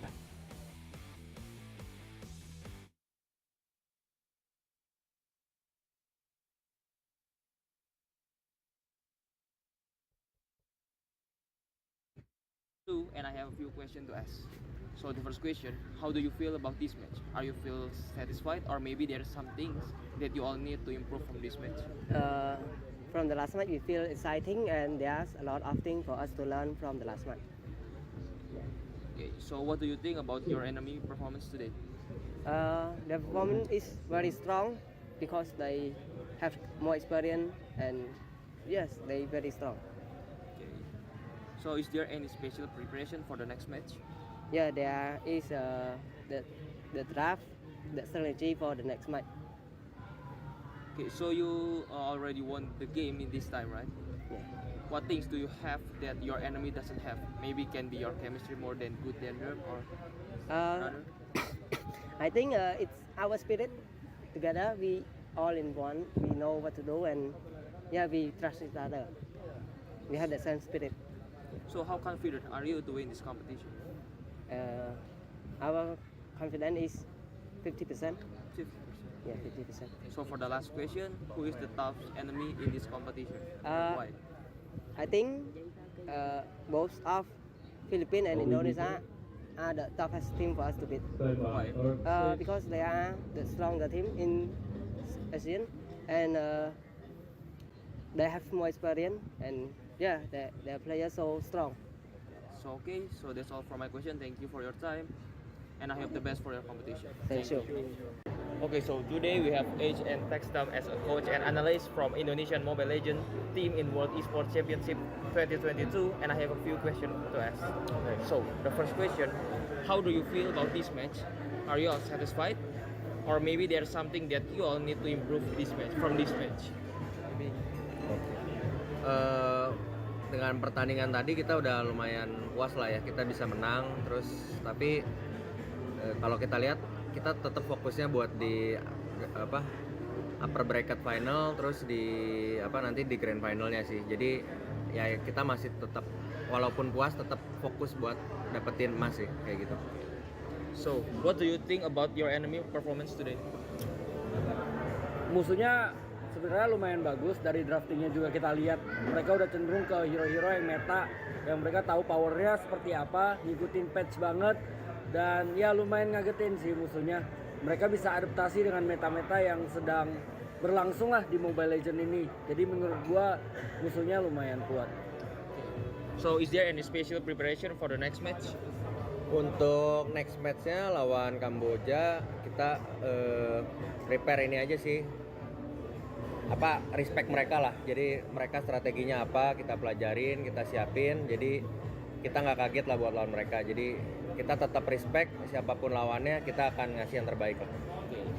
So you already won the game in this time, right? So what things that you have that on your team doesn't have? Sebenarnya kekurangan di tim kita itu adalah kita masih kurang disiplin, masih kurang rapi mainnya. Dimana sebenarnya kita bisa lebih rapi, bisa lebih clean, jadi gamenya juga lebih mudah.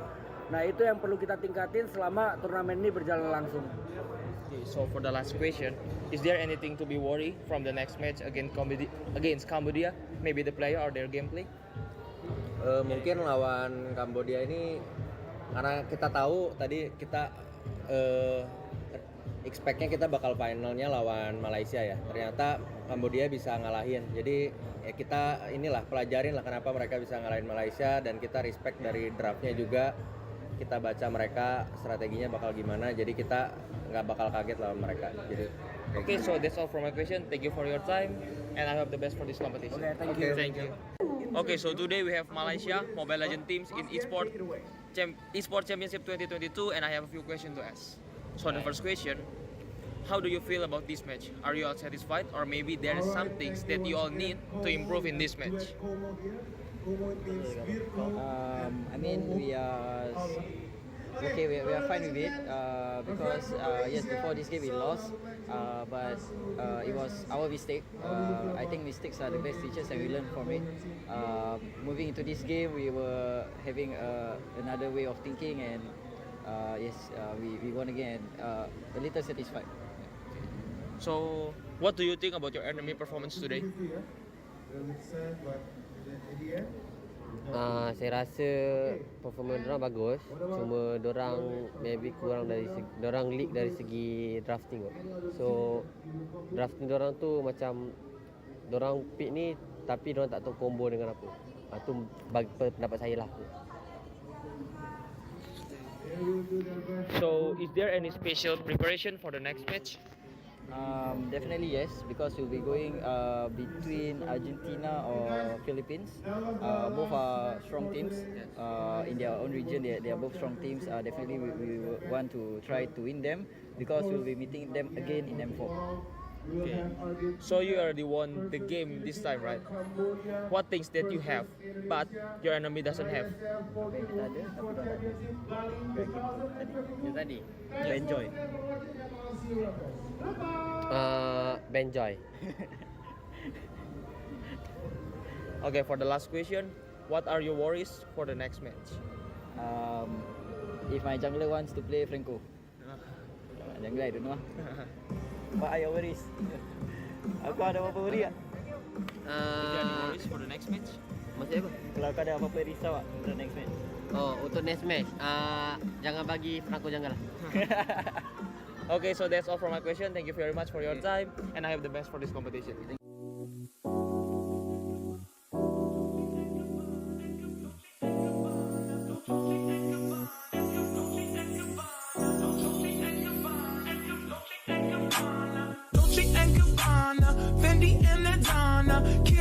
be sharing all their money, got me wearing fly. Girl, but I ain't asking. They say they love my ass in 7 G's to religion. I say no, but they keep giving, so I keep on taking. And no, I ain't taking. We can keep on taking. I keep on demonstrating my love, my love, my love, my love. You love my lady lumps, my hump, my hump, my hump. My humps, they got you. Got you, they got you. They got you. Got you, they got you. They got you. Got you, they got you. They got you. They got you. They got you. Dolce and Gabbana, Fendi and Adana, Karen, they be sharing all their money.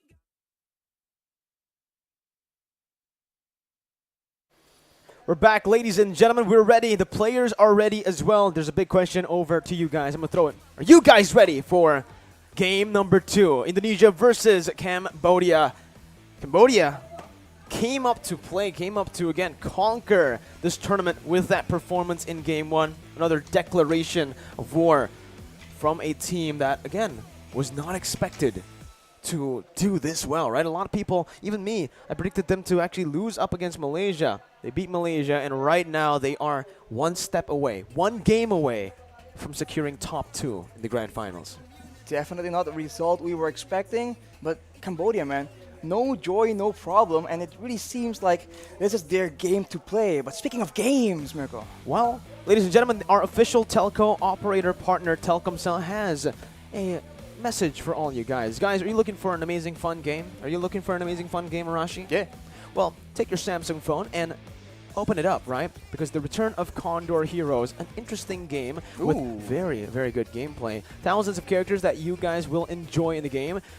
You guys can make your favorite warrior be the strongest warrior in the game. Bring your clan to become an unbeatable clan. That's the fun part, right? That's the fun part, right? I mean, make a clan with friends. Make a clan with friends, choose your character, and you guys can now download it on the Google Play Store or the App Store. For more information, obviously, you guys can visit at condorheroes.duniagames.co.id. But Rashi has a few more messages for you guys. Or of course, if you have Telkomsel points and you want to get some merchandise or free drinks, or you want to just join in the fun games, we have a booth here that allows you to just redeem those codes. So visit the Telkomsel booth if you're on location and make sure that you maximize this opportunity. Yes!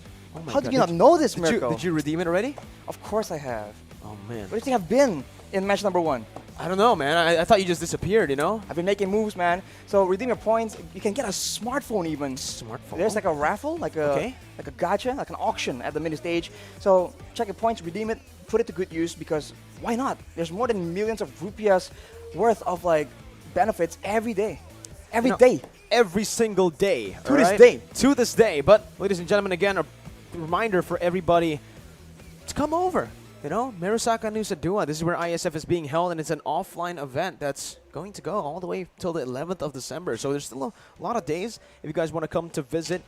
Here, though, we are going to jump into the draft for game number 2. Cambodia on the blue side, this time Indonesia.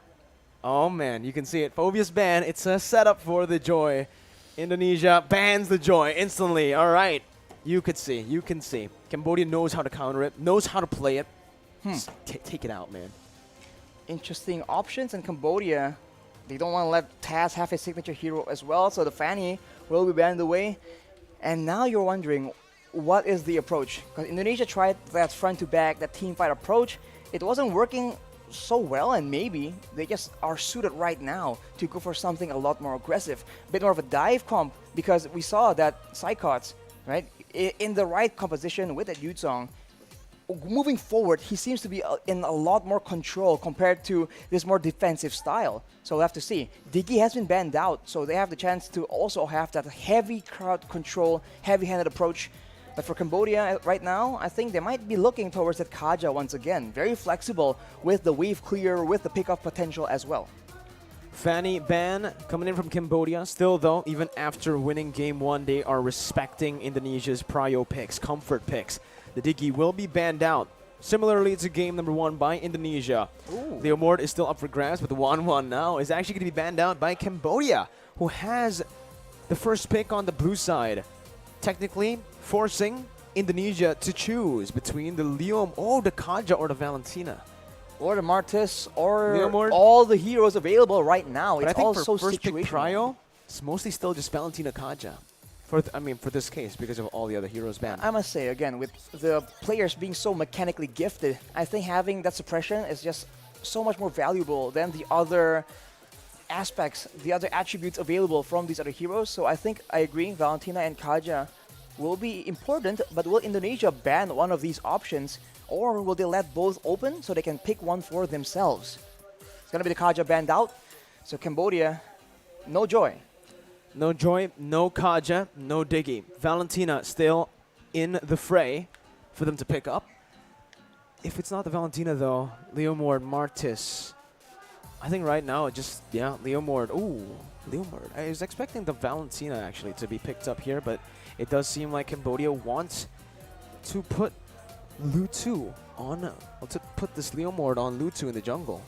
For Indonesia, I guess it will be that Valentina. It really makes sense. No, going up against a Leomord, fighters like this, Valentina has a lot of utility and damage available as well. And we keep talking about this, but wave control, wave pressure. Indonesia were able to actually abuse it so much in game number 1. Unfortunately, maybe not enough, maybe they didn't play the late game team fights correct, but the early game we can see that Indonesia were the ones aggressing, were the ones having momentum. So I think they will have a lot of emphasis in that wave clear department as well. Beatrix can be an option, Valentina as well.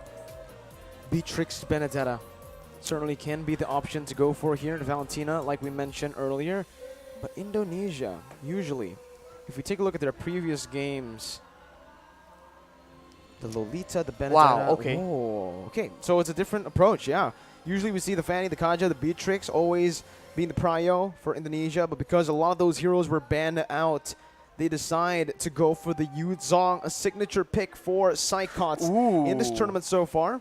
Cambodia picking up the Angela with no hesitation. They want to try to play around this Leomord, and honestly, yeah, Angela works, especially with that new Aspirant skin, Arashi. It's a very, very cool skin.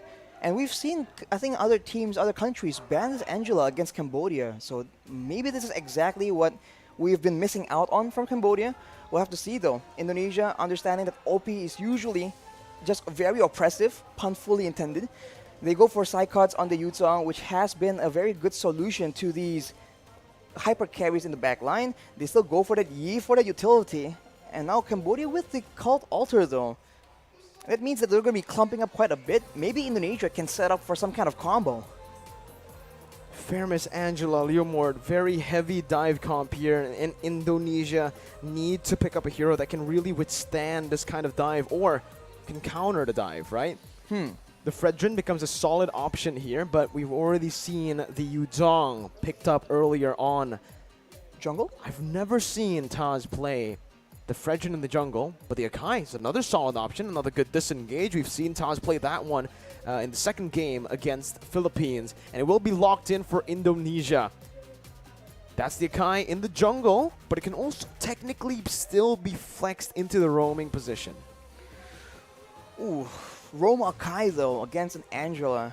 Obviously, Cambodia, I think they will rely more on the laners to be aggressive and have the Angela as more of a support, so Indonesia can get more value, more aggression in the early game. But now we're down to the second banning phase. What will Indonesia try and ban away? Because crowd control is definitely necessary for Cambodia to make this composition happen. The Lapu Lapu is banned away. We saw that Boom was able to use it to maximum effect, enabling OP, giving him a lot of space in those big team fights. And then for Cambodia, they themselves would want to try and deny perhaps the DPS that can melt through their very tanky composition. Indonesia are setting themselves up pretty well with the bans here. They notice that, again, Cambodia really likes to play around these dive-centric compositions. Taking away the Lapu is a solid option, but that's the Atlas ban as well from Cambodia. Just again, trying to nullify the threat that Dreams has. We all know on these crazy, flashy heroes, Dreams really likes to pop off. But right now, honestly, for the roaming position, for the roamer, I'd actually like, if I'm Indonesia right now, I think I'm hovering over the Mathilda, right? You need a little bit more utility. It's an amazing hero with utility. It can also be synergized well. It actually synergizes well with the Akai as well, right? You can pin people down with the help of the circling eagle when you are in that heavy spin position, when you have that ability active. Well, I wonder if the Kadita is going to be banned away. Because for Cambodia, I think it's a very solid option. But of course, already heroes in that role, so it won't be there. And I don't know if Indonesia will be willing to use it, maybe defensively. They ban away that Masha, though, and Franco is the ban from Cambodia. I find it quite peculiar, honestly, the Franco ban. Because I think Indonesia with the Franco is going to be a pretty weird composition, right? You're hooking people closer to your team when you want to get away from them. Maybe they're afraid of that buff denial, you know, the early game pickoffs for Indonesia to start snowballing. But now we're down to the final 4 picks for both these teams. Indonesia for sure will require some DPS. I think it's also because of just that suppression that he has in the Bloody Hunt. Becomes such a good cover peel utility tool for Indonesia. But now with the banning session done, in both the first phase and the second phase, Indonesia will look to go for the first pick, which is still going to be that Melissa. This time, I actually like this pick a bit better than last time, right? You're up against a Leo Moore. The go away can have a little bit more use here, especially with the peel already there, ready with the Kai. Not to mention there's Psychots on the Yutsong as well. The Furious Dive can be used defensively if it's necessary, so we'll have to see. I think we have to wait on that final pick. Is it going to be more aggression, more defensive? But for Cambodia right now, they require a golden of their own. It might be an Irithel. Works well with the dive nature, the movement speed forward from Cambodia. And if it takes high loss as well, that is a big slow, a big front line, a solid stun as well. So moving with speed here from Cambodia, maybe relying a bit on the Angela slow as well to try and catch the members of Indonesia off guard. Well, you know, we've always asked how to counter the utility from Yves, maybe with more movement speed, right? There's a lot of sprints there. With the Irithel being so mobile, there's a Leomord, a Faramis as well, and the Hylos. This is a movement speed composition. Indonesia might actually find it very difficult to lock people down with this kind of composition. They're going to lean heavily on, again, that Petrify from Psychots. But we saw, even in game number 1, with the Benedetta Petrify, Cambodia splits up really well before that flank to prevent that from happening. Indonesia with the final pick here, they need a Roamer. Unless the Akai goes into that roaming position, which is, you know, can work, but not really. And we mentioned the Kadita. Dreams on this Kadita is very, very dangerous, but we'll have to see. It's a mixed bag from Indonesia. Some kite back, some engage, some pick off, some team fight. Whereas for Cambodia, it's full metal, pedal to the metal. They want to go all the way in and take out Indonesia. Oh, man. Indonesia with the Kadita, they're basically trying to limit that move speed. They're trying to limit that mobility from Cambodia with another Petrify. Another CC lock hero that we just mentioned earlier. That's basically the tools for Indonesia to win. That's their win condition. If they can actually burst someone down, petrify them, stun them up for the rest of the members to follow up, it's going to be a good day, a good game for Indonesia. But if Cambodia somehow are able to maneuver around that or to split up so that only one member or at most 2 of the front lines gets caught in the Petrify, then honestly, Cambodia has a chance to actually 2-0 Indonesia. I think it comes down again to the execution this time.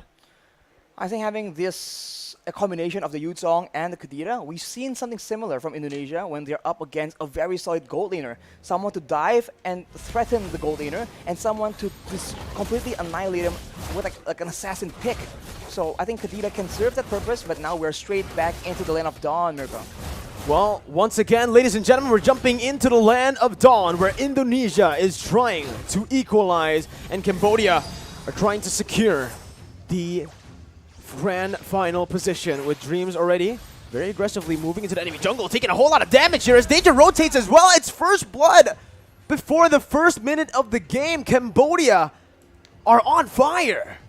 Bit of a disaster trying to get information on a Kadita. Very, very squishy. Yes, you have the blessing of the ocean, but you need to survive for that to actually work out. And by the way, speaking of security, 3 purifies on the side of Cambodia. Man. They are not having any crowd control issues whatsoever. They want to be able to do whatever they want, and they have enough mobility to make that happen without those sprints. So the purifies will mean that Indonesia needs to be very wise in how they want to use these skills. Oh, T still able to get out. Going to be taken down by Hijume. That's a trade back on the board. Both the roamers already falling here early in the game. But I do feel like, again, in terms of that mid-control, this Yves with the Kadita will definitely have a bit of an edge. Clearing out the waves a bit faster to rotate and to provide more help across the side lanes.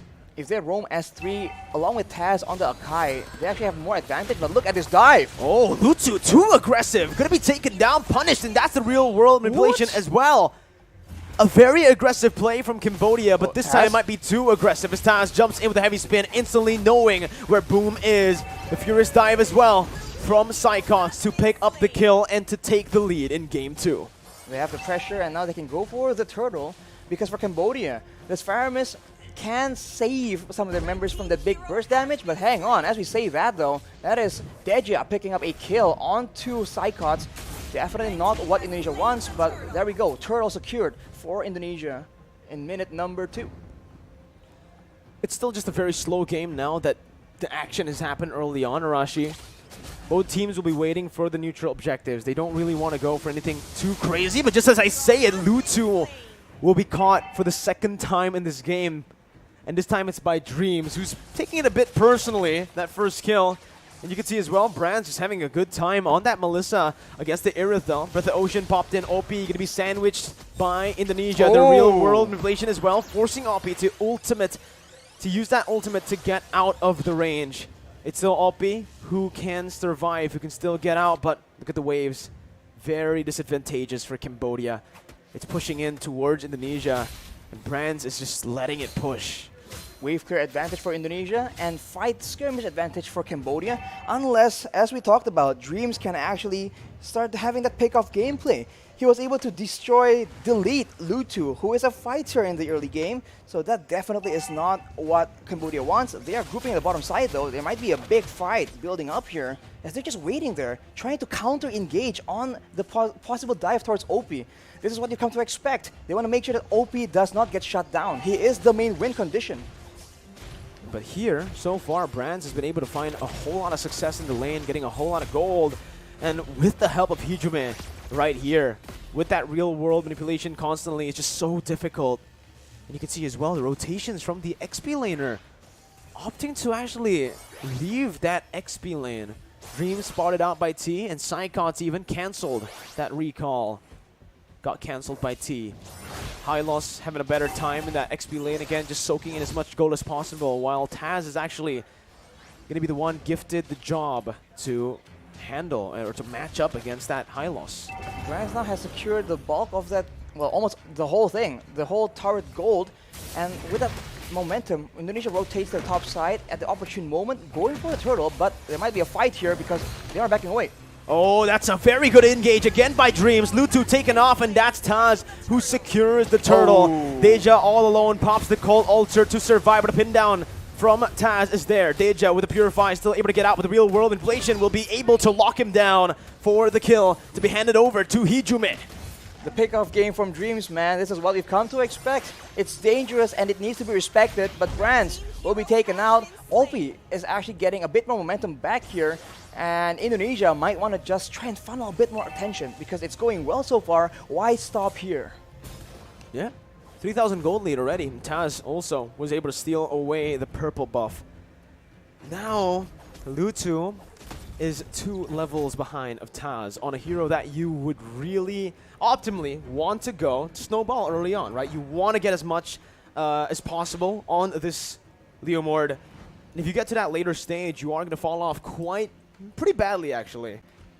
Well, Dreams right now, though, already having that Clock of Destiny scaling towards that late game. Hijume with the Ice Queen's Wand will mean that for Cambodia, escape is going to be a very difficult situation as OP again is the target. So much damage to the pin as well. The Purify comes in to save OP for a bit with a hard guard, but he is going to be taken down by Brands with the dolls. Deja with the Cold Altar getting out.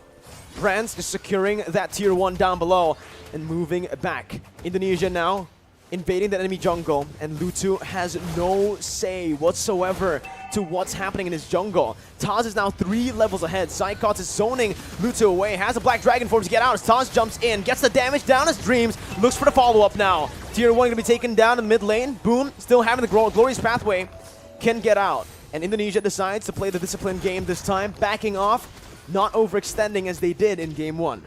If Indonesia maintains this discipline and plays with that vision, they have so many tools to start off that pick-off gameplay. And for now, at least until later on in the game, the members from Cambodia are going to be way too squishy to push into a Yves, a Kadita, as well as a Yu Zhong. This early game is very strong from Indonesia, and they are completely abusing it to go for the purple buff, it seems, right now, because Boom is taken very low with the real manipulation, almost taken out, flickers away, and I think Indonesia will be able to secure this purple buff. That's a sad day for Lutu on the Cambodian side. The gold lead is just building again, slowly but surely, towards Indonesia as they are suffocating Lutu, especially in this jungle. But the entire Cambodian team is just not having a good time here in the first 7 minutes. You know, Indonesia came back from a similar kind of position here. You can already see again that ambush over Lutu, trying to find some compensation. Dreams with the conceal, still able to jump away. Dreams finally taken down with the Phantom Steed by Lutu. Psychots might be next, brought back to the team. Has the Furious Dive, now going to be caught still. Serve staining for a bit, but Lutu finds that double kill, putting them on the board. And finally, Lutu has found 2 kills here. Finally found some compensation, a way to turn the tides back around. Gold difference just swinging back here. It was up to 6.5k, I believe. Now down to 5k, more or less. But this is what we talked about for Indonesia. They have the chance to make the plays happen, but the longer it goes, the more it goes towards the mid-game. They need to understand that Cambodia will start grouping up with each other, and they need to make plays as 5 as the top side, though. Brands make a play. Wow, Brands instantly just jumps in. 2v1, doesn't even need the help of Taz. A good read by Brands, and a very good, just honestly, instinct by him, knowing exactly the limits of Melissa and how much he can take. Pops that go away perfectly as Lutu jumps in to knock him back, and Deja's gonna be caught as well here. Pops the call altar for safety, but will just lose that HP bar instantly. With the rough waves popped in and the purple buff targeted, Indonesia have taken the lead back into their hands. That grasp is as strong as ever. Bronze was able to make that play happen and swing momentum back. He is, by the way, 3 levels. Well, not two now, but he was earlier 3 levels ahead of OP, and that shows again the game plan of the Indonesians. Destroy that gold lane, let Brands carry, and shot down OP in one fell swoop. It's working very well so far, but we've seen that Cambodia has been able to come back from the situation. They need to stay disciplined and make sure that they don't leave any window available for Cambodia to get some foot back into the game. And now with that lore taken away, they go straight back into the jungle looking for more victims to pick off. Here, Indonesia again opening up the side of the map here. Boom going to be caught, but Furious Dive has the glorious pathway to escape. That real world manipulation almost took him down, but Indonesia will just pull back. Again, they got the lore, they don't need to go for anything too aggressive. Given the orange buff over to Brands and securing just that lead, backing off, playing it disciplined. We talked about having different tools of engaging, by the way. Furious Dive Petrify, Breath of the Ocean Petrify, and the Heavy Spin. So many things for the members of Cambodia to watch out for, especially if you're OP. You know that the Indonesians has their eyes on you, and at every moment, someone might come up from the sides. It could be the Kadita, it could be the Akai, the Yu Zhong, or even that real manipulation to just screw over your chances of having that impact in those team fight, and Indonesia is absolutely abusing it. Taz finding a good pin down onto Boom with the help of the real world manipulation, but the call altar is placed down there, only for him to get silenced as that's OP again in the back line. It's taken so low, but a passive from Psychots. Brands picks up a mega kill, and it's a 2-4-0. Indonesia in that skirmish finding everything they need to look for the end right now. Deja looking for it. OP gonna be taken very low, taken down by Taz as he jumps forward with Retribution as well. T bursted down, and the base is wide open in 10 minutes. Indonesia equalize. Wow. All the fighters, all the skirmish capabilities from Cambodia doesn't even matter because Indonesia will outmaneuver them, and in that mid-game, just outpick them in that skirmish gameplay. Even the tankiest of members, even the Leomord gets completely destroyed, and Cambodia they just lost control of that game, and they lost control of that gold lane as well. That is the main idea, the main strategy that the Indonesians were able to apply and shut down Cambodia's chances of success. Brands on the Melissa, man. Usually we say, if it ain't broke, don't fix it. It broke in the first game, and they didn't fix it. We're going to see a bit of the highlights. In the early game, as you can see, there's a lot of burst damage for the side of Cambodia, but after the initial few moments, it seems like Indonesians found their grip, and especially this early game dive from Cambodia, a bit too aggressive, but that's how they need to be playing it. If they just get complacent and they think that everything's gonna go the same way, Indonesia in that mid-game, they have a bit of a steeper power spike, and you can see that even with the Cult Altar, even with the tanks available, even with the Angela, the pick-off gameplay was just way too difficult to deal with, and especially OP on that gold lane without a lot of crowd control to use to protect him. He just gets taken out again and again. And of course, later on, we're going to see that 1v2 where Bronze just out of nowhere goes for the play solo and somehow, some way makes it work.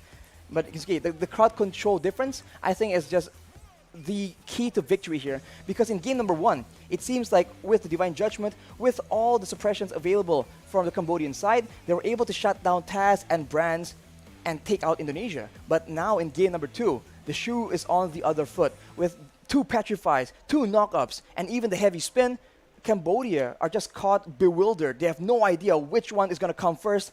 And before you know it, they have lost all control, and Indonesia pushed towards the base. Here as well, man, that final fight where Cambodia tried their best to actually play front to back. But where is the front? Decimated by Indonesia.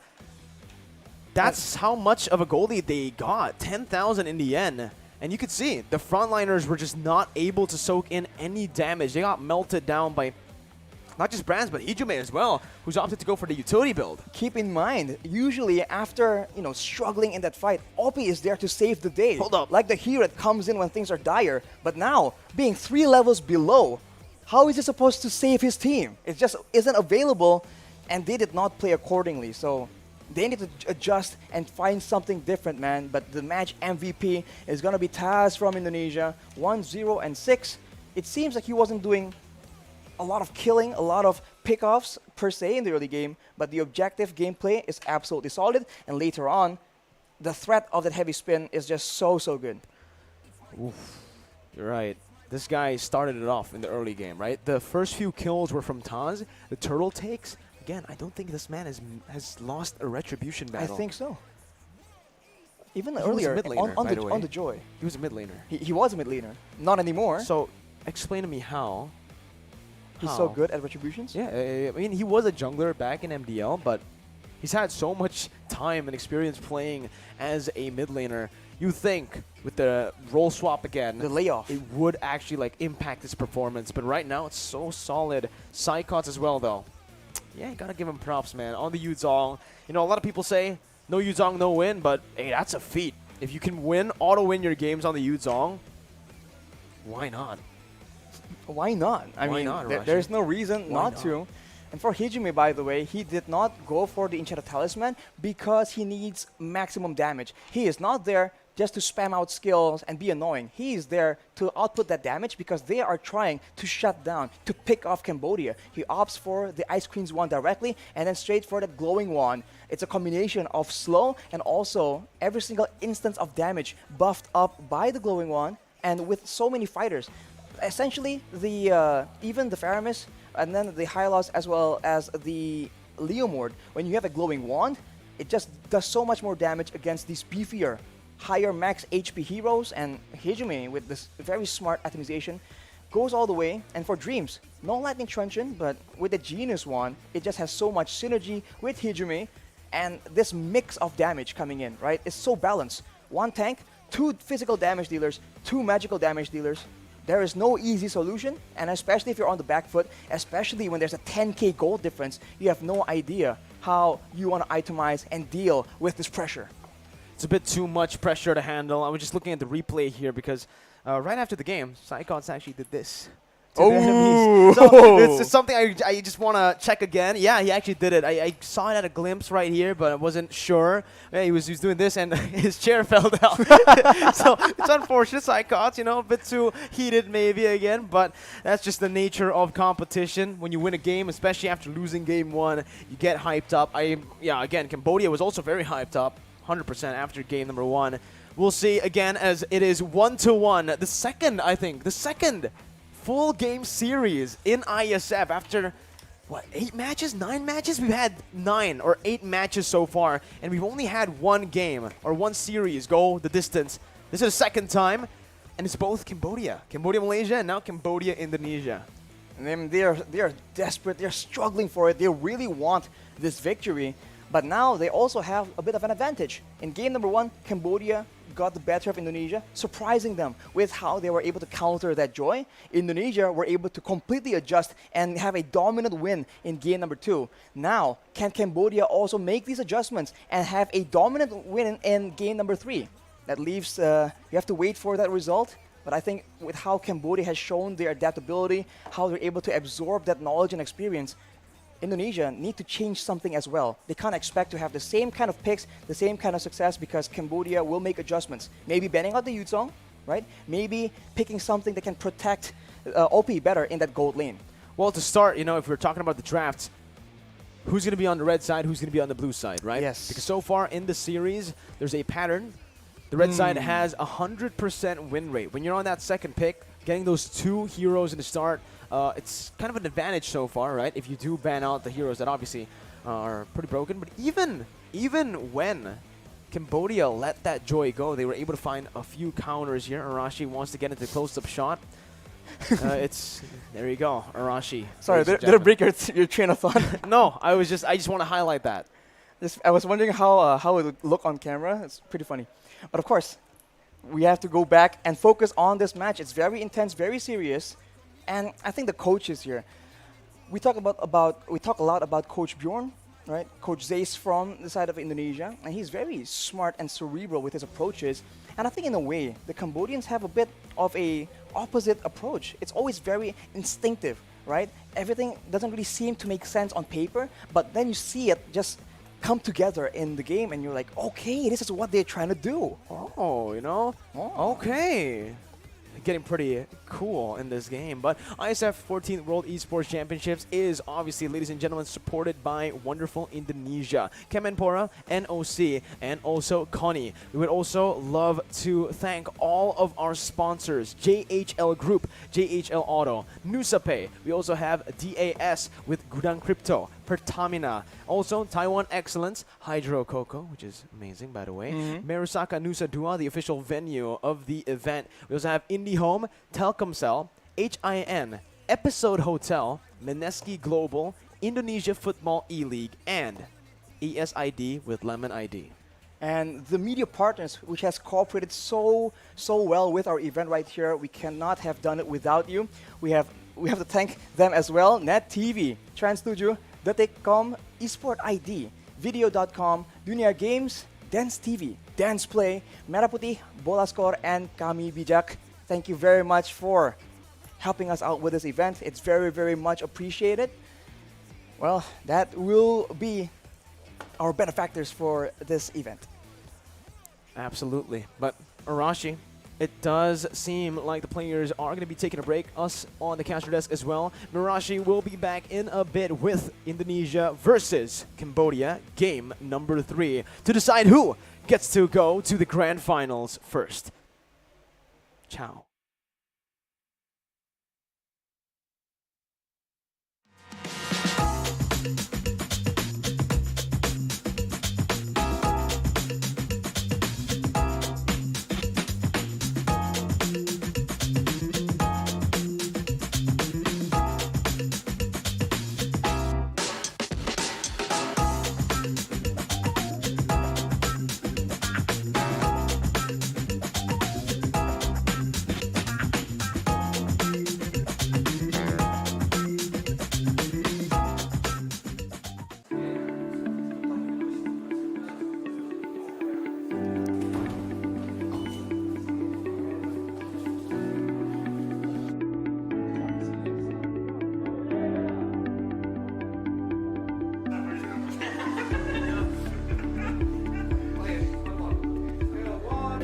So today we have Lotus from Chile, and they will be competing in the World Esports Championship 2022.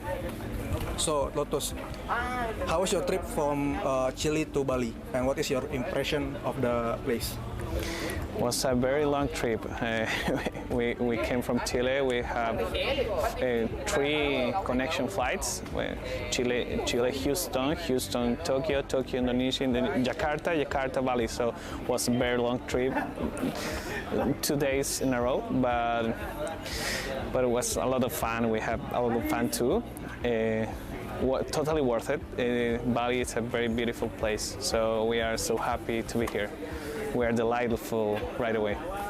So first, how was your trip from your country to Bali? What is your impression about the place? So about my trip, it was a little bit tiring, of course, from Saudi Arabia to Bali. Very long journey, but in the end, it worked out. Everything was fine. And my impressions was very great. The place here is wonderful, amazing, beautiful place. And yeah. So about the competition, how do you guys prepare for this championship? Well, we are a stack from Mexico, of course. Everyone has their own team, but we kind of practice with scrims a little bit 2 weeks ago. Okay. So for this tournament, which team or participant do you think will be your biggest rival? So I think our biggest rival will be from our same region, Philippines. We're in the same group. I think they're pretty strong, and I'm hoping we can have a good match. So you've traveled so far from Maldives to Bali, Indonesia. What is your target in this competition? Actually, we look forward to be in the top 1 or 2. As we know, this is the biggest esports tournament in the world. Do you have any pressure on your shoulder, and how do you deal with them? Actually, obviously it's a tournament, right? There'll be a lot of pressures, but then I think we'll be good in handling it. Okay. So you already been through several stages of ISF qualification. What is the key of success for you in order to qualify for this tournament? Well, the key is practice a lot, have fun again. Focus on the game, study the game. The game is your life in a competition. We also know that there have been a significant growth of the esport industry for the past few years, and there are many esport fans that want to represent their country just like you. Yeah. Do you have any advice or tips for them so they can achieve that dream? So I think we should all remember it's a team game, so we should solely not only focus on ourselves, but we should maybe focus on the team and how to grow as a team together, and sticking together through the thick and thin. I think that would be the greatest tip I can give. Okay, so that's all for my questions. Thank you. Thank you for your time, and I hope you the best. Thank you for this tournament. I hope the best for Mexico team. Thank you so much. We hope that too. Thanks to you, Pong. Thank you so much. Thank you.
We're back, ladies and gentlemen, for game number 3 for the grand finals. This one is almost for all the marbles. Not just yet, right? The grand finals will be for all the marbles. This time, it's just to get that top 2 position, which I think both teams will be happy to do, right?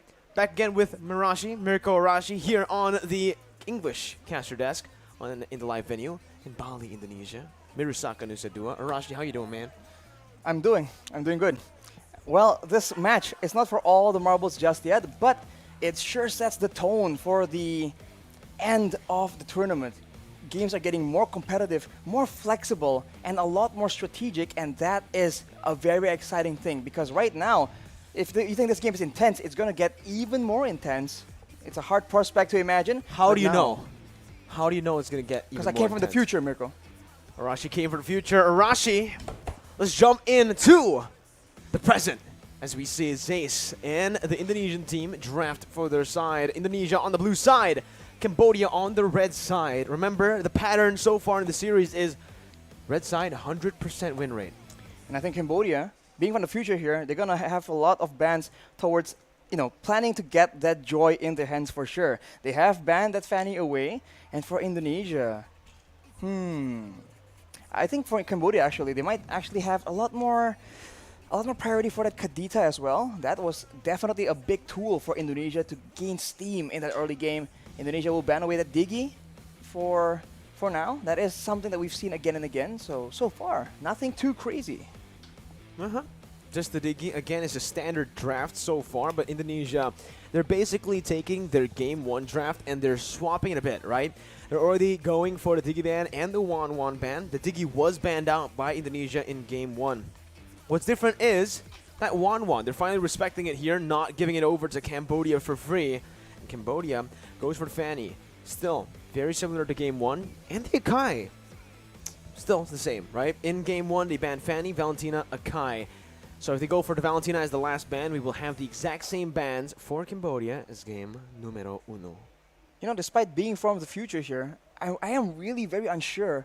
Will Indonesia pick up that joy? Right? It did not work out in game number 1, Kaja, but will maybe? they be willing to let it go, thinking that, okay, we've seen how Cambodia does it, we can do that too, it's not that difficult? Or is it? I think it's about the setup already for Indonesia, right? The reason the Joy did not work out in game number 1 was, again, because Cambodia were able to find 2 counters to it, the Kaja and the Wan.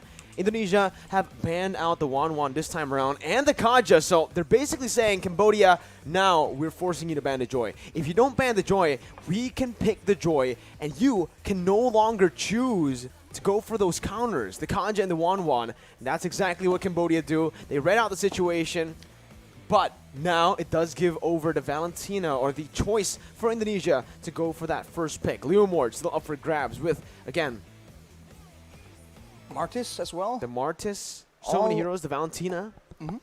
Or the Yeve even, or the Beatrix. There's a lot of options available here. But that was a solid prediction, Mirko. Are you from the future as well? Maybe. Perhaps. Ladies and gentlemen, you never know. But what you do know is that Indonesia will have a lot of tell. They're going to be showing a bit of their strategy with this first pick. Is it going to be aggressive? Is it going to be flexed, actually? If they can make it a bit more elusive, I think Cambodia will be a bit, a bit stressed out figuring out what to do here. It will be the Yeve, so that is something that they really, really want. I think they have picked it up for all 3 games. They have, right? Man, the Yeve on the hands of Hijume has been solid, always, right? We saw it almost, again, like you said, every game. Last game, we saw it as well.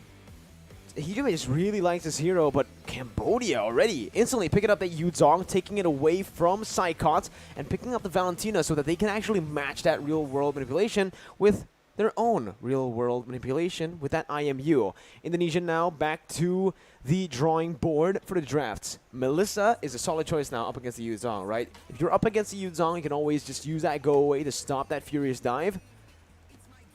Well, what other hero comes into mind here up against this comp?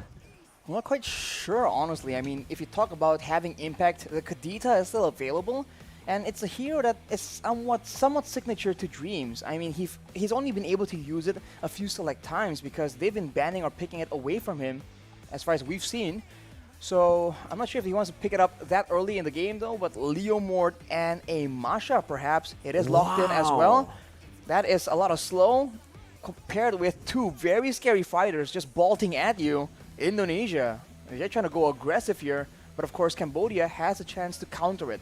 This is why it's so difficult. Both teams, they know how to play around each other, but I think Cambodia needs to be very, very concerned about that dive potential onto OP. That is one of the main strategies that allowed Indonesia to get that solid second game. So maybe crowd control, maybe security, safety, peel, whatever you want to call it. They need something to help OP out. Last pick for Cambodia in the first phase. They need a hero that can be very independent here in these team fights as well, knowing that there's so much dive. Self-peel hero, but they will just go for the Martis first. This will give the, again, chance for both of these countries to start narrowing down that gold lane. With the Melissa banned out, knowing that, again, they already have a Yuzong and now a Martis, two heroes that wants to get close. The Melissa is a solid option for the ban. Now Indonesia, honestly looking at it, they might want to get Irithel out of the fray. Irithel? Or maybe a Claude even? It depends. I mean, if they want to just dive in like that, you look at the composition so far. It's two fighters that are diving towards you and one mage that potentially, right, with the IMU from Deja, can use that long-range artillery. So it's a very similar composition. Now, the final two bans might show. Is it going to be the same comp head-to-head, or is it going to be slight differences adjusting, allowing the early game to be different? Indonesia has banned away the Claude, so it's not Cambodia banning it away. So I guess, again, with two fighters, with the dive composition looking, I think Claude was a solid option for both these teams. Yeah, and the Claude also has a blink compared to just the dash, right? So getting out of the real world manipulation is a bit easier with that Claude. The Leslie becomes the ban here, becomes the ban that Cambodia look for. Again, respecting brands, knowing that Leslie was just such a problem for the Philippines last time up against Indonesia when they did get that hero onto their hands. Melissa, Leslie, Claude, and the Wan. There's a lot of gold lane bans, and Indonesia can look to go for another gold lane ban, or they can actually stop there and go for, right now, Roamer, right? They can actually just ban out a Roamer. The Atlas is still up for grabs. Again, they already got rid of the Diggy. Mathilda? With this melee style of composition that they have, the Atlas is pretty dangerous to let go. Well, Indonesia has the first pick, and they have the Diggy banned out as well. Hang on. Cambodia actually has the first pick, right? So they can get the Atlas here. Or the Ruby. And for Indonesia, I wonder if they're going to look for a gold laner instead, right? Gold laners are being banned left and right. So I think who gets a solid gold laner, they can melt through the majority of these heroes, has a bit of an edge. The Beatrix, as I was about to say, is open. It is in a dangerous spot though, but Cambodia thinks it might just work. Irithel here becomes the choice for Indonesia. They can also still play something like a Brody, a Clint, or Bruno that so far we have not seen today, but we have seen before in this tournament. And also, we are still waiting on a hero for the roamer position. I think the reason Cambodia went for the Beatrix first was because they know that if they pick the... Well, they know if they let the Atlas open for Indonesia, and Indonesia eventually goes for that pick, Cambodia has the option to just steal that Fatal Links away. Has the Valentina with the IMU to look for these crazy engages with the same ultimate. Giving Indonesia more ultimates to play with will mean that they're giving themselves more ultimates to play with as well. Indonesia, just as I said, that Bruno is going to be hovered over, but the Irithel becomes the wiser choice, the better choice here for Indo. And the Mathilda, like you mentioned, but the Lolita instantly here hovered over, shadow picked by Cambodia. I think it's a very solid choice here, but it's only to counter the Irithel. The dive, not so much. Well, technically, it can be a counter to dive if he finds a good position to get that Numina Blast. If they can get control using the Black Dragon form and Martis with the crowd control immunity, they can then use that control, that vision game, to set up for a huge, massive Numenon Blast. I think that's the idea Cambodia wants to go for, but against an equally aggressive composition from Indonesia. We'll have to see if that actually works out. I think the gold lane, yet again, will be one of the main highlights of this match. Beatrix up against that Irithel, and with a Mathilda against a Lolita as well. In that 2v2, Mirko, who do you think comes out on top? Mid lane? No, the gold lane. The gold lane duo. Let's say the duo, duo showdown actually comes through. Well, for the Irithel in this matchup up against the Beatrix, honestly, it comes down to, again, I do feel like it's a bit equal here in the gold lane, even in the duo gold lane here. But the Mathilda does have a bit more of an edge early on with the blooms, so that she can actually, help his gold laner win the trades. But ladies and gentlemen, we're going to see if that actually happens here in game number 3. 1-1, the decider is here. Indonesia versus Cambodia for the grand finals of IESF. My side cuts on the Masha though. This is quite interesting. We have to see how oppressive exactly can he get with it. But the jungle clear, as we can see, this Leomord is very deadly. And early on in the previous game, we saw that Cambodia was able to secure a kill just using the early base damage. And now Dreams is just trying to be an absolute nuisance, trying to make sure that Lutu takes a longer time clearing or even stealing it away. Yeah, but Lutu will still be able to clear it out, has the Demon Slayer as well. You can see that the Leomord Taz is already invading the enemy jungle quite early on, trying to steal away some of the creeps here as Lutu has actually opted to go for the Lethal Wanderer. No mid control for Indonesia. This might be risky, but Taz gets out in time, getting a level lead on Lutu right now, and proceeds to go over to his own jungle to full clear. In the early game, it's never big moments for the most part, right? I think it comes down to the smaller exchanges, the small goal differences, and now they're just going aggressively, but ooh, very scary because Dreams was in the wings. And again, it's just a very balanced contest of wave clear and ganking potential, and neither team has had a lead just yet. Both teams are still playing it a bit passively, right? Both roamers are rotating across the map as well. Not much action on the map in the first minute. Very different from the last game where we saw action instantly, almost right as the game started for both Cambodia and Indonesia. But knowing the stakes right now for game 3, knowing that one of them are going to lower brackets later on to face either Philippines or Malaysia, they're going to have to play a little bit safer here. Turtle going to be started up. T looking for that opening right now as Lutu is there. That's going to be the Shadow Steed, Phantom Steed. He brings him back. Lutu losing out of the Retribution battle will still be able to survive. That's a Petrify onto Dreams with a Furious Dive as well to pick up first blood. The Turtle for the kill traded in. And this is where I have to ask you, Arashi, who takes that? Who got the better trade?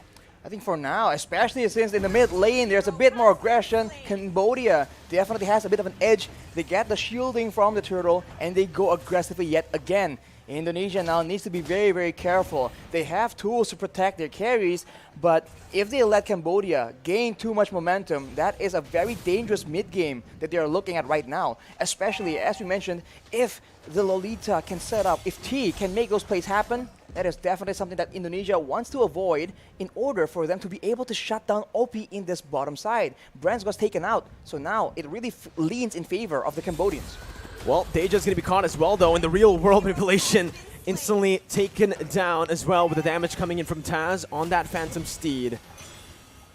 It's 1-2 on the scoreboard. Again, that neutral objective did go to the hands of Indonesia as they're looking to use this Phantom Steed towards that top side. Taz has to be careful. Will be able to steal it for a bit, but just decides to back off. Again, both teams, knowing the stakes, will choose to play it a bit more passively here in the third game. Indonesia has not been having a lot of time to shut down OP. They're moving right now, but you can see that the pressure game is much, much different. Cambodia is actually matching Indonesia in the wave clear department, and that means that Indonesia cannot outmaneuver, at least not as much, the members of the Cambodian side, at least for now. With some items coming in, maybe the difference in skills will actually make that a possibility. So far, 4 minutes in, again, not much action on the map. It comes down to, the slow games come down to those little wins, Arashi, like you mentioned, to set up for that mid stage, because every little win is going to be building up constantly for both of these teams. And I think both of the teams have been doing a pretty stellar job. Cambodia with more wave control, though, in that gold lane. We'll have a bit more to say around this Turtle. That's a brilliant Numenon Blast, but the Phantom Steed is there to respawn. That's a Black Dragon form as well. Taz trying to steal it, but finally losing out in the Retribution battle, giving it over towards Cambodia. And Taz as well will lose his life. So Cambodia took a 2-0. The 2-0, and they didn't even bring Psychots into the equation. He is on the top side. Boom was the only one maneuvering down, and boom, he has made an impact. The Black Dragon form is just so annoying, so oppressive in those objective takes, and Indonesia, they lose out there, but can the advantage Psychots is getting in the EXP lane later on make a difference? Is this the investment they are making in the early game to maybe play a split push gameplay instead? Four-man gank around that gold lane. Dreams. That's a circling eagle stolen away from Deja. Doing a good job at zoning the Indonesian members here away from that tier 1. For OP to take a good siege and a good rotation from Cambodia to pick that up. You can see, like you mentioned, Indonesia are looking to trade up in that XP lane, but up against the Yuzong, it's really difficult to do. It's a very sustainable hero that has a Petrify. Now that he is 2 kills ahead as well with that Black Dragon form, it really feels like he's unkillable unless Indonesia throws more than, well, unless they bring 4 people up to the XP lane. Even with 3, as you mentioned, Mirko, it's going to be a bit of a stretch. But of course, Indonesia, if they do go for that, they'll have some preparations in place. But now they're going for that mid lane play instead. T still soaking in all the damage there. Does a good job to help Deja to disengage. And Indonesia so far, every little rotation that they've been trying to do, every single catch they've been trying to look for, hasn't really worked out in favor for them. It's been Cambodia with the more efficient roams, more efficient rotations across the map. It seems like Indonesia wants to be as aggressive, but without the Kadita they had in game number 2, without 2 Petrifies, because Psychots is not on that Yuzong. They just are struggling to find the right pickoffs, and they need to rely on these mutual objective fights. But even there, it seems like Cambodia is one step ahead. They will take a free turtle yet again. Perhaps Indonesia is waiting for more items, more of a power spike. They are a team with experience, and they have shown to actually be prioritizing that EXP lane yet again. Psychots able to take out that turret, but will that be enough? Will that be worth it? We'll see here as Cambodia are trying their best to siege down that mid lane. Good rotations from Taz, moving over from his orange buff right to that mid lane to help out the other members on the team. But right now, like you mentioned, that's the wise choice by Indonesia, looking to trade instead of contesting for the neutral objectives, which is definitely going to be favoring Cambodia here in the mid stage of the game. For Indonesia, again, they need to wait for Brands and Hijume to get those item power spikes, and unfortunately for Indonesia, it does take a bit longer for them to get those power spikes. And you can see, with Windtalker built up by the Iritha, working on that Berserker's Fury next. Meanwhile, for the Beatrix, just that BODs, technically enough. He can go for something like a Haas Claws now, or even a Wind of Nature, and he does a lot of damage already. I think later on, OP is going to go for more of a burst damage build instead of a DPS build. But as we talk about that, that's an engage by Taz. Phantom Steed by Taz right now as that's a circling eagle onto T. No one targeting the back line right now as OP is still able to kite back. OP taken very low. Brand's looking for the play, but it's going to be OP who hits him back. Lutu caught in the real world manipulation as Dreams falls to the hands of Deja. Cambodia here still. It's a 1-for-1 trade, and it's both of the roamers, so it's still a stalemate for both of these teams in the trades even.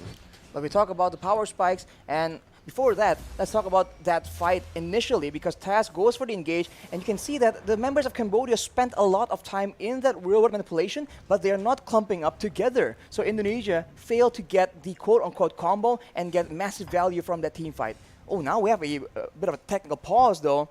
So we have a bit of a moment to talk about what's going to happen, because for Indonesia, we've seen that they have a great grasp of their power spikes, and Hijume, he is rushing for that glowing wand. Knowing Chara Talisman, he wants to be able to dish out the damage to be a real deterrent, to ensure that the tankier members, the Yuzong from the side of Cambodia, will not be able to just shrug off that damage because it will be percentage HP. Agreed. You know, if you take a look at Cambodia again, how they're able to play in these skirmishes, even though Indonesia were the ones to start it, right? The front line for Cambodia is just so visible, and so far it's been so impactful for them. As you can see, again, I'll re-mention again the compositions for Indonesia, where they are actually looking to dive, right? The Masha, the Leomord, with the Irithon, the Mathilda. It can kite back, but it's centered mostly on just diving and breaking that front line, that front to back that Cambodia have really built for themselves here with their composition. Now the thing is, with the Yuzong and obviously with the Lolita, it's just so hard to penetrate towards that back line. When Brands did that, when Brands was able to jump in with Dreams, he had to sacrifice Dreams for what? Just the Lolita, right? Soaks in so much damage, and in the end, even though OP was low, the help of Deja on that Valentina, it was enough of a threat to push Brands back away. Later on, though, I do feel like Irithel and Beatrix in the ultra late game, I think Irithel has a bit of an advantage, and with the range difference, right? Of course, Deja can match it with the IMU, but for the most part, Hijume will also be able to actually do a lot more poke damage and pressure Cambodia into unfavorable exchanges. The Masha as well later on will be much tankier, much more so compared to Boom, and maybe excel in the 1v1 as well. So I think the later the game goes, the more options Indonesia have to actually play around with, provided that they don't let Cambodia just pull away from them as far as gold difference is concerned. The gold difference is sitting at a 1,000. It's a 1,000 gold lead for Cambodia currently. It's not that big of a difference, but exactly. I think it's the XP, right? That's right now dictating the match. OP is one level ahead of Brands, therefore dealing a bit more damage than him. And again, it comes down to those power spikes, which OP is able to reach a bit faster than Brands. Level 11. Level 11 also has that BOD. I think it was building towards something else there, either the Wind of Nature or the Haas Claws. But now it's, again, just both of the teams dancing around the neutral objectives. Meanwhile, though, Psychots really with a very aggressive movement to cut the wave under the base turret over there. This will definitely give the upper edge towards Indonesia when it comes down to that wave control and pressure. And you can see Cambodia with the movement already. Lutsu forced to go towards that bottom lane, and he is the jungler. This gives Indonesia so much base, and they are going to commit onto it, knowing that Lutsu is down below. Boom jumps in with Black Dragon form. That's the Numeron Blast, not connecting anyone, but it's the Petrify by Boom, connecting onto 3. No more follow-up. Brand's going to be caught there, and that's going to be a lot of damage placed onto with the Circling Eagle as well. Deja stopping him in his tracks as Psychons jumps in with the help of Dreams to find OP. Both of the gold laners, both of the marksmen taken down. Hijume looking for that kite back with his items and with the utility he has. Good slowdown. And again, it's just a 1-for-1, an incredibly close game for both Cambodia and Indonesia. They trade gold leaders right now, but without that gold lane, we talked about Cambodia's reliance on having OP as the hero of the game right now. That means Indonesia has a lot more of an advantage. They are going for the Lord again, and they're going for a fight where the AoE can actually swing tides in their favor. Brands is going to reach this Lord pit a bit faster. Real world inflation locking Boom down for the Phantom Steed to deal as much damage as possible. Brands finally rejoining the team. That's another Phantom Steed over by Lutsu, by Deja, who's able to jump in. Lutsu coming in, enabling the rest of the team to deal out that damage. A 1-for-2 now. It's still favoring Indonesia. Lutsu and Boom taken down for Taz. The Lord is not going to be committed on right now. Indonesia decided to just go for that mid lane. T trying his best to defend this, but it won't work out for him in the long run. The Circling Eagle might actually be able to take him down here with the help of the other members, but T will be able to get out. The Indonesian members opted to just go for the turret. And all that was just for a turret. This game is getting, like you mentioned, intense from the future, man. It's going to be very much intense, even more so later on, especially for Cambodia. They are starting to lose their grasp on the game, especially with Indonesia's control over the neutral objectives. With that Masha split pushing as well, we've talked about this. Cambodia have a bit more of a combo situation. Indonesia have a lot more options to play around with. They can use the Leomord and the Masha defensively, and they have security. They have the Matilda's Guiding Wind to try and save their main carries as well. Cambodia does not have the same kind of luxury. No, they don't, right? I think now they need to start prioritizing OP again, because in the last few fights, they have been able to find Brands, but without the help of OP, it does feel like they will lack more, well, they will lack that sustainable damage. Boom with the Black Dragon form, Circling Eagle by Dreams, a bit too aggressive there, but the Numeron Blast now is going to be chained in, channeled in. Deja jumping on Hijume, who's still able to kite away, but not for long as he gets taken down by Boom. Brands with the Wind of Nature dealing a lot of damage and sustaining back up again, as that's so much on that back line. Taz is hunting, sniffing out, and he gets it onto OP. A brilliant read by Taz to find that double and to get Indonesia a 3-for-2 trade. It's a very close game, man. Indonesia are winning these skirmishes, but only by about 1 kill each fight. But they keep repeating the same thing again and again. They have no urgency to take this Lord. They keep using it to bait the members of Cambodia into fights that they don't really want, that they can't really take. And it has been working so far, and eventually now they can get a free Lord, completely uncontested. And this is the beginning of the comeback for Indonesia, if they are able to maintain that discipline. Discipline is the name of the game, and on that note, we will take a bit of a break because there is a technical pause. I think it comes down to the team fight execution, Arashi, there. You can see that for Indonesia, like we mentioned earlier on, the problem that they had to face was that front line not breaking. The Martis, the Valentina even acting as a frontliner with the help of, obviously, the Yuzong. But in that fight there, they were able to split these members across different positions, and with their composition, it works. You know, this is what their composition was made for, to dive and to isolate the members, taking them down one by one simultaneously. I think that is where Irithel excels as well, because you can be a lot more mobile and you're not really as vulnerable as all the other gold laners. In that fight though, Hijumi was dangerously close to getting picked off. He was using his real world manipulation right on the tip of the Numenon blast range. He flickered out of danger there, but that could have easily gone south for the Indonesians. And this just shows again how close the games need to be. All these players, they're not making mistakes.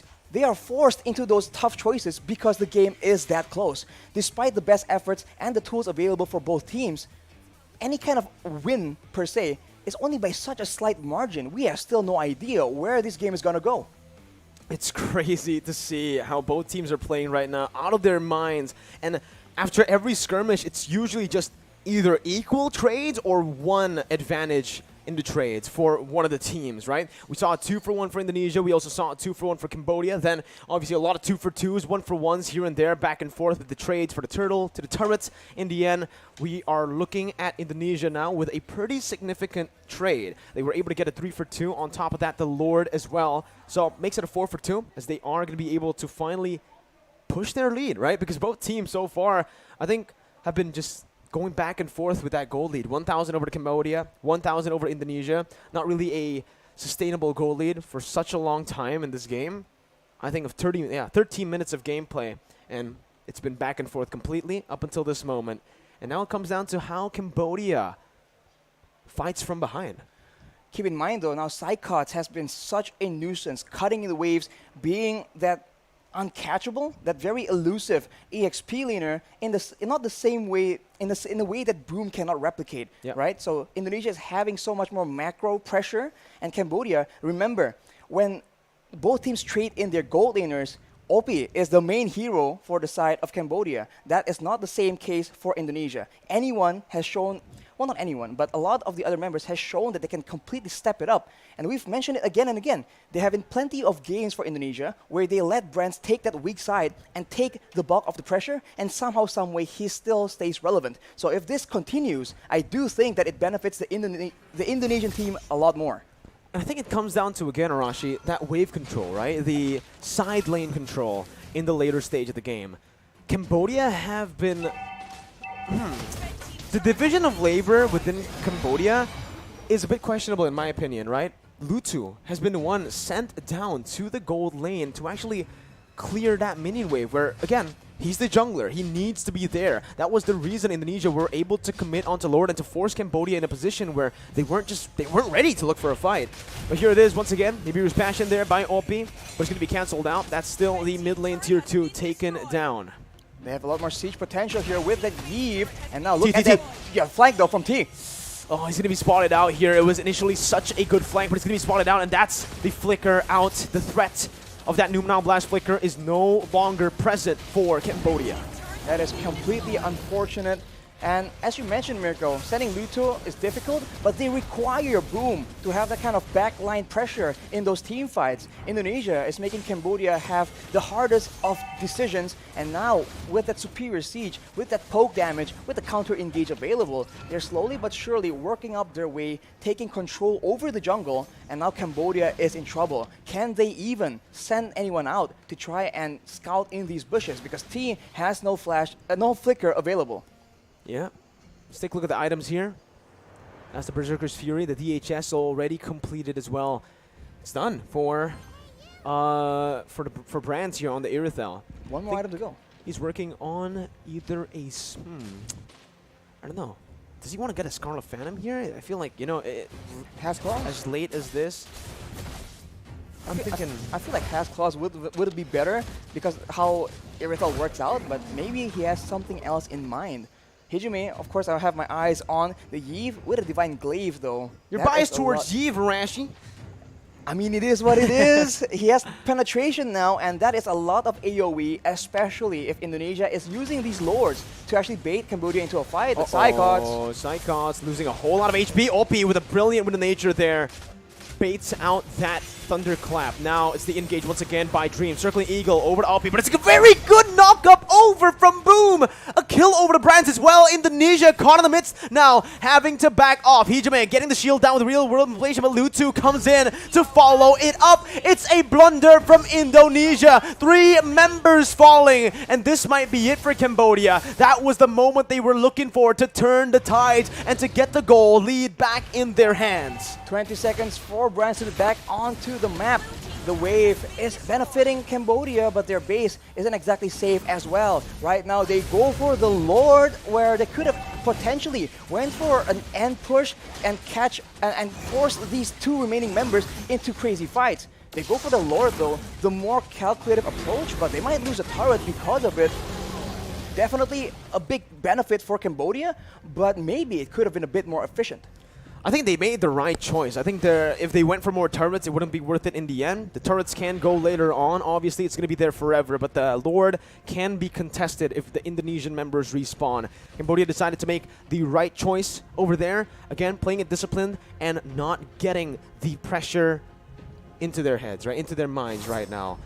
A very good fight. And we actually asked this question right before the pause. How is Cambodia going to play from behind? That's how they play from behind. They still try their best to go for these coin flip fights, and they still know, even while they're behind, they understand where those little mistakes will happen from Indonesia. And like I mentioned, it is the Scarlet Phantom for Brands. We said either Immortality or Haas Claws could be another good option for him, but he decides to go for more attack speed.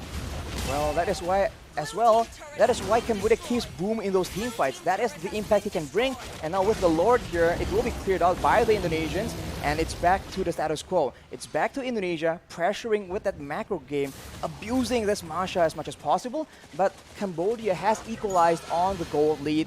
This game is very, very intense, and I must say, I still think the late game favors Indonesia, but Cambodia is making it seem not so one-sided. It comes down to OP, right, in the later stage of the game, and Deja, honestly. Yes. Honestly, it feels like it's every single member, because Boom was the key member to getting that fight over to the side of Cambodia. Now, OP and the rest of the members now looking for that bottom tier 2. Psychos looking for the flanks right now, but he's all alone. Caught in the midst of it all right now. That's the advantage. Rage popped in. Psychos still going onto OP, who's still able to kite away. Real world inflation onto Deja, but he flickers out. Boom as well here, getting out to safety with a Furious Dive. Both teams disengaging. And it's an amazing team fight. Micro play shining for both Cambodia and Indonesia. Keep in mind, though, look at the battle spells. Everything has been exhausted by the Cambodian side, so there's a small window here where Indonesia can make a winning play. This is 19 minutes in the game for the most part, especially the main carries. Everyone is on a full inventory slot. Hijime has a Winter Truncheon, so watch for that being used to maybe bait out some abilities. But for OP, he has the Wind of Nature, so Psychots as well as Taz will have a more difficult time bursting him down. Brands included in that equation as well. It will be in the hands of Hijime to see if he can actually burst OP through that Wind of Nature. 19 minutes in now. Next Lord is going to be the Evolved Lord, and you can see Cambodia already maneuvering around that place, knowing that they have more pressure on the map currently, even with the disadvantage in turrets. With the top side continuously just pushing in towards Cambodia, they've been able to actually micromanage it to a point where it's always at a good position, right? Again, they're leaving it in that top side, having one minion pushing in as well.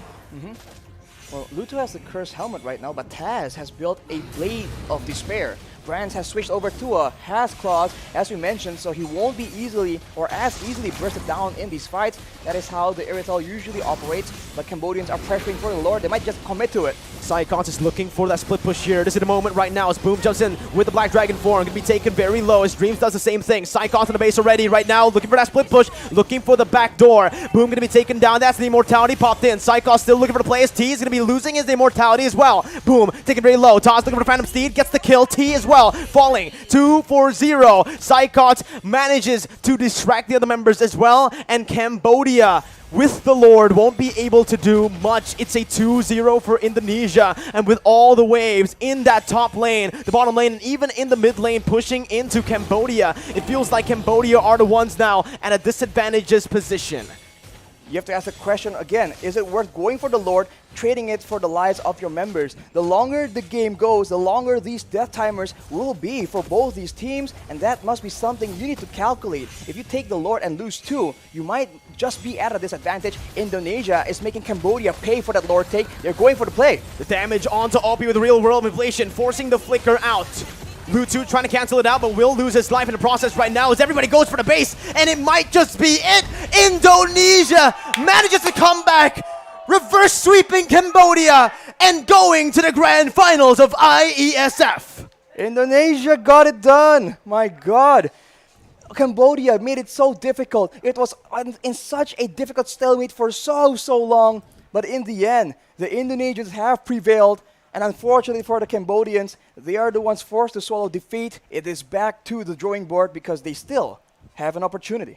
What a game, though, from Cambodia and from Indonesia. Both sides giving their all for this grand finals.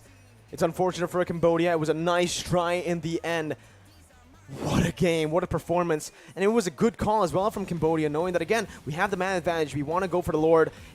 Psychots and Indonesia, though, that was, they won a 4v5 while simultaneously pushing in that split, using the Masha to split push in that bottom lane, and it feels like just such a solid call. I mean, you can argue that the reasons they won is because there is urgency to go back to the base. The forced error by the Cambodians, because otherwise it's a win-win for Indonesia, and being able to set up things like this is what is going to win you as the game, especially when it gets to such a late stage of the game. It's not only about the fights, the tactics, the strategy.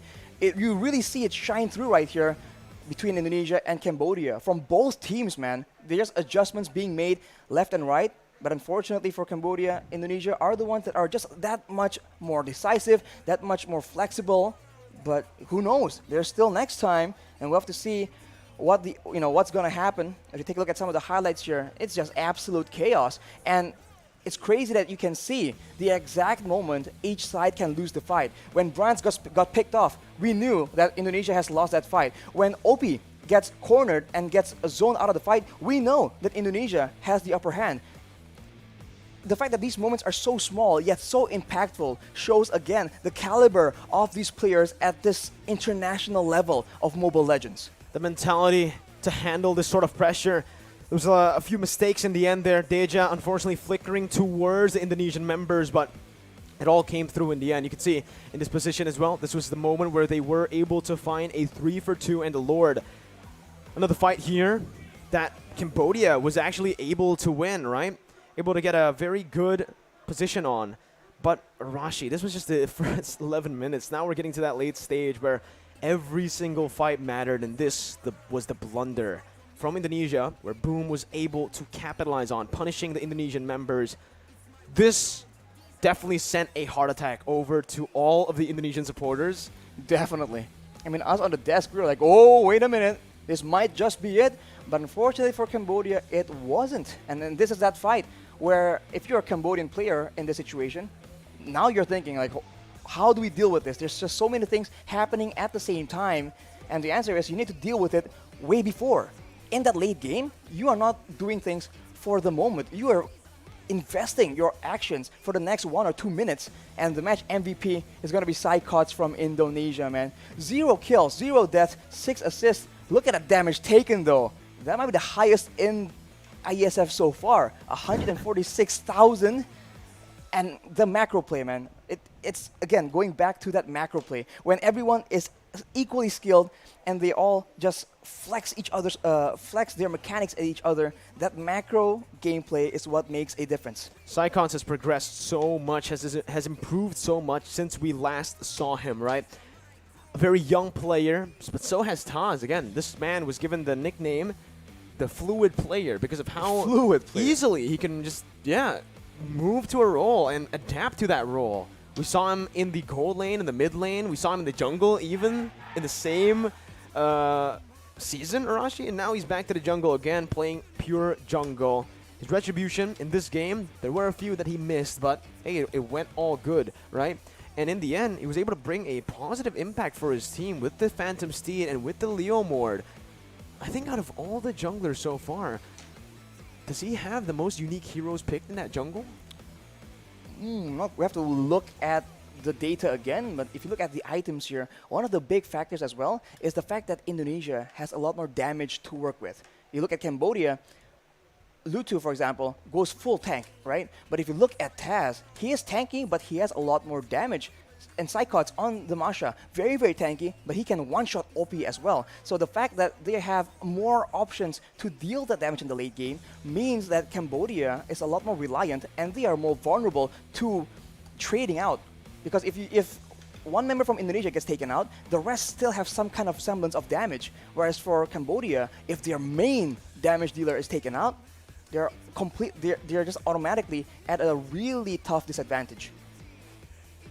Man, again, looking at the game, with 6 assists, a total of 6 assists for Psychons, it did feel like a pretty low kill game, even though there was so much action around.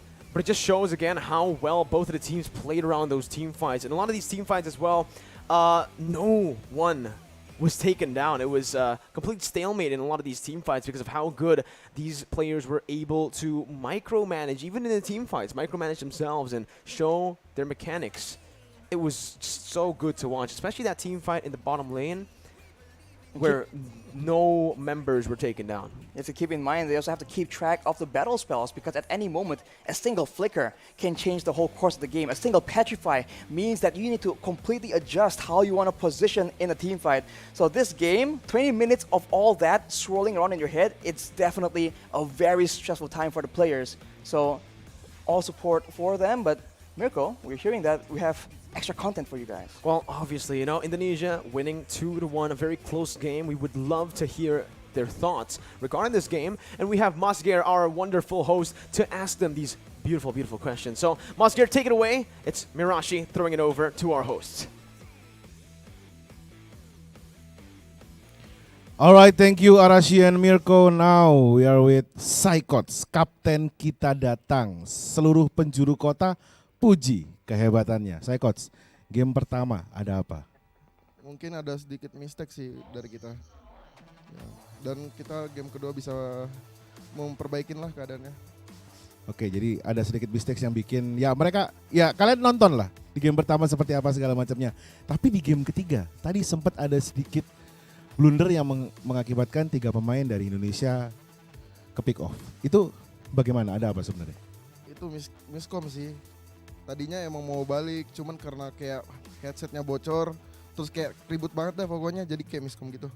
Oke, miskom. Setelah ini, lebih pengen ketemu siapa untuk di Grand Final?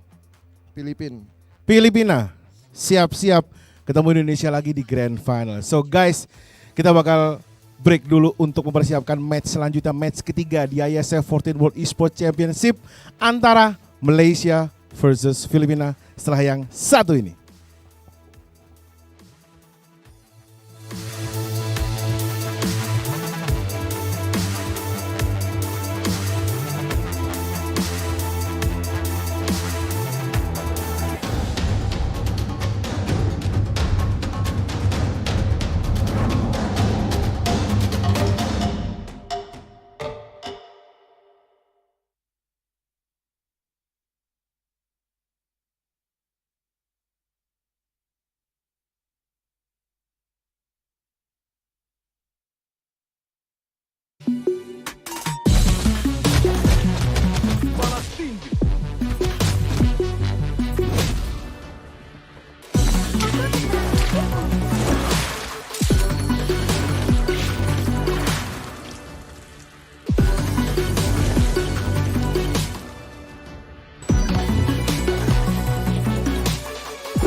go do it! Welcome to Mobile Legends!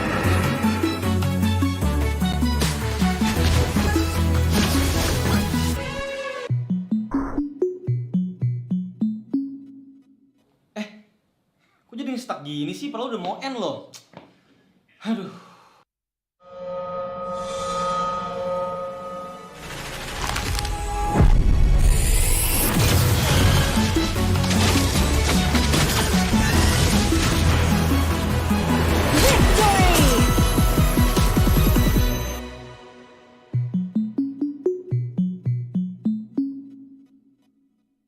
Okay, so today we have H and Textam as a coach and analyst from Indonesian Mobile Legends team in World Esports Championship 2022, and I have a few questions to ask. Okay, so the first question, how do you feel about this match?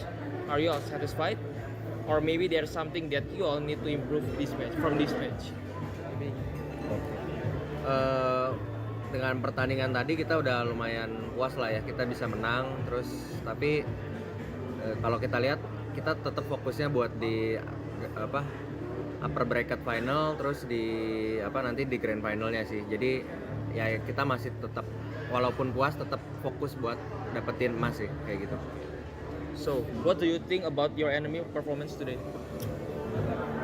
Musuhnya sebenarnya lumayan bagus, dari draftingnya juga kita lihat mereka udah cenderung ke hero-hero yang meta, yang mereka tahu powernya seperti apa, ngikutin patch banget. Dan ya lumayan ngagetin sih musuhnya. Mereka bisa adaptasi dengan meta-meta yang sedang berlangsung lah di Mobile Legends ini. Jadi menurut gua musuhnya lumayan kuat. So is there any special preparation for the next match? Untuk next matchnya lawan Kamboja kita prepare ini aja sih. Respect mereka lah. Jadi mereka strateginya apa kita pelajarin, kita siapin. Jadi kita nggak kaget lah buat lawan mereka. Jadi kita tetap respect siapapun lawannya, kita akan ngasih yang terbaik lah. Okay. So you already won the game in this time, right? So what things that you have that on your team doesn't have? Sebenarnya kekurangan di tim kita itu adalah kita masih kurang disiplin, masih kurang rapi mainnya. Dimana sebenarnya kita bisa lebih rapi, bisa lebih clean, jadi gamenya juga lebih mudah. Nah itu yang perlu kita tingkatin selama turnamen ini berjalan langsung. Okay, so for the last question, is there anything to be worried from the next match against Cambodia? Maybe the player or their gameplay? Mungkin lawan Kambodia ini karena kita tahu tadi kita expect-nya kita bakal finalnya lawan Malaysia ya. Ternyata Kambodia bisa ngalahin. Jadi ya kita inilah pelajarin lah kenapa mereka bisa ngalahin Malaysia, dan kita respect dari draftnya juga. Kita baca mereka strateginya bakal gimana, jadi kita nggak bakal kaget lawan mereka. Jadi okay, so that's all for my question. Thank you for your time, and I hope the best for this competition. Okay, thank you. Hi everyone, I hope you having an amazing day. It's Sigit right now. So I'm in the beautiful place in Bali called Merusaka, and I'm still at the exhibitors zone of the IESF 15 World Esports Championship Bali 2022. So after we played at the Garudaku zone, today I want you to come with me to play at the one of the booth exhibitors called Dewa Game. So I think it will be so much fun because they have many game exhibitions here. So let's play. The growth of esports and gaming industry in Indonesia has an impact to drive Indonesia's economy. Various local games from various local game developers has just launched. Dewa Games came up with unique idea. Carries online games that can be widely accessed to be played anytime and anywhere.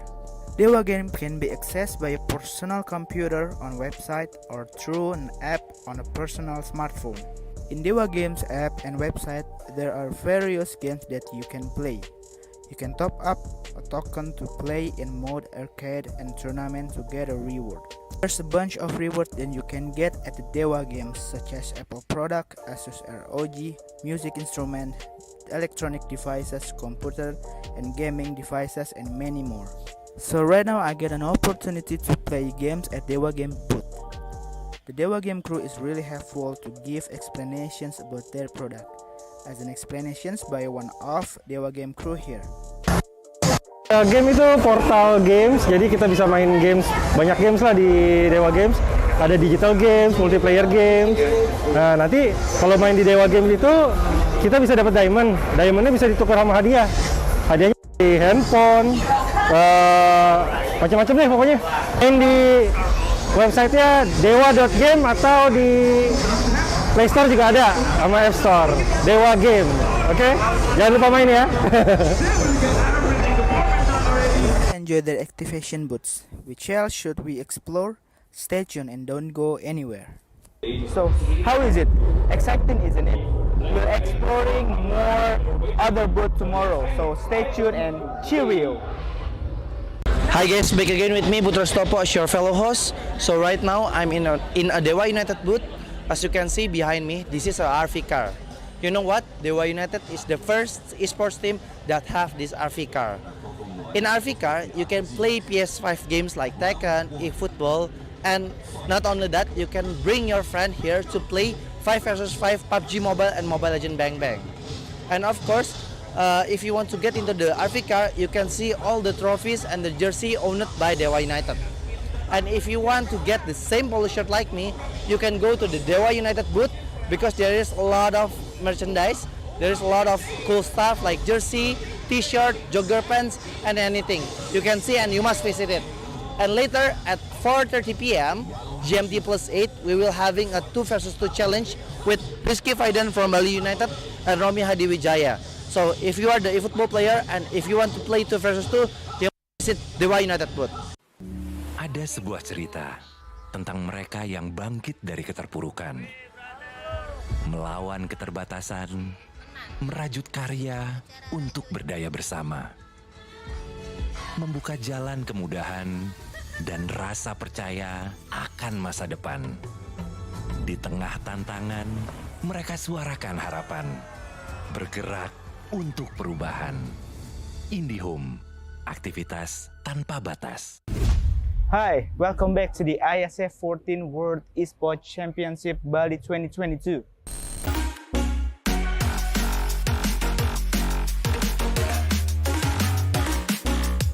So, entering day 4 of the biggest esports championship, what did you feel? Did you have some fun?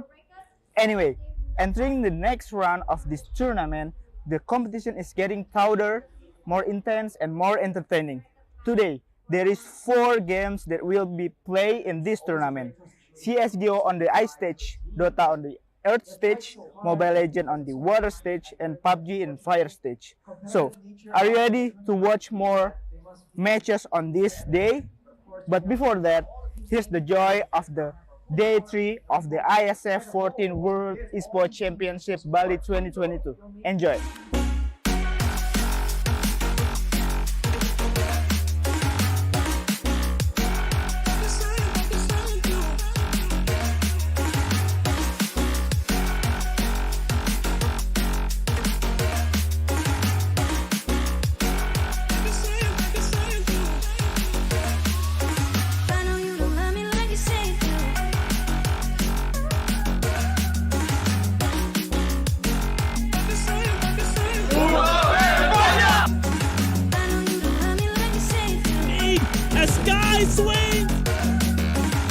So, how is it?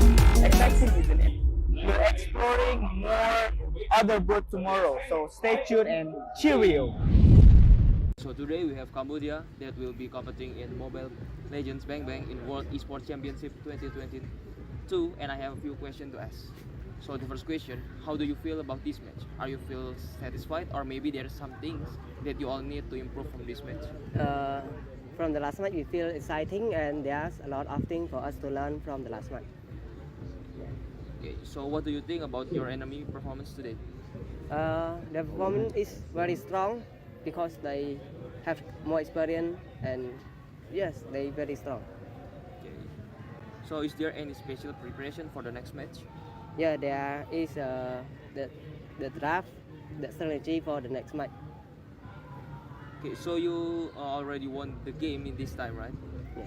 What things do you have that your enemy doesn't have? Maybe can be your chemistry more than good than them, or I think it's our spirit. Together we all in one. We know what to do, and yeah, we trust each other. We have that same spirit. So how confident are you to win this competition? Our confidence is 50%. 50%. Yeah, 50%. So for the last question, who is the toughest enemy in this competition? Why? I think both of Philippines and Indonesia are the toughest team for us to beat. Why? Because they are the stronger team in ASEAN, and they have more experience, and yeah, their players so strong. So okay, so that's all for my question. Thank you for your time, and I hope the best for your competition. Thank you. Hello everybody, we have Kesian here as a BA from Onyx Esports. Yeah. Okay, so I wanna ask you. So the first question is, what do you think about this match Indonesia versus Philippines? Match yang tadi menurut aku seru banget sih. Terus udah gitu kayak menegangkan juga lah. Okay, so the next question is, who is the top opponent for Indonesia in IESF? Menurut aku Filipina sih. Cuma tadi Indonesia berhasil menang lawan Filipina kan. Cuma menurutku yang paling susah Filipina sih. So how much confident are you that Indonesia will be the winner for this competition? 100% dong. Kita harus percaya diri. So for the last question, any future hope for esports Indonesia, especially Mobile Legends?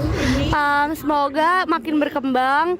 Terus udah gitu, semoga bisa berjangka panjang.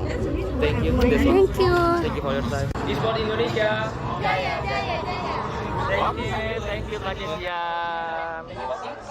Selamat datang di sebuah pengalaman perjalanan baru Indonesia bersama Journey.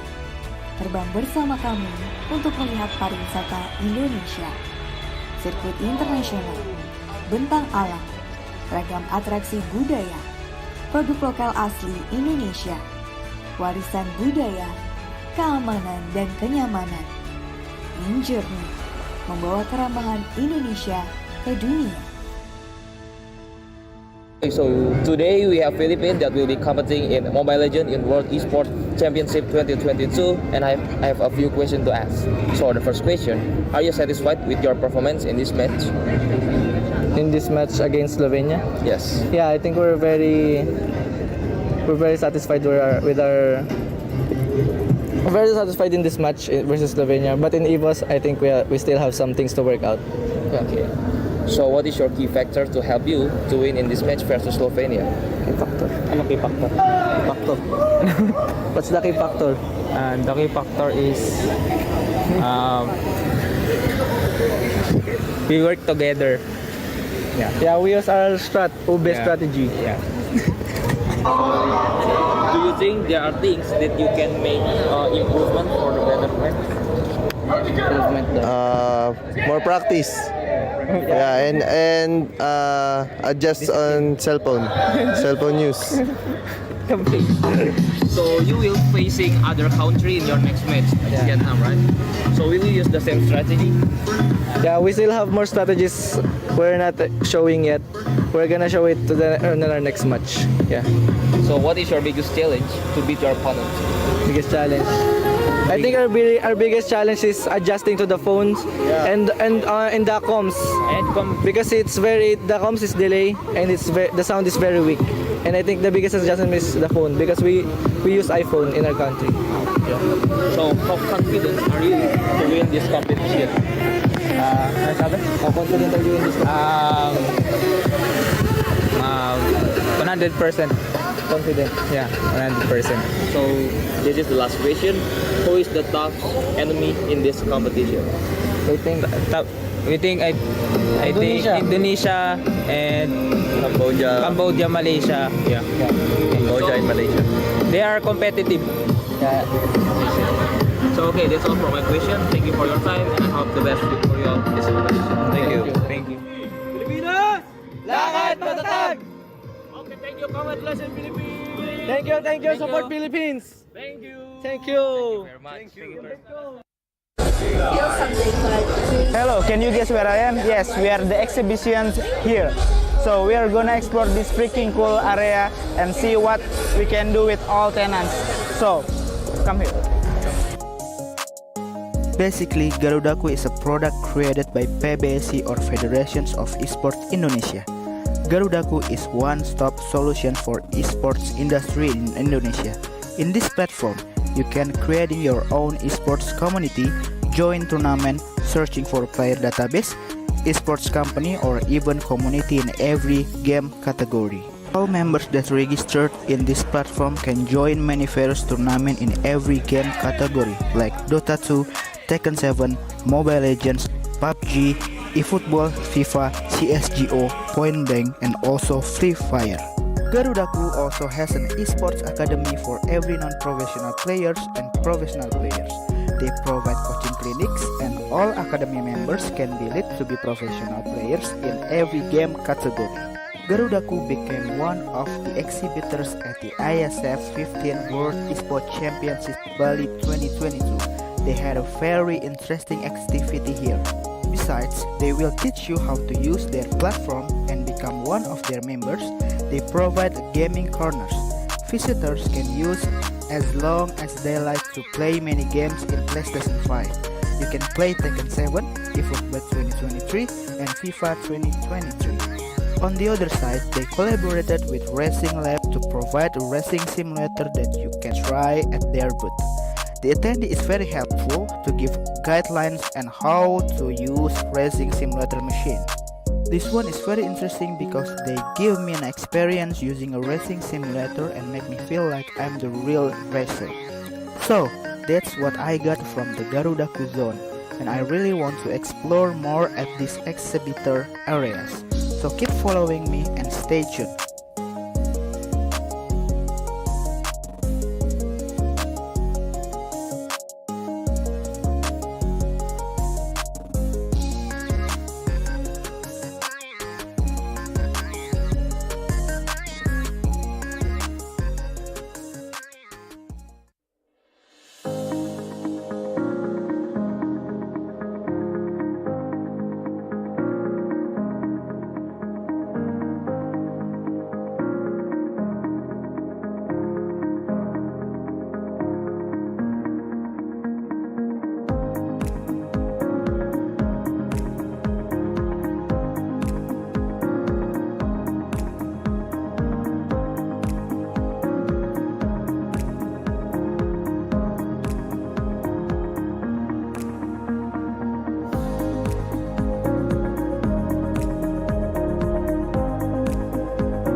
Okay, so hello everyone. We have Daki here as an ex-professional Mobile Legends player from Indonesia. Okay, hello.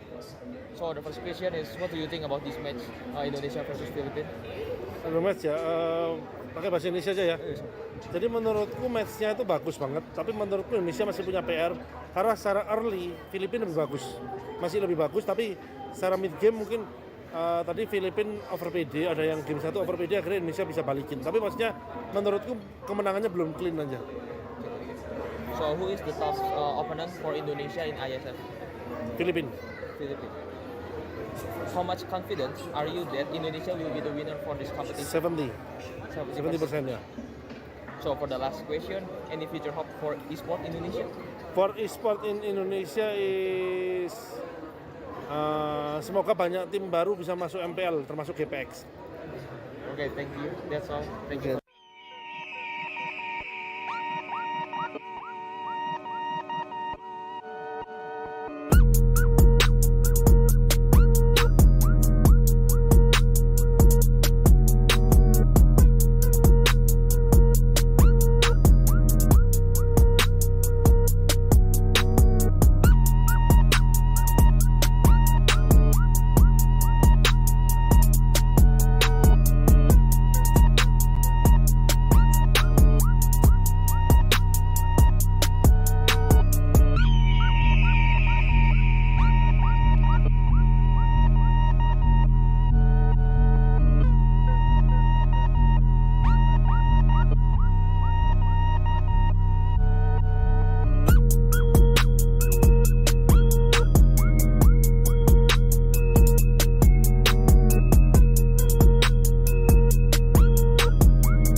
Gue jawab ya. Pakai bahasa English. So for this match, I think we will take this. So happy, but we're not too satisfied. I'll to win the whole championship.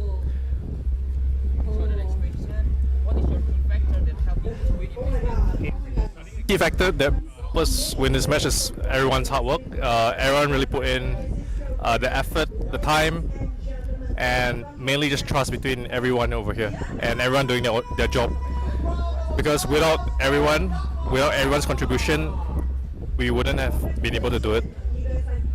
So even you have won 2 matches, do you think there are things that you can improve for the next match? There's definitely many things that we can improve. there was a lot of mistakes that we made as well in both games. So we will look through our games and fix our errors. Yeah. Strategy-wise, we cannot really disclose, but I can assure that we still have other strategies out there, and we will see what we want to pull out for each different team.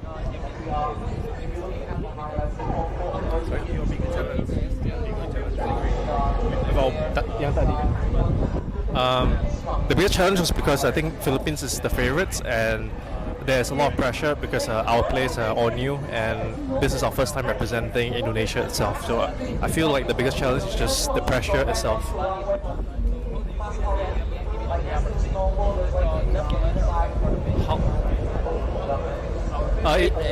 It feels really great to win the M3 Champions, but we know that there's a possibility that they will make a comeback, and we will eventually might face them again. So we're happy for now, but we're not too happy yet.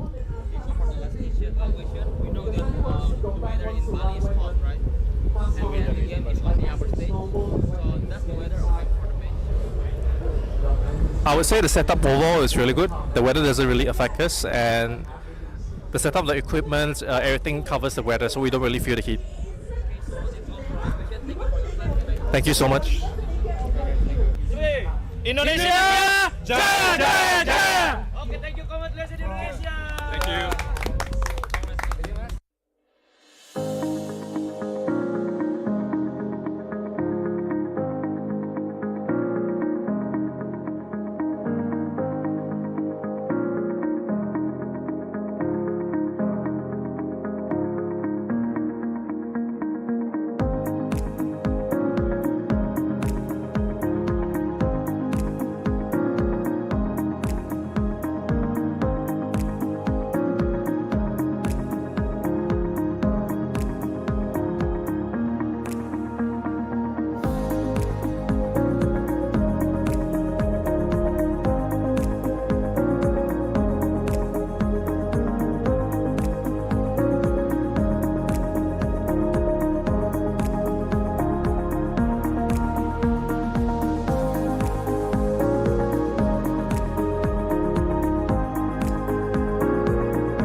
Indonesia's Next Top Model Cycle 3, Sabtu dan Minggu, jam 7 malam.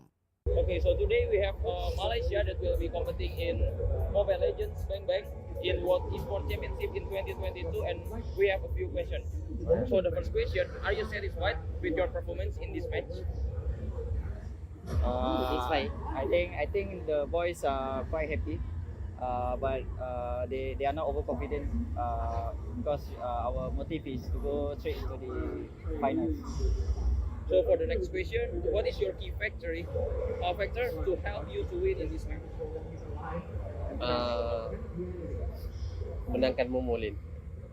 Menangkan goal lane dan mid lane. Even you have won this match, do you think that you will improve for your next match? Dah menang match ni, perlu improve tak untuk next match? Kita nak akan buat lagi the best lah daripada sebelum ni. InsyaAllah kita akan buat lagi power. So you will face other country in your next match, right? Will you use the same strategy on the next game? Maybe tidak. Kita akan gunakan strategi lain lah. Sebab setiap team ada strategi orang, so kita orang ada strategi untuk counter orang. So for the last question, what is your biggest challenge to beat your opponent? What is the biggest challenge to beat an opponent? Team mana yang bagi dia? What is big? The biggest opponent to beat the opponent is about we studied them. We need to Melayu je. Kita orang nak kena beat diorang daripada segi strategi dengan drafting itu je lah kot. Tadi macam panjang. Okay, that's all for my question. Thank you for your time and I hope the best for your competition. Thank you so much. Thank you.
Hi, welcome back to the IESF 14 World Esports Championship Bali 2022.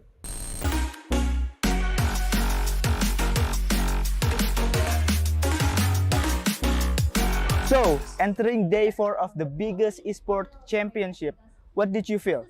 Did you have some fun? Anyway, entering the next round of this tournament, the competition is getting tougher, more intense and more entertaining. Today, there is 4 games that will be played in this tournament. CSGO on the ice stage, Dota on the earth stage, Mobile Legends on the water stage, and PUBG in fire stage. So, are you ready to watch more matches on this day? But before that, here's the joy of the day 3 of the IESF 14 World Esports Championship Bali 2022. Enjoy!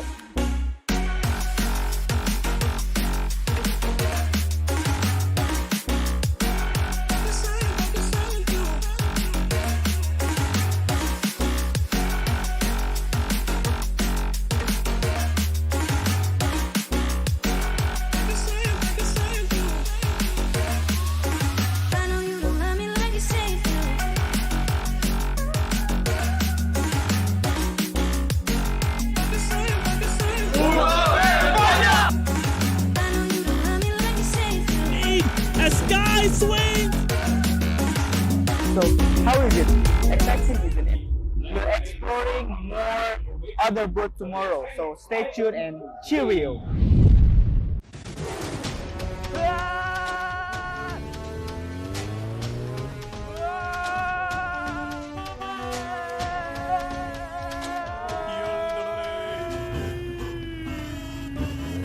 Aduh, drama terus. Nonton nih komedi yang nyegerin. Lucunya gak habis-habis. Ngelospol. Capek hati drama mulu. Mending dibawa happy. Hi guys, back again with me Butros Topo as your fellow host. So right now I'm in a Dewa United booth. As you can see behind me, this is a RV car. You know what? Dewa United is the first esports team that have this RV car. In RV car, you can play PS5 games like Tekken, eFootball, and not only that, you can bring your friend here to play 5 vs 5 PUBG Mobile and Mobile Legends Bang Bang. And of course, if you want to get into the RV car, you can see all the trophies and the jersey owned by Dewa United. And if you want to get the same polo shirt like me, you can go to the Dewa United booth because there is a lot of merchandise. There is a lot of cool stuff like jersey, t-shirt, jogger pants, and anything. You can see and you must visit it. And later at 4:30 p.m. GMT +8, we will having a 2 vs 2 challenge with Rizky Faidan from Bali United and Romi Hadiwijaya. So if you are the eFootball player and if you want to play 2 vs 2, you visit Dewa United booth. Okay, so today we have Malaysia Mobile Legends teams in Esports Championship 2022, and I have a few questions to ask. So the first question, how do you feel about this match? Are you all satisfied, or maybe there are some things that you all need to improve in this match? I mean, we are okay. We are fine with it because yes, before this game we lost, but it was our mistake. I think mistakes are the best teachers, and we learn from it. Moving into this game, we were having another way of thinking, and yes, we won again. A little satisfied. So, what do you think about your enemy performance today? Saya rasa performance dorang bagus, cuma dorang maybe kurang dari dorang leak dari segi drafting. So drafting dorang tu macam dorang pick ni tapi dorang tak tahu combo dengan apa. Tu bagi pendapat saya lah. So, is there any special preparation for the next match? Definitely yes, because we'll be going between Argentina or Philippines. Both are strong teams in their own region. They are both strong teams. Definitely we want to try to win them because we'll be meeting them again in M4. Okay. So you already won the game this time, right? What things that you have, but your enemy doesn't have? Tadi, enjoy. Benjoy. Okay, for the last question, what are your worries for the next match? If my jungler wants to play Franco. Jungler, I don't know. What are your worries? Aku ada apa worry tak? Is there any worries for the next match? Maksud apa? Kalau kau ada apa-apa risau tak for the next match? Oh, untuk next match, jangan bagi Franco jangan lah. Okay, so that's all for my question. Thank you very much for your time, and I have the best for this competition. Hi everyone, I hope you having an amazing day. It's Sigit right now. So I'm in the beautiful place in Bali called Merusaka, and I'm still at the exhibitors zone of the IESF 15 World Esports Championship Bali 2022. So after we played at the Garudaku zone, today I want you to come with me to play at the one of the booth exhibitors called Dewa Game. So I think it will be so much fun because they have many game exhibitions here. So let's play. The growth of esports and gaming industry in Indonesia has an impact to drive Indonesia's economy. Various local games from various local game developers has just launched. Dewa Games came up with unique idea. Carries online games that can be widely accessed to be played anytime and anywhere. Dewa Game can be accessed by a personal computer on website or through an app on a personal smartphone. In Dewa Games app and website, there are various games that you can play. You can top up a token to play in mode arcade and tournament to get a reward. There's a bunch of rewards that you can get at the Dewa Games, such as Apple product, Asus ROG, music instrument, electronic devices, computer and gaming devices, and many more. So right now I get an opportunity to play games at Dewa Game booth. The Dewa Game crew is really helpful to give explanations about their product. as an explanations by one of Dewa Game crew here. Game itu portal games, jadi kita bisa main games, banyak games lah di Dewa Games. Ada digital games, multiplayer games. Nah, nanti kalau main di Dewa Games itu kita bisa dapat diamond. Diamondnya bisa ditukar sama hadiah. Hadiahnya di handphone, macam-macam deh pokoknya. Main di websitenya dewa.game atau di Play Store juga ada, sama App Store. Dewa Game, oke? Jangan lupa main ya. Enjoy the activation booths. Which else should we explore? Stay tuned and don't go anywhere. So, how is it? Exciting, isn't it? We're exploring more other booths tomorrow, so stay tuned and cheerio! Berani melawan keterbatasan demi memberitakan kebenaran. Terus berjalan menghadapi perubahan, berinovasi menjawab tantangan zaman. Menjadi tempat informasi terpercaya yang cepat, berimbang, dan akurat. Tak sekadar memberi wawasan, namun juga membuka pikiran. Orang cerdas membaca tuntas hanya di detik.com. Hello, can you guess where I am? Yes, we are the exhibitions here. So we are gonna explore this freaking cool area and see what we can do with all tenants. So, come here. Basically, Garudaku is a product created by PBSI or Federations of Esports Indonesia. Garudaku is one-stop solution for esports industry in Indonesia. In this platform, you can creating your own esports community, join tournament, searching for player database, esports company, or even community in every game category. All members that registered in this platform can join many various tournaments in every game category like Dota 2, Tekken 7, Mobile Legends, PUBG, eFootball, FIFA, CSGO, Point Blank, and also Free Fire. Garudaku also has an esports academy for every non-professional players and professional players. They provide coaching clinics and all academy members can be lead to be professional players in every game category. Garudaku became one of the exhibitors at the IESF 15th World Esports Championship Bali 2022. They had a very interesting activity here. Besides, they will teach you how to use their platform and become one of their members. They provide gaming corners. Visitors can use as long as they like to play many games in PlayStation 5. You can play Tekken 7, eFootball 2023, and FIFA 2023. On the other side, they collaborated with Racing Lab to provide a racing simulator that you can try at their booth. The attendee is very helpful to give guidelines on how to use racing simulator machine. This one is very interesting because they give me an experience using a racing simulator and make me feel like I'm the real racer. So, that's what I got from the Garudaku zone, and I really want to explore more at these exhibitor areas. So keep following me and stay tuned.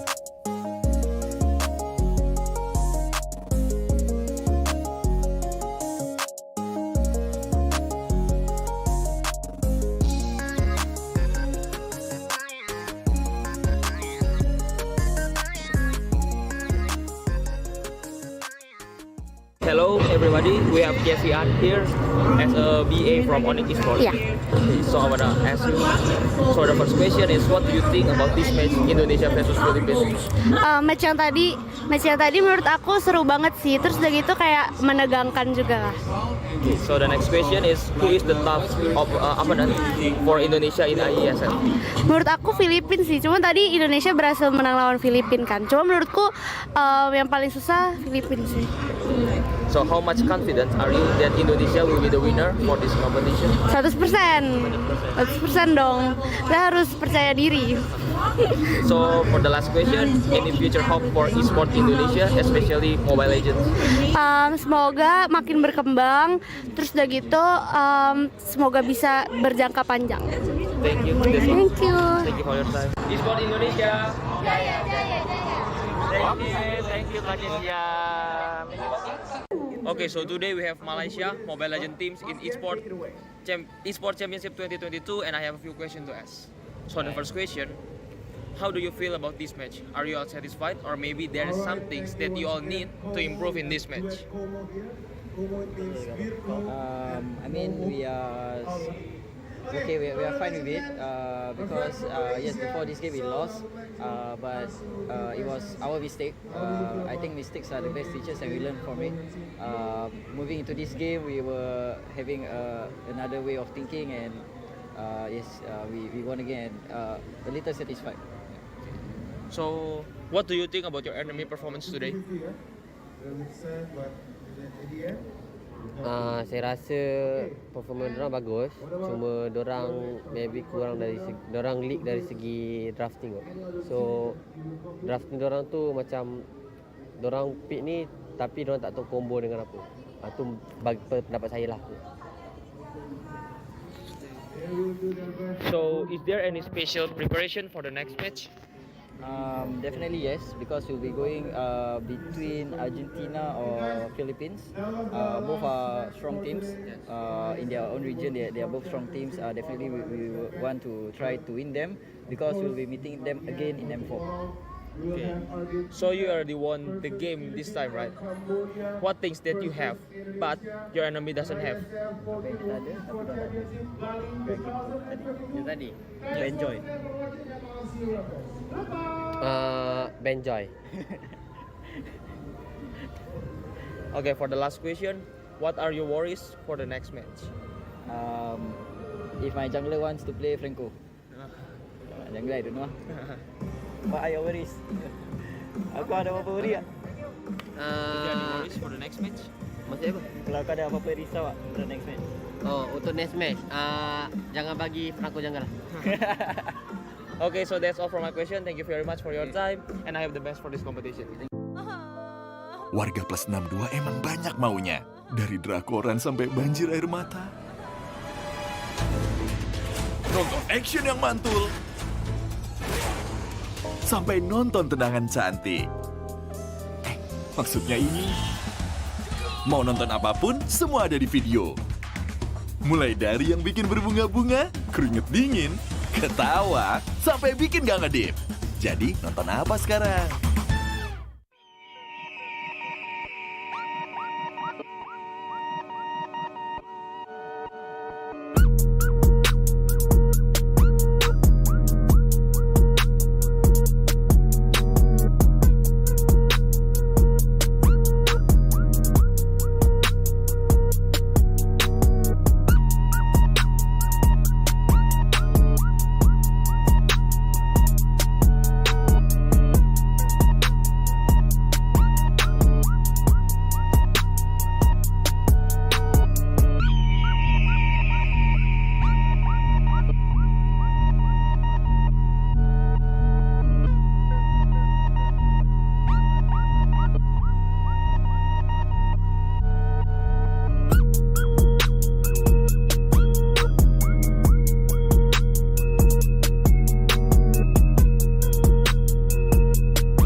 Okay, so today we have H and Textam as a coach and analyst from Indonesian Mobile Legends team in World Esports Championship 2022, and I have a few questions to ask.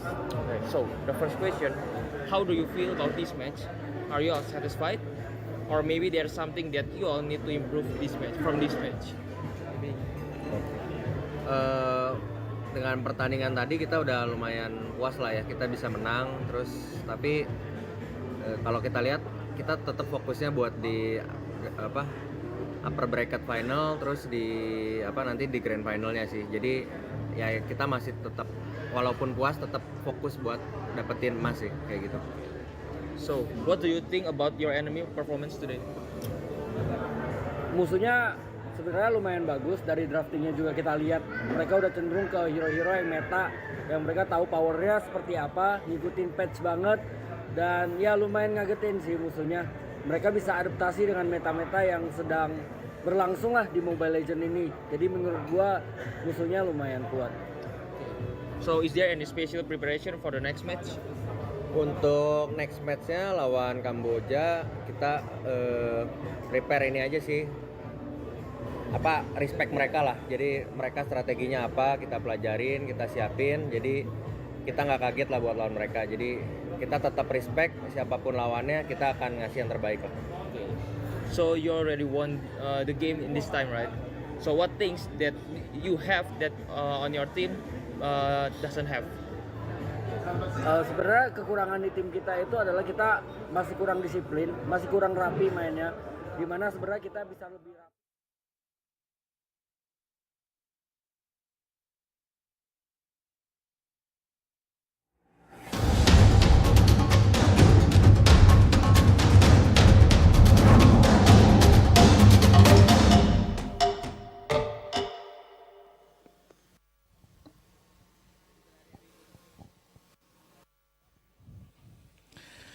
Ladies and gentlemen, welcome back again on IESF 14 World Esports Championship 2022 Bali.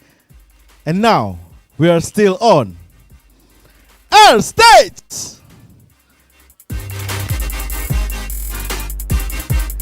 This is the last match of today, Mobile Legends Bang Bang on IESF 14 World Esports Championship, guys. So, between two countries that will compete for the last match of today, who's gonna go to the next round and who's gonna go home. So you have to play big or go home. I would like to give you the event. So the IESF 14 World Esports Championships will be a part of the Indonesia Esports Summit 2022, an annual celebration of the country's esports ecosystem initiated by IESF and PBSC, with the goal to involve all esports stakeholders in Indonesia, including game publishers, game developers, pro teams, athletes, influencers, brands, community, and media in the country. All right, let us invite both of teams that will compete for the last match once again on Mobile Legends Bang Bang IESF 14 World Esports Championship. For the first team, please welcome Malaysia!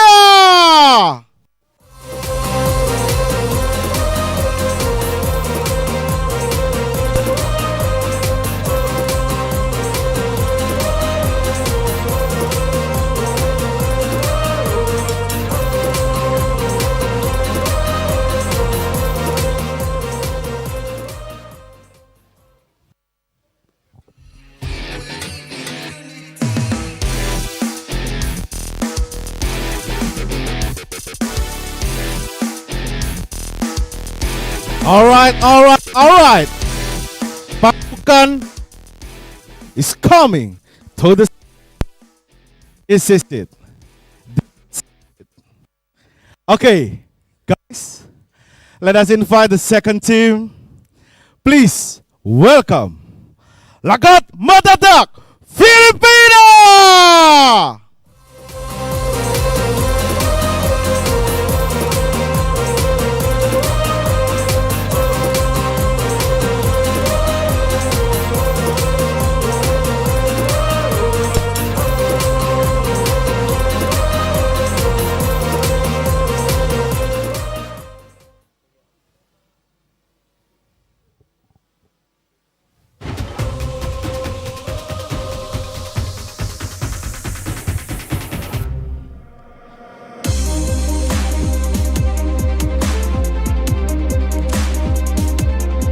Here we go.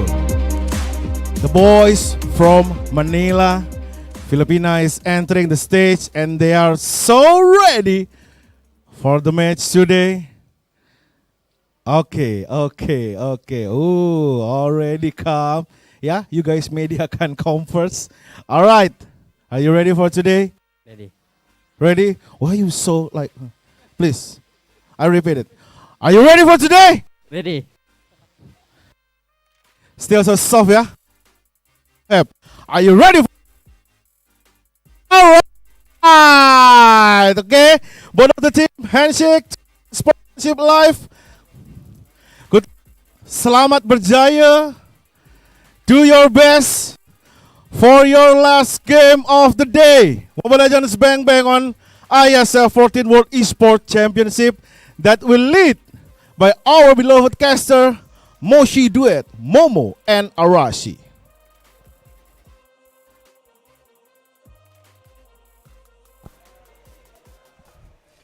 Ladies and gentlemen, welcome back to IESF. Hello. This is Moshi speaking. It's Moshi on your English dash for our last match for today. It's gonna be another lower bracket match, Arashi-chan. It's gonna be the Malaysian sensation going up against the Philippines, the Simo squad. The Philippines, how to say it? The stronger in Tagalog? Ooh, this might be your expertise, Momo-chan. I'm not that Lang knowledgeable. Malangkas. Lang Malakas? I'm sorry if I pronounce it wrong. Pardon us for the mispronunciations. Yes. But this is gonna be an absolute stellar match. There is a bit of contrast in the playstyles. There is tactical, slow, late game oriented playstyles. But actually, we have seen that the Malaysian sensations have also tried doing that as well. So flexibility, as always, is a big deal. Now we have to make sure, we have to think about what will the coaches predict to happen, especially with their opponents being so unique, so unpredictable. Yeah, I realized actually there's a few changes from Philippine teams here because they play a bit passive. If you compare to another game from Philippines, if you watch MPL Philippines or maybe MSC or maybe M Series, we know that Philippines are very strong from their play style. They like to play aggressive, but the problem is since ISF 14, since in the first day they play quite passive here. So maybe there's some adaptation they brought to us until today. Improvise, adapt, overcome. That is the motto.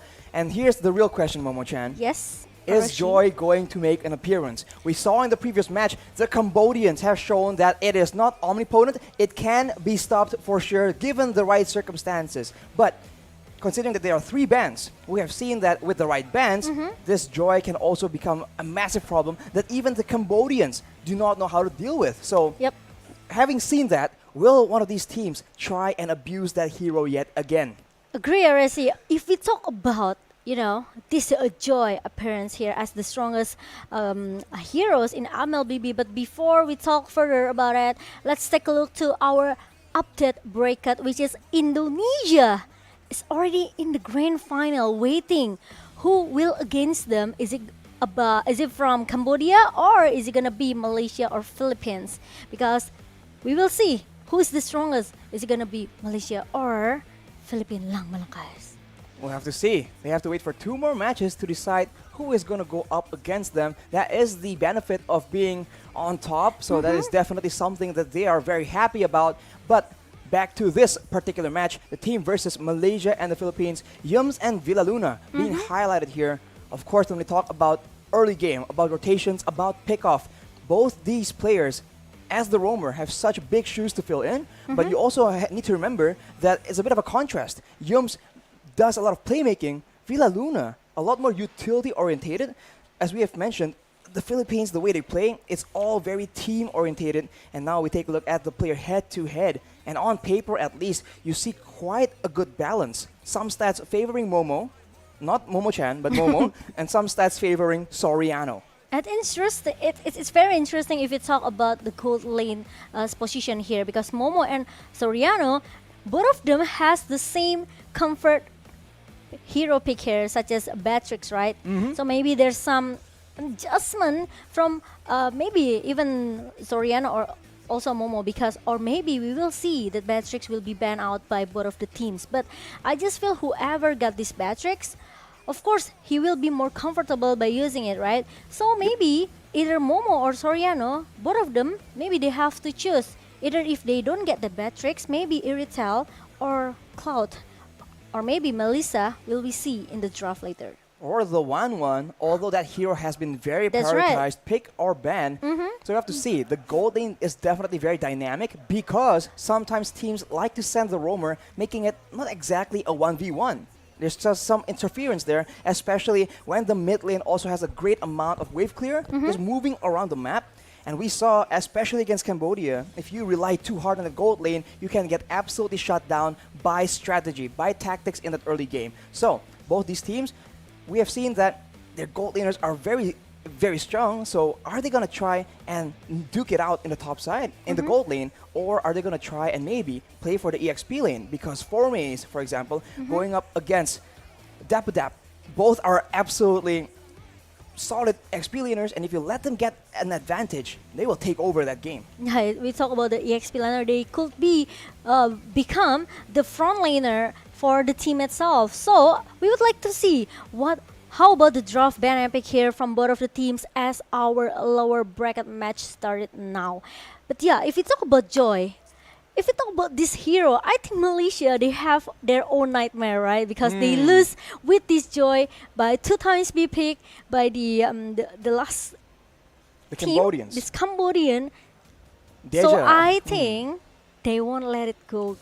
They don't want to let it happen again, right? So Malaysia, even though we know that they got their first pick right now, it's gonna be the Philippines who ban out that hero. Depending on what bans are on the table right here, as Mirko mentioned though, usually the red side has a bit of an advantage. They usually come out on top some way, somehow. There's so many heroes, strong heroes in the priority list that if you are on the second pick, you have a bit of an edge. But the Philippines, they don't want any business with Joy at all. Of course. It gets banned out without even looking at what is going to get banned from the side of the Malaysians. Yeah, obviously we will talk about the contestant hero here, right? There's gonna be maybe Leo Mort or even Martis. So they can ban out that Kaja, they can ban out that 1-1 as well. So let the gold lane choose which hero they want to play, right? Is it gonna be Beatrix or is it gonna be another a gold lane such as Irital or maybe even I don't know, Melissa or even Cloud, because we never seen Cloud actually been played by Philippines. Not just yet, actually. And You're Malaysia right. either, right? I think so, but don't quote us on that. We're not in presence of the full stats. But for Malaysia right now, banning out at Valentina, we have seen in a previous match, the Indonesians in particular are very fond of the Yves pick. We'll see if the same trend continues. But aside from that mid lane, we'll have to see in the jungle as well. Will we see utility? Are we going to see assassins? Or are we going to see the 2 marksman strategies, the Granger in the jungle, which the Philippines actually pulled out the other day? So for now, it's still 1 more ban for each team. And with the 1-1 out of the picture here, Malaysia, will they want to deal with the strong side laners as well? There's some prior heroes they can ban out here. The Fredin, for example, has been flexed around Or by the maybe Philippines. Kaja as well. You are absolutely right, Momo-chan. A very devastating, very flexible hero that can be played in different roles as well. Ooh, but it's gonna be Eve because I think Malaysia, they are targeting this Kaja as the first pick for Malaysia. Will Philippines let it go? Or maybe it's gonna be a ban, Kaja ban coming from Philippines. Oof, the Yves pick is just absolutely annoying. So, if the Philippines get a hold of that, we've seen that they like that long-range playstyle, having a Beatrix, having a Yves, and using it to actually poke around, and then that way they can just maintain their position in the center of the objectives, right, near the Lord, near the turrets, and they're gonna force Malaysia to jump into them. And of course, with the right tools, it's gonna be very difficult for the Malaysians to get a successful dive in. Or maybe they can. Oh, there you go. I would like to say if they don't want to ban out this Kaja, they can ban out this Matilda for Yams. We've seen how strong Matilda in the long team fight, right? With the circling eagle and also the guiding wind, they can go in and go out wherever they want. But Kaja is still the prior for Philippines, so it's gonna left a Leomort and even Martis. Martis, you're right. Akai. So we got a, or maybe Beatrix. Beatrix, As a first pick, though, it's a bit dangerous. The Yu Song, by the way, it's also a hero that is very situational, but in the right hands against the right kind of composition, we have seen that it is absolutely devastating. The Cambodians were almost able to flip the game, the previous game we were seeing against the Indonesians, off the back of a very, very well played Yu Song play. But Malaysia will take that Matilda, that mobility Momo-chan that you were talking about is just absolutely useful for this aggressive playstyle that the Malaysian sensations absolutely enjoy. Agree with that, but we forgot about one hero that actually are available as well. Arashi, it's Fanny. Oh, you're right. Right. I completely forgot about the Fanny. I never seen both of the jungler from both of the teams play Fanny. So it's quite interesting because it's not become a prior hero for both of the teams. It's gonna be Benedetta pick and also Farsia for Philippines. It's quite interesting because Philippines, they are more into how they secure their high ground defensive here with Pasha, with the with the maybe one Federal Eye Strike, and also the stun cut that comes from the energy impact, and also the Curse of Crow. Not to mention, having the wings by wings allows. Agree. We know that Imam on that mid lane, he is so aggressive. He is known as the KDA King, I believe. I might be butchering this nickname, but he is very solid at actually chasing that kind of aggression, going to the other lanes. But for Malaysia, that is going to be the Yu Song and the Beatrix. But hang on, Philippines with a very quick hover over this Dairoth. Okay, Dairoth. Actually, it's very, very interesting because if we talk about Philippines and also maybe Malaysia, we talk about the, surprise pick that can comes from both of the teams here. But the problem is, picking Dairoth before the second banning phase, is it worth it? Even though we not prior this Dairoth as a jungler for the team here, but the problem, they can pick Dairoth for the last pick later as a surprise pick. But I think Philippines has another strategy. Or another, I think they have another strategy, but it's gonna be a Leslie pick. They have to secure the gold lane first before the second banning phase started. Because otherwise, Malaysia will be very happy to ban out away most of the marksmen available for Soriano. He is one of the main pillars of the Philippines, and now you really start to see these compositions like take some kind of form. For the Philippines, long range is definitely an option, but having that Benedetta, I feel is quite interesting. It can still be used in the jungle, or it can be used in the EXP lane. The mobility will definitely be very useful, but for Malaysia, it seems like aggression all the way is what it's gonna be. So with that in mind, the Philippines ban away that Gusion, and for the Malaysians, they want to make sure that the Fredrin will not be a problem, will not be a nuisance that will taunt and stop that dive coming in towards that back line. The very vulnerable Farsa as well as the Leslie. Okay, it's interesting because we've seen Dapada. Dapada hero, is it gonna be Benedetta jungler or is it gonna be Benedetta XP lane? Because when you've seen Farsia in the hand of your opponent side, right? You have to pick at least one hero that can goes into the backline here, which is Malaysia already secured their Yuzong. But moving into the second banning phase here, we won't see Gashan and also Leomort, and also there's no Fredern, or maybe Malaysia they can ban out that Paquito just in case this Benedetta goes into the hand of Del Rosario. Banning away some crowd control, but whoa, that is the option they go for. Banning away the Estes, that is some respect going in from Malaysia so far. There is a lot of damage, but maybe not quite enough to burst through the blessing of the Moon Goddess. So, with Estes out of the picture, the Philippines will need to secure something else to guarantee the safety of their back line. It will be the Lolita, it seems. Numenon Blast can be used as a deterrent, except if Malaysia can stop the channel, and that can spell doom for the Philippines roster. Yeah, it can be a counter for Batrix Nibiru's patient as well, right? So the Guardian Bulwark from Lolita is very, very useful and effective to counter all of the range damage that Malaysia has right now. With Akai as the jungler for Malaysia in the hand of Chico guys. All of the objective can be completed got by Chico guys here. Meanwhile, there's gonna be the last pick comes from Malaysia, which is we need one more tanky hero or maybe another support here just in case this Matilda goes into the roamer position, right?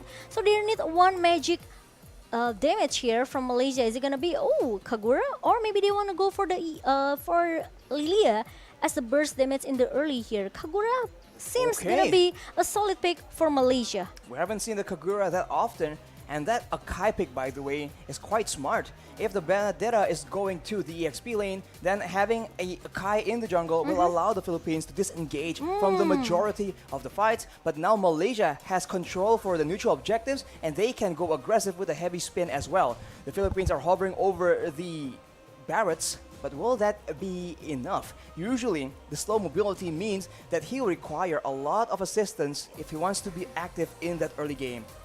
Yeah, I think for the crowd control, Philippines has it enough though. They have enough for the crowd control here. They have the petrifier coming from Benedetta. They have the stun coming from the stun coming from this Farsia, and also the stopper that come from the Nomian Blast of Lolita, right? So Barrats could be the option, and there you go. It's gonna be a solid draft ban and pick from both of the teams, looking very strong.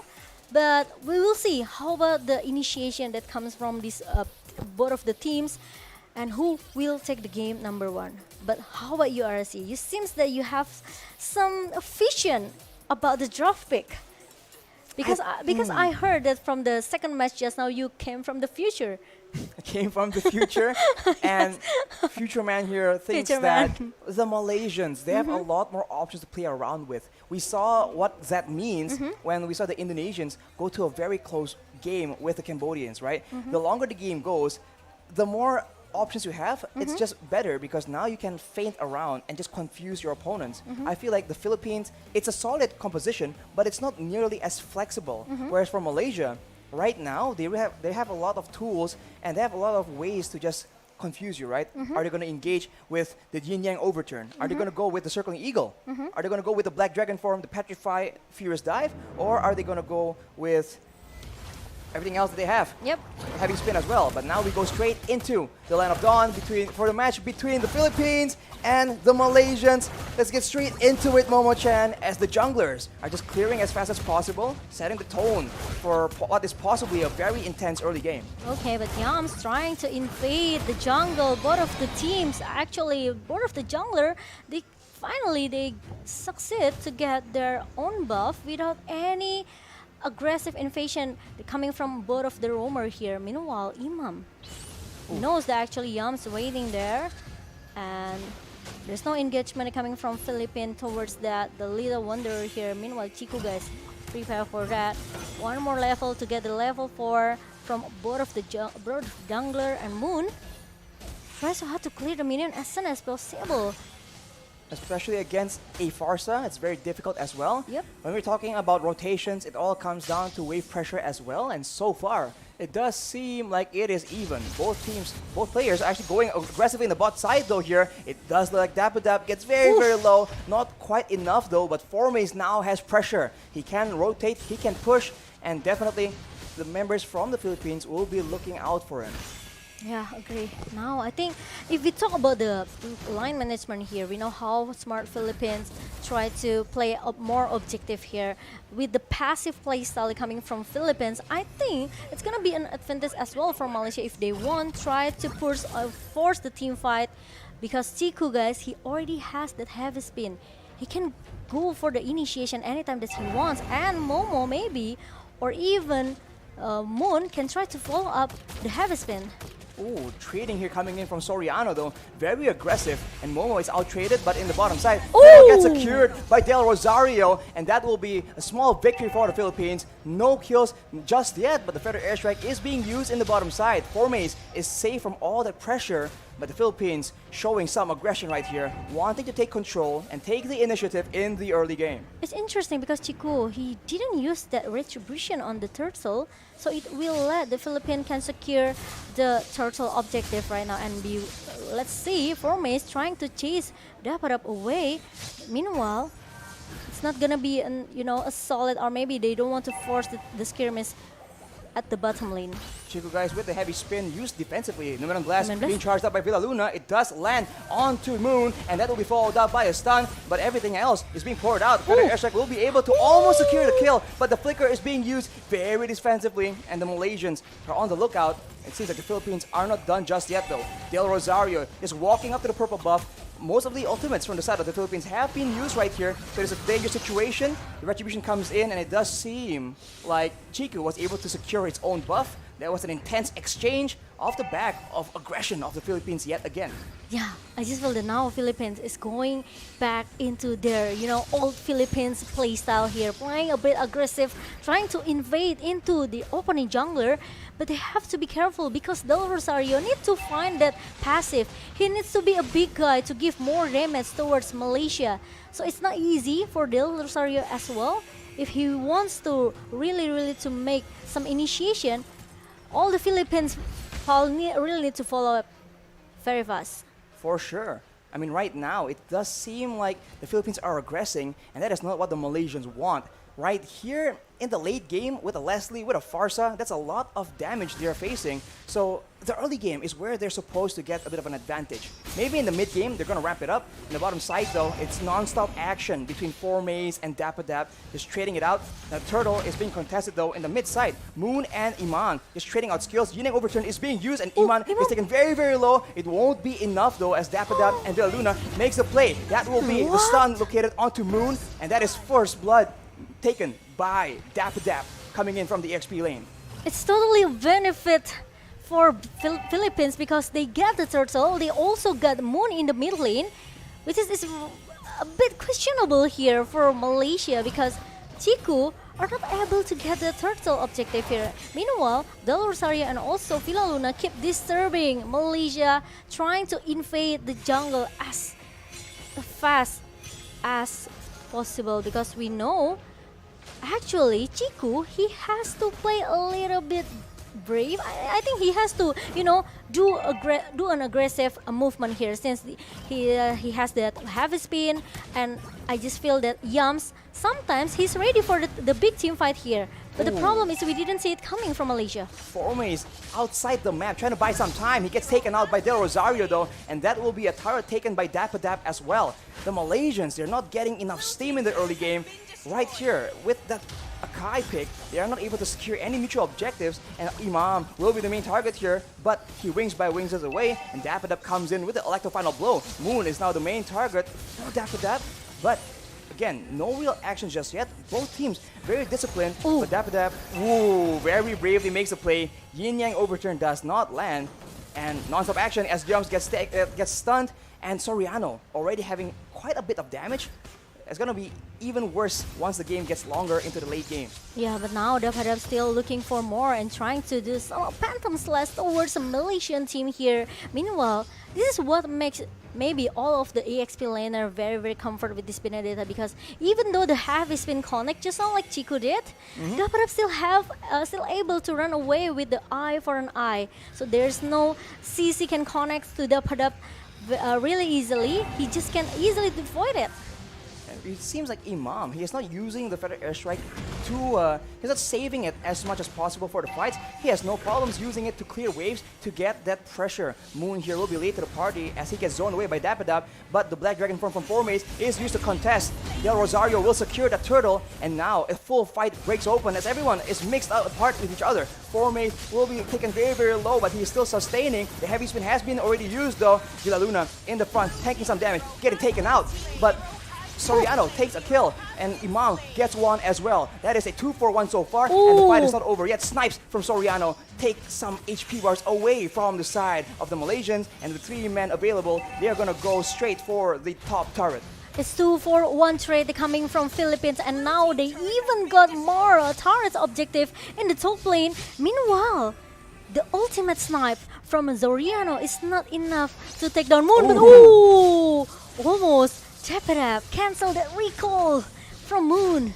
Dapadap is so aggressive right now. Goes in no hesitation. Imam uses the Feather Airstrike, takes Momo very low. Villaluna though is alone right here as a 1v1 is happening. in the orange buff area, Del Rosario uses the Daytona's welcome. He will be able to secure the orange buff, and Chico is not having a good time at all. Only a Sky Garden helmet so far. Yes, with the three turtle objective for Philippines, they have a lead from the gold right now. It's 4K gold lead by Philippines, and it's very a good start for Philippines in the early game until at least maybe if they keep snowballing until the mid game here. Let Zoriano got the item. I think it will be a game for Philippines. Ooh, Feather Airstrike though chunks Moon down very low, half HP with 1 or 2 bolts only. Chico also down to half HP before anything even happens. This kind of poke damage allows the Philippines to actually have a bit more control before the fight even breaks out. Maybe Malaysia, they are waiting for something to happen, you know. Maybe they are trying to give some space for Momo to just keep farming until they are ready for the big team fight here. But until when? Because now Imam. That's a combo. Feather Airstrike with the snipes. Youngs will block the bulk of the damage, but Villa Luna looks for an opportunity. No Man on Blast is being charged up. He goes in, he stuns Momo, but there's no follow-up. Chico guys in the back denying a lot of follow-up. Yin Yang overturn is being used, but that will be Villa Luna caught, pushed away back down under the turret of the Malaysians. Yums spots Dap, but Moon will be targeted with the Daytona's welcome. Del Rosario lands it. He gets stunned. He gets jumped on. That is Del Rosario setting up for Dap, and the Philippines once again comes out on top as the Lord is actually spawning. That's really a good follow. They're coming from Dap, and now Philippines, seems want to end this game as soon as possible. They are trying to get all of the objectives they can, and the Lord has spawned in the minute number 9, and Forme is trying so hard to defend. But look at that, Rose Soriano with the ultimate snipe, and Forme is gonna be the last bullet for Soriano. Imam picks up yet another kill, and Chiku gets chunked low again and again. Dap looking for the kill right now as Chiku is forced to retreat. Petrify is being used as well. He is so low, but it might be too dangerous. Villa Luna though charges the Man on Blast. It won't even be necessary as Dap will secure that kill on his own. That is 2 members down so far, and the Philippines will not waste any time at all. Del Rosario beating down on this Lord. Did you see the zoning that Philippines do just now in the bottom lane? Just make sure that Chiku will be able to get shattered down. Meanwhile, the Feather Extra comes in again from Imam, trying to shoot all of the Malaysian people here in the mid lane. Meanwhile, we've seen a lot of snowballing moment here for Philippines, right, Arashi? This is gonna be a dangerous situation for Malaysia if they are still being driven away by Philippines. They need a combo right here. If they go for pickoffs, the range from the Philippines right now, the Feather Airstrike and the snipes from Soriano is definitely too far for them to contend with. They have to find a chance to catch these members before like this. Moon gets bursted down, Feather Airstrike is used, the final bolt will not land, flickered away by Moon, but that is Soriano just waiting for an opportunity, and they can just keep doing this again and again. Alright, and now Philippines, they just need to wait. The Lord is already marching down into the top lane. They want to again and again, you know, this is the typical playstyle coming from Philippines, right? They want to secure another point kill, and Formace is gonna be the first target to get shattered down, to be finished off in the jungle. Just like that, your EXP laner, your tankiest member gets bursted down without even using a lot of resources from the Philippines. In the bottom side, Dap relentlessly pushing down, and look at Del Rosario. He is just standing up in the front. He doesn't even care. He's way too tanky to mind the damage coming in from the Malaysians. But now Lord is already going in, trying to pushing, but the Numimla setup is already being cancelled by Yams, and I think they still want more. The Federation comes in from Mimam, and the ultimate snipe is already still being able to survive from Yams. Formace though with the Petrify gets the shutdown as well. That is 3 members down for the side of the Philippines. The Malaysians strike back. It seems like they want some more, but the Philippines back away. They understand that the Malaysians have gained some momentum. Gold advantage swinging back. Only 6K right now with more members on the map. Yeah, it's really a good setup. Numian Blast actually being cancelled away by Yams using the circling eagle, and also Formace comes in the perfect timing using the Petrify, connects to 3%.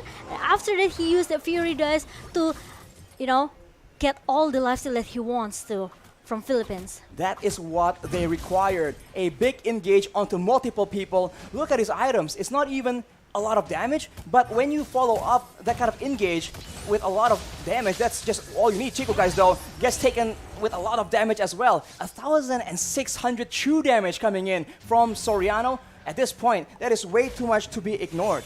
Yep. And now Yams trying to giving some information, looking towards the jungle in the bottom lane. He's only find Villa Luna, but now with the Rose Gold Meteor in the hands of the Padap, it will give him more shield, even though he has a low HP here. But he doesn't have to worry because he will get extra shield, the additional shield to make him to stay alive. Eyes on the bottom lane right here. That was a close situation. Soriano trying to push the wave, but Moon is just waiting so patiently. He knows that eventually the Lord will be the target for the Philippines. He is waiting for a great flank opportunity. If he can take Imam or Soriano out, that might just spell doom for the Filipinos.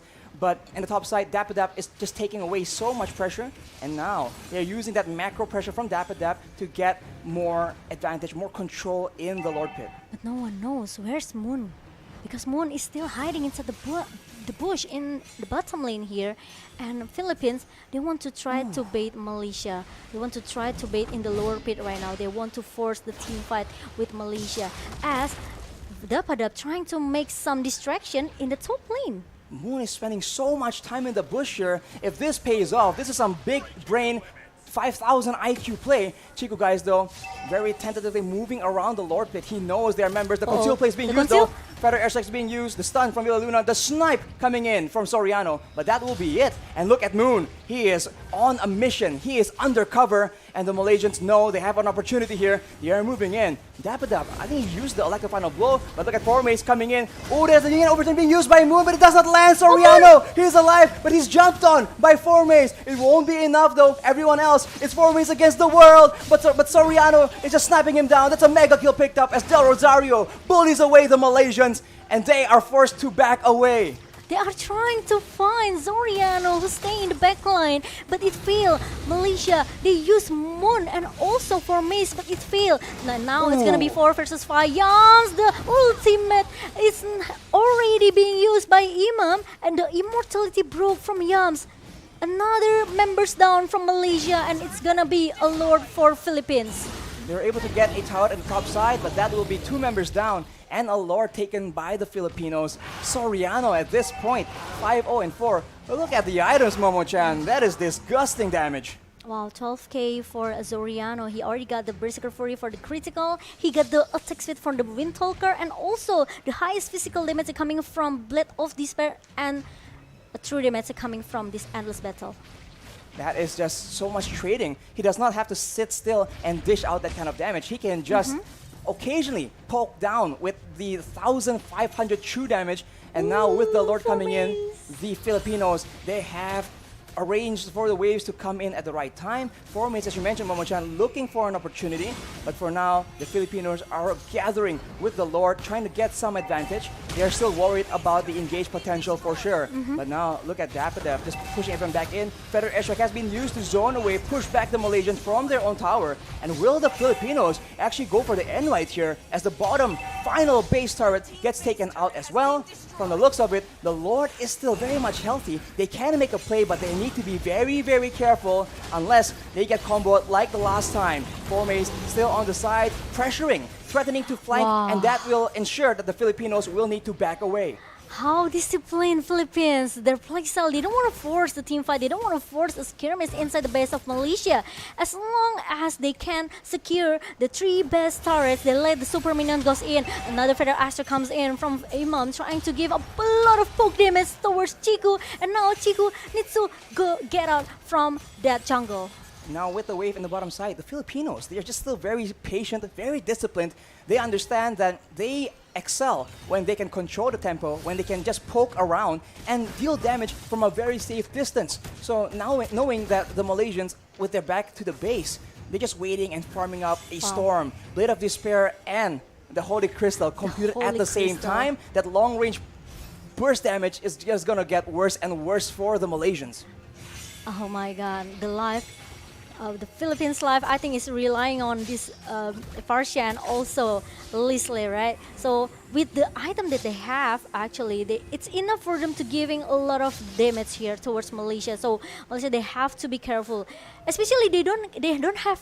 They don't have any answer how to go jumps into the backline, trying to shut out Ima in the first place. But Chiku trying to play with the 5 members of Philippines. They are chasing him away. The flicker is being used by Filaluna, and another 100 IQ play from Chiku. He's still able to survive, but immortality. He goes with the petrify. He goes in for the engage, but it won't work. Look at Moon trying to get the burst damage down. It lands on 2 people, but it's not enough as Soriano takes out Moon. The Filipinos are on the hunt right now. Yums and Formis running away. Look at the HP bars drop. That will be Formis taken out. Yums is forced to back away and leave his Cormet behind. Chiku tries to make a play happen, but he won't be allowed to. Dapadap sends them home.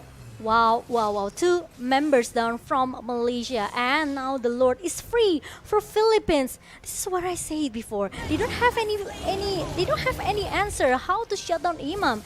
Even though Chiku trying to buy a lot of time, but Numen, the setup is open again by Filaluna, and look at the snipe damage coming from Zoriano.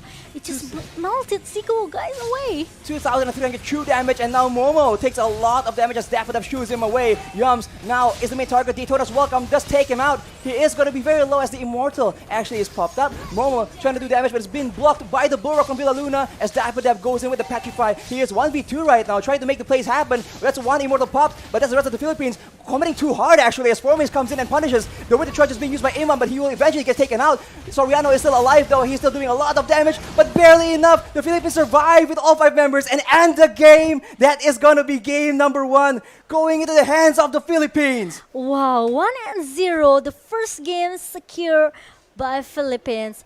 And I can say it's quite a dominating game for Philippines, since we know maybe a lot of team fights happened inside the game just now.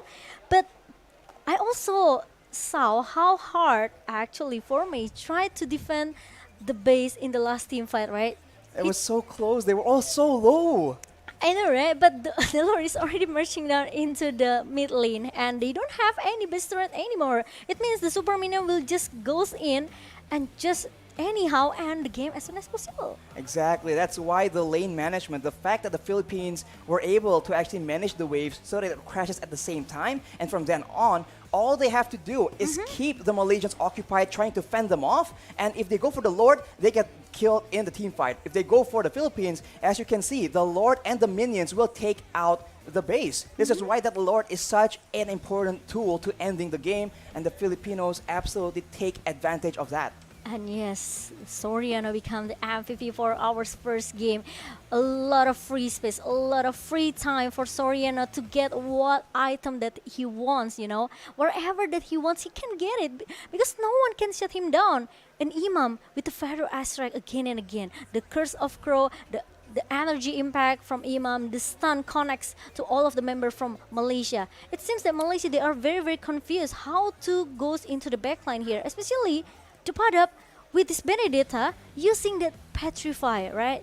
So it can smell down everyone who is very, very low, and it's easy for Dapadap who to chase him away. I must say though that Moon on the Kagura, he was very crafty with his positioning. He was looking for opportunities to flank, but the Yin Yang overturn takes so much time to activate that Soriano can actually play around it, can flicker out from that threat. And I think if he was on a hero with a lot more dynamic, a lot faster of burst damage, I think this game would have been very, very different, because for the most part, Moon was unable to find any big success in these team fights despite spending so much time trying to get into the right position. I know, right? I just feel that maybe because of like 3 turtle objectives for Philippines, it makes Malaysia, they cannot find, you know, Philippines, they are just leading a lot of gold, a lot of level as well. So I think there's some differences, level and gold gap for Malaysia. What makes them very, very hard to at least defend their base, because they cannot hold a lot of burst damage coming from Philippines, right? They have Imam, they have the Soriano. So I think it's quite hard for Malaysia, because like maybe like you said, Arashi, Moon using this Kagura, he needs some item. He can burst all of the members from Philippines Meltdown with the Yin Yang overturn, but the problem is he needs one maybe lightning transient on also the Clock of Destiny to get all of the passive here, so he can get the massive damage that bird. But the match MVP goes into the hand of Soriano here with the 9 kill without no death at all. No death at all, and look at the damage dealt to the damage taken ratio. That is 100,000 damage dealt and 25,000 damage taken. So this man is just not touched during the course of the game. He is just so solid, and he is just so aware, especially because he knows that he is one of the main threats for the side of the Malaysians, and in a way that shows that the team is one-dimensional in how they want to approach the fight, but that also means they understand what the Malaysians are going to try and do. So he just outplays all the pick attempts, and the player spotlight is going to be on Imam for sure. Almost 70,000 damage dealt, 43,000 damage taken, only 1 death, despite the fact that he is also targeted. And there should be 1 more death, by the way, Momo-chan. But in that last fight, he uses the Winter Truncheon, and he instantly sells it and buys an Immortal. But buying more and more time, I don't know, man. The awareness, the reflexes from the Philippines is just absolutely insane right now. Yeah, he has the immortality, even though it pop-ups, but it makes some time for Philippine to just cover him very fast, right? Because Villa Luna, even though we never seen a lot of a lot of setup from the Numian Blast, but they just need to be, a frontliner for Soriano. They just are relying on this guy because he know without that at all, no one can touch Soriano at the backline here, because every time Forma is trying to open that Black Dragon form and trying to dive into the backline of Philippines, all of the damage from Philippines will melt him down. That's the big problem. I mean, you do see that Villa Luna was able to just be in the face of Momo, and any damage being tried that Momo tries to impart onto the Filipinos, it just gets absorbed by the Guardian Bulwark. So it worked as intended per se, and again and again, even though there wasn't any big Numenon Blast that just ended a big team fight for the Philippines, you can see that occasionally it pushes the members of the Malaysians away, and occasionally it still picks off members like Chiku, like Momo, depending on the circumstances. So the flexibility of Villa Luna and how he wants to use the Numenon Blast is definitely a huge plus to their gameplay. Yeah, the most important is how actually Villa Luna, he used the Guardian Bulwark on the perfect timing, right? Trying to hold a lot of damage coming from the Nibir's patient from this Momo, it makes all of the Philippines damage dealer very, very safe in the position, because no one can touch Imam, no one can touch Soriano. Like I said it earlier, they are just lit so much gold and also the EXP. So it's totally a different level between Philippines and also Malaysia. I wonder if the result of this game will be different if instead of sending Moon to be an assassin to just flank, they sent Formace instead. Because the only fights where the Malaysians were able to gain any momentum is when Formace was able to get a huge engage onto 3 people with the Petrify, with the Furious Dive, and then the damage comes in as follow-up. So maybe that is the winning condition that they can identify. We'll have to see what kind of adjustments will be done in game number 2. Yes, in game number 2, we will see what will Malaysia do, because if they lose in this match, it means that they will be the next team they have to say goodbye in this tournament. Ooh. And it's very, very sad because we know how strong Malaysia, right? But it's a different, when I saw the first game just now, I just feel that it's not the Malaysia that I know. The Malaysia that I know, they like to play aggressive. They like to crush everyone. They don't care about... I know how Chiku, as the youngest, maybe the youngest player inside the team here, he wants to get more kill here. But the problem is, with the Akai, it's not easy for him as well. Well, that's one thing, but also the fact that the lane pressure, it all comes back to that. The line management. Going up against a Farsa, how do you win that push battle? It's a Benedetta against the Yuzong, as you know. The lane pressure is what allows the Philippines to have so much more opportunity to roam around and get a lead in the early game, because it was supposed to be the Malaysians. If they keep going for skirmishes, I think the Malaysians has a better kit. Yeah, but we will see what will happen in game number 2, but we will take a short break. So for you guys, don't go anywhere. We will be back after this.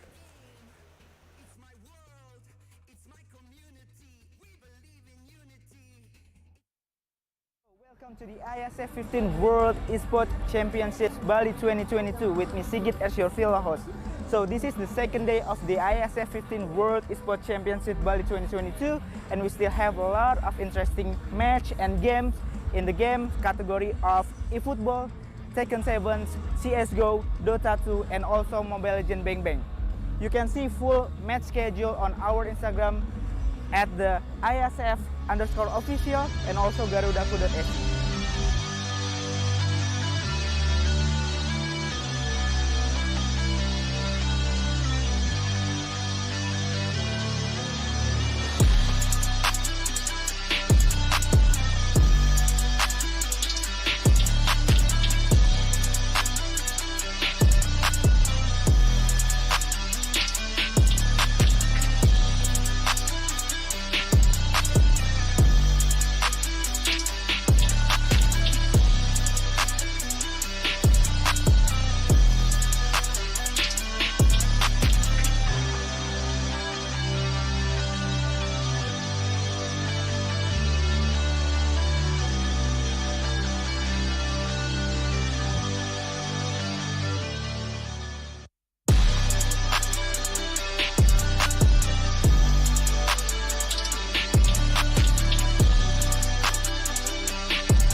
So before we go, did any of you miss the excitement of the day one?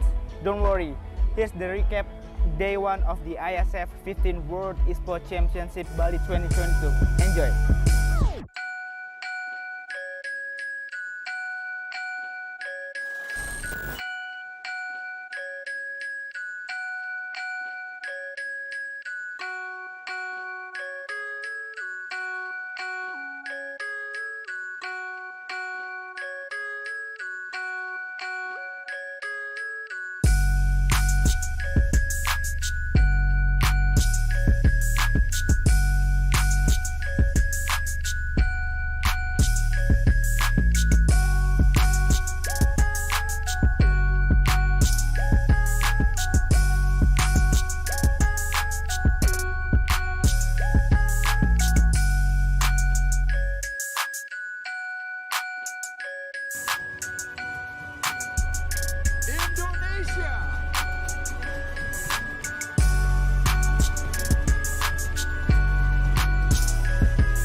Saya membuka secara resmi 14 World Esports Championship.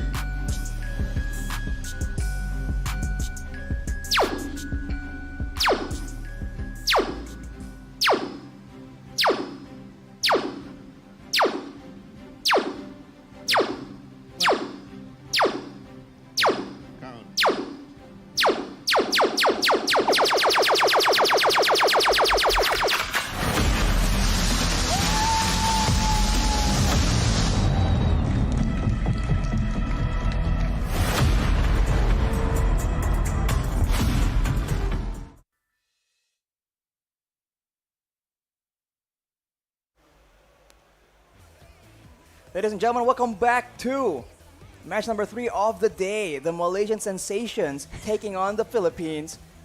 Still with me, Arashi and Momo-chan. This is Moshi Moshi speaking. Moshi Moshi. And they say Moshi Moshi means hello, right?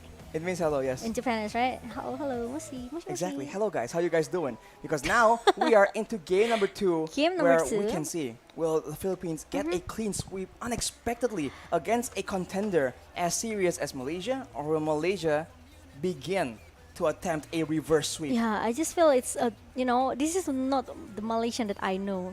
The Malaysian that I know is very, very aggressive. Barbaric? Sorry? Barbaric? Yeah. Langgar. But the thing is, Philippines, maybe we talk about these teams. If we talk about the Philippines team, they show us a passive fight, actually, a passive game since in the first day they came to the IESF, right? But it's totally different when they're against Malaysia just now. An aggressive play, they even invaded the jungle of Malaysia since in the early minute. It what makes the Philippines keep snowballing in the first game. That is exactly what shut down Chico as well. That's right. As you mentioned, Momo-chan, he definitely wants to get more action in, but with all the damage coming in, with all the crowd control available, he was just forced to back away. After, the second neutral objective?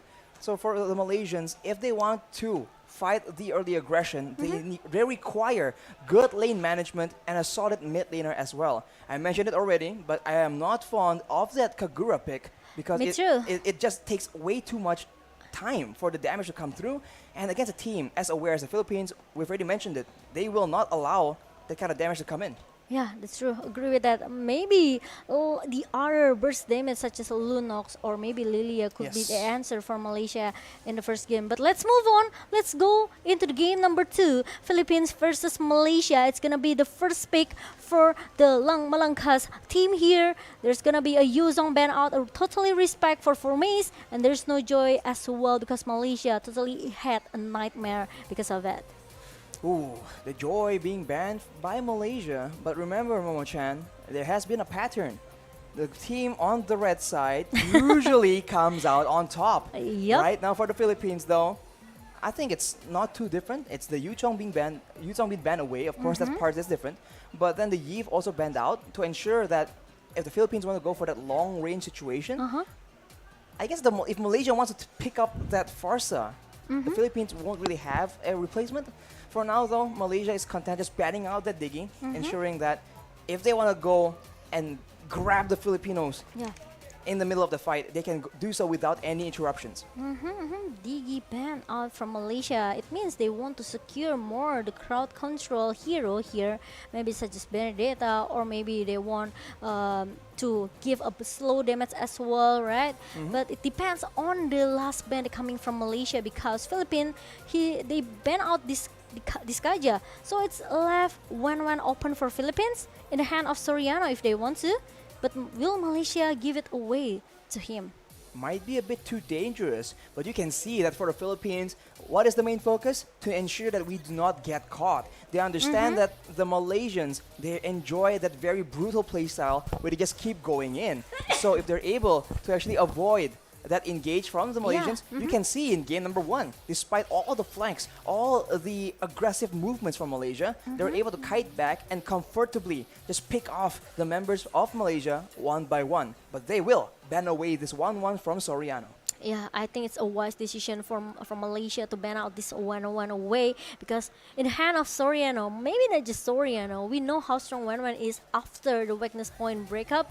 I think it's gonna be a huge crossbow off-tank damage coming from this good lane, right? And Philippines, they have a chance to just secure this Valentina picks if they want to. A Valentina pick. Valentina. Is it gonna be the prio pick for Philippines or with the Farsia? If they go for the Valentina, then they won't be able to use that long-range playstyle any longer. It will allow them, though, to be very much aggressive in the mid lane, but if they go for that Benedetta, it's still flexible, kind of, but for the most part, it might just go back straight to Dapadap, who was able to have so much impact, so much pressure in the previous game. True, Whoa. Oh, I think it's not gonna be Feller. Could it be? Could it be? Is it? Yeah, maybe. Valir. Valir, if they want to, they can try to pick it. We know that this Feller has the anti-CC, right, from the ultimate itself. True. But Faramis shadow pick comes in from Malaysia. With the Cold Arthur, it will make all of the Malaysian team fight here will be more sustained. They will have a long team fight. Right. But if we talk about the early game, though, usually the Faramis Cold Altar will keep your team alive, but can you have enough damage to dish it back? Because once you get taken out during the Cold Altar, it also means that you are out of the fight for a bit, and during that time, your allies get beat up anyways. So they go for the Valentina instead, and that Fredrin, denying it from Wise, potentially. But now... And the reason as well why they ban out this Digi, right? Because they want the CC, the taunting that Fredrin has to for the team fight in the hand of Malaysia and Philippines. Is it gonna be another Farsia for Imam? Maybe the marksman first. As I was about to say. Okay. Beatrix or the Leslie. I mean, the Leslie performed really well in the previous game. Yeah. But as you mentioned, Momo-chan, this crowd control game is important, and for Formace, being on a Fredrin means that he can deal with Dapadap just that much better. Although it's still very much a skill matchup, and now for the Philippines, they will opt to go for that Lolita yet again. probably providing protection and early game utility, especially in that gold lane. Yeah, even though Malaysia they picked this Batrix, or maybe even though they picked this Irital, Philippines they already has the counter here with the Guardian Bulwark coming from Lolita, right? So Malaysia, what will they pick as a third pick comes in right now? Is it gonna be the next gold lane? If they don't secure the gold lane right now, I think there's a chance as well for Philippines to just, you know, just ban out of the gold lane choices here, right? The golden option, they just can't ban the Batrick, they can ban the Irital or Melissa if they want to, or even the Cloud. So giving a small options for Malaysia for the gold lane position, but it's gonna be Ruby. Oh, Ruby, wow. Another crowd control coming from Malaysia, because they know there's no DG in this game. They also want to, I think, counter Soriano with the conceal, because the Ruby can very much stop the movement of the Leslie despite still concealing. So I think that might be one of the main goals. For Malaysia though, they had enough of that early game oppression coming in from Del Rosario. They ban out that Barats, but that means that the Philippines have an option here to go for a different jungler. The Fredrin is no longer available. The Granger comes to mind, but let's be real here. That is a very situational pick, so I don't think that will be the case. Yep, okay, they're still thinking about the next banning phase for both of the teams. Philippines, they just ban out. Okay, that Leomord is a good choices as well, because Malaysia, I think for sure this Fredrin will goes into the hand of Formace, right? I never seen Chico play this Fredrin jungler, or maybe it's gonna be a Valentina jungler for Chico. Well, you never know. But for the Philippines, banning with the Leomord means that the Malaysian is down. The Malaysian team members are down one engaged tool yet again. Final bans right here, and if the Philippines want to keep applying this kite back strategy, denying more engages will be important. But for the side of the Malaysians, will they ban away that Farsa? It was one of the main reasons why they were able to just get kills from so far away. It will be banned out by the Malaysians. So, what will Imam be playing? Will it be more aggressive picks, or is it someone with equally long range? Because usually when Yves and Farsa are both down, Sicilian comes to mind, but in the current meta, man, it's going to be very difficult for you to survive in that laning phase. Okay, we'll see. We'll see. There's no high ground for Philippines because Malaysia, they respect ban this Farsia, and there's no Gashin as well because they know with the burst damage that can melt down all of the heroes from Philippines here, there's no sword spike, there's no Insandance as well from discussion, so they want to ban it away. They know how dangerous this hero, so we won't see it in the game number 2 here. Meanwhile, it's gonna be Irital Shadow pick coming from Malaysia. Irital here makes a bit of sense. It's a lane bully trying to shut down the Leslie from the early game. It will be locked in for Momo. But as you mentioned, Momo-chan, if they can get an assassin here, it's probably very beneficial. They have a chance to save that last pick to see if the Philippines do have a juicy, squishy backline that Chico can take advantage of with an assassin. But of course, we have to wait and see. Because for the Philippines, if they don't want to go for that, they still have the option of going aggressively with something like a Lilia, as we mentioned earlier. Oh, hang on. Is this a statement by Imam? It is. It's a Kagura, and it's gonna be. It's not locked in just yet, but the tank Guinevere coming in from Del Rosario, it is so annoying. It is so oppressive. It will be the duo, essentially, Villaluna and Del Rosario, just two-man tanking it for the team. Will that be enough damage, though? We'll have to see. I was thinking another question though, actually, RC. Is it gonna be enough tanky for Philippines, right? With just only Lolita in the hands of Villaluna, it means that Philippines, they have to play more aggressive with this kind of draft. They have this Guinevere, they have the potential with the crowd control from the Violet requirement, and also I just feel that Imo want to show to Malaysia like, hey, this is how you play Kagura. You know, I'll show you in the game number 2. And now the last pick for Malaysia, it will goes into the other jungler, which is it's gonna be other Akai, another Akai pick from Malaysia. Oof, if it's another Akai pick, then the backline will be still very much invulnerable. But it is going to be a Dairoth in the jungle. All right, it's Chico on the Dairoth jungle, so expect a lot of action in the early game for sure. But now this is the question. I think, can Malaysia get some steam in the early game? Because later on, if Imam and Soriano scale up and do a lot of damage, it's going to be very tough for Malaysia to actually find an opportunity to punish their squishiness in the back line, because they have gone for a bit of a front-to-back composition themselves. Interesting to see, but Malaysia looking very, very strong from the draft since in the game number 1 actually. But the problem is, how do they initiate it inside the game later? How the execution will works for Malaysia? They have a lot of CC coming from Ruby. They have the Fredrin, but the problem is they have to make some space for Ilitel to just secure his item. Now that it's a front-to-back from both these teams, I do feel that the gold lane that gets ahead first will be able to melt on the frontliners faster. That usually is how it goes when a mirror front-to-back composition game comes along. But ladies and gentlemen, we are into game number 2 between the Philippines and the Malaysians. We'll see, can the Malaysians equalize or can the Filipinos claim the victory? Let's see, is it gonna be 2-0 for Philippine Langs Malangkas, or is gonna be Malaysia Langgar for his game? Malaysia Langgar will be fun to see for sure, but before doing that, they need to have that lane control, and so far, with the different picks in the lanes, it is a lot better. Agree with that, but I think Philippines, they still need to see how these Chiku guys play with this Dairoth, right? Because this is the first time that I see Chiku with this Dairoth as a jungler position.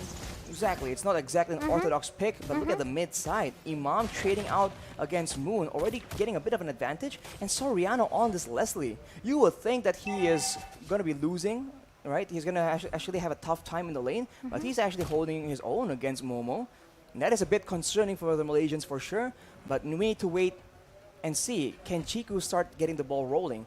Obviously at level 4, that Abyssum Strike will be one of the main key factors, key tools in the big team fight. The turtle is spawning in 20 seconds though, but there we go. That is an engage by Yums. Villa Luna is forced to flicker away, and they go win with Abyssum Strike. That is a first blood in the mid lane, however.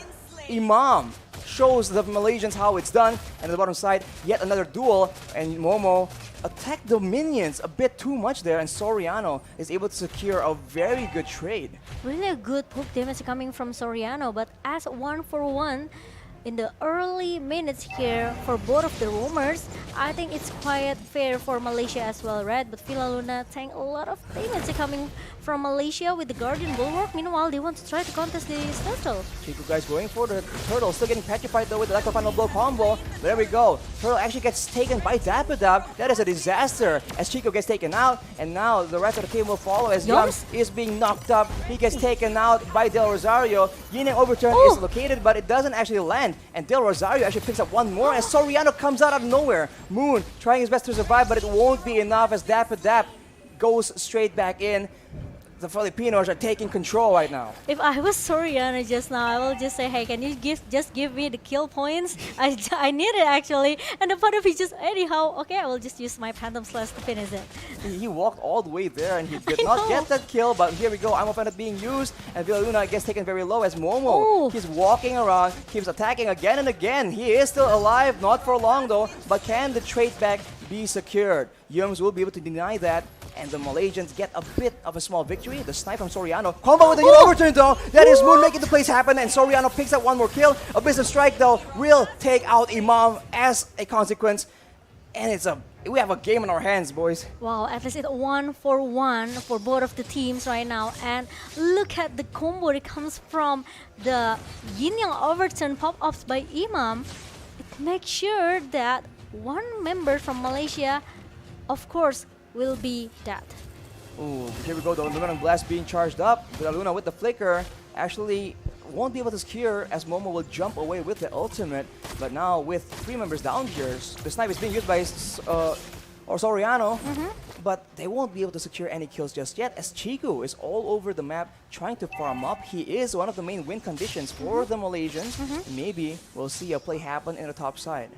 Yeah, meanwhile, Dapadab.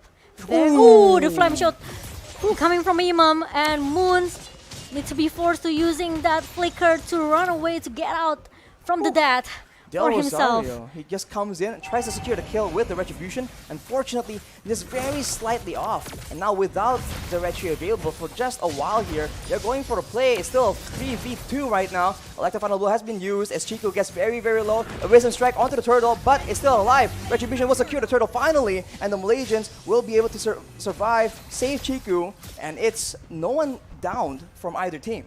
Yeah, it's almost down though for Chico, but he's still able to run away from it. And how the Padap used that Phantom Slash to just go in and go out. Meanwhile, in the bottom lane, a Numian Blast setup as well. Just make sure that no one can shut Zoriano down in the bottom lane, because two members from Malaysia trying to chase him away with a really a good cover coming from Momchu, and it's not gonna be another target down in the bottom lane. That is very great defensive use of the Numian Blast. The Little Wanderer will be taken away, but look at that. That is a Yin Overturn being used, and the Malaysians are taken very low, but they are not backing down. Right now, Amaparat is being used, and that will be Villa Luna taken out, and Formaze pressures away the rest of the members. But you can see Dapper waiting for an opportunity. I don't think he will be finding anything too crazy right here. As the Malaysians, they converge on the bottom side. If they're lucky, they might just catch Soriano off guard here, as Formaze is trying to delay the collapse coming in from the rest of the Filipinos. But I think right now the Malaysians will be able to get that turret, but Luminant Blast being used by Moon, stolen away from Villa Luna, as Chico guys will be able to take out Del Rosario. But as a result, that is two members taken out, and Dapper has arrived. Three members running away from the full brunt of the Filipino aggression. That will be Formaze taken out as well. It's 3-4-1, an advantage and a lot of benefits from Malaysia, even though they have to lose the bottom lane here. But three members down, and it's gonna be the fourth one, which is it's Chico guys, who will be punished in the middle lane, Arashi. Just constant back and forth here. Chico guys, after the initial fight, he gets caught out yet again, and the Filipinos are able to equalize the trade in the bottom side, taking out that turret as well. Map control is still very much contested here, but I can't help but feel on a tank jungler, Del Rosario is going to have a lot better time contesting for these neutral objectives. Agree with that, and let's see what will Malaysia needs to do here, because now Philippines, they are trying, you know, it's the moment when you play Mobile Legends, you know that you have a feeling, okay guys, we are snowballing right now, so this is time for us to just giving a more pressure towards our opponent, right? And now this is what Philippines do. They are trying to giving a lot of pressure to Malaysia, and they want to play and to get more objective turrets even in the top lane. As we say that the Yums gets bursted down, he will be able to survive as the Numinant Blast has been used. The Malaysians are coming in to try and back up their top side. Momo and Yums though, Amaparat being used, Villa Luna gets taken under the turret, but he will still be able to survive as Chico guys comes in. He gets bursted down though, Yin Yang Overturn along with everything else. He gets taken out as Yums will be forced to back away. Soriano with the snipe will not be able to secure the kill, but look at the flame shot! Actually lands onto Yums, and Formaze will be forced to back away. He is stuck under the turret though, as Moon will try to recall, but they might spot him as well. Formaze gets taken out. Moon will survive with his life. The turret will be the next victim for the Filipinos though. Did you see the zoning again and again coming from Philippines? It makes Malaysia, they are so much in the hard situation right now. They cannot force themselves to go back with the recall. They have to let Philippines to do their things in the top lane just now. No one realized actually the Yin Yang Overturn comes out from Imam, and also the flame shot that really on point from Imam. It makes Malaysia, they have to, you know, sometimes you have to prepare for this kind of stuff, right? Here we go though, more stuns being used as Villa Luna is just relentlessly treating the Malaysians with a lot of pressure. But still, for now, both teams are just waiting for the next objective. They don't want to risk losing members before the objectives start spawning out. We talked about the Kagura not being so good, but Imam is proving me wrong right now. Oh! As right here, look at that, engaged on the turret though. Electro Funnel will being used with the Petrify as well. That is the Malaysians falling apart. Double kill for Imam yet again. But look at Momo doing the damage, dealing the DPS. Formaze trying to help him out, but that's 5 members against 2. Del Rosario comes back in, threatens away pushes the Malaysians away from the rest of the roster, and they will still be sieging with full roster. 5 members at the stun though, being used by Formers with that flicker. Soriano very low, taken out with the Prince's Wrath, and now Momo is a free hitting as Formers is stopping all the momentum. But look at that knockup, won't be enough as the members of Malaysia spawn back, and now they can go for the Lord without Soriano on the field. Oh my god, now Malaysia, they want to force the Lord fight here in the lower pit, and it's gonna be a disaster if Philippines, they cannot counter it back. Now 5 members from Malaysia, they are chasing Villa Luna away with the Guardian Bulwark up, but the town connects to Villa Luna, and it's gonna be another target that's coming in from Malaysia, which is Villa Luna. There's not gonna be another, no Million Blast setup from Philippines. No frontline for the Philippines right now as Formaze deals a lot of damage to Dapadap, but he is alone right now. The follow-up comes in from Del Rosario, but the rest of the Malaysians zone away Soriano and Imam. The Lord is still doing a lot of damage to the Malaysians though. This is a dangerous situation as you see Del Rosario flanking around, having his eyes on Chiku as Yums gets very, very low. And now it is just back down to the setup as Formaze actually walks right in front of him. Is there going to be a big play though? Dash does not land, and the Lord is started by the Filipinos. And in the top side, they see Momo on the field, so this might just be a free Lord taken by the Philippines. They're trying to rush it down as Formaze tries to do something, and Chiku goes for the steal, but he gets knocked up. Not just stunned right here though, but the flicker coming the flash from Villa Luna. The fallout from Dapadap as well. That is 2 members down from the Malaysian squad, and the rest will follow through. Shotgun for Formaze, but actually Momo picks up a shotgun as well. He's kiting so well right here, and Dapadap cannot find the kill as Yums is still in the front, but he's alone. He's left by the rest of the members, and you can see that they do not want to let him escape. Villa Luna still beating down on him, but they decide to go for the Lord, and on the top side, Momo is forced to deal with the waves. The K thing, how long the fight? It was amazing. No Million Blast setup. 3 members got stunned, and the Padap followed it very, very fast. And the Lord is going into the hand of Philippines right now.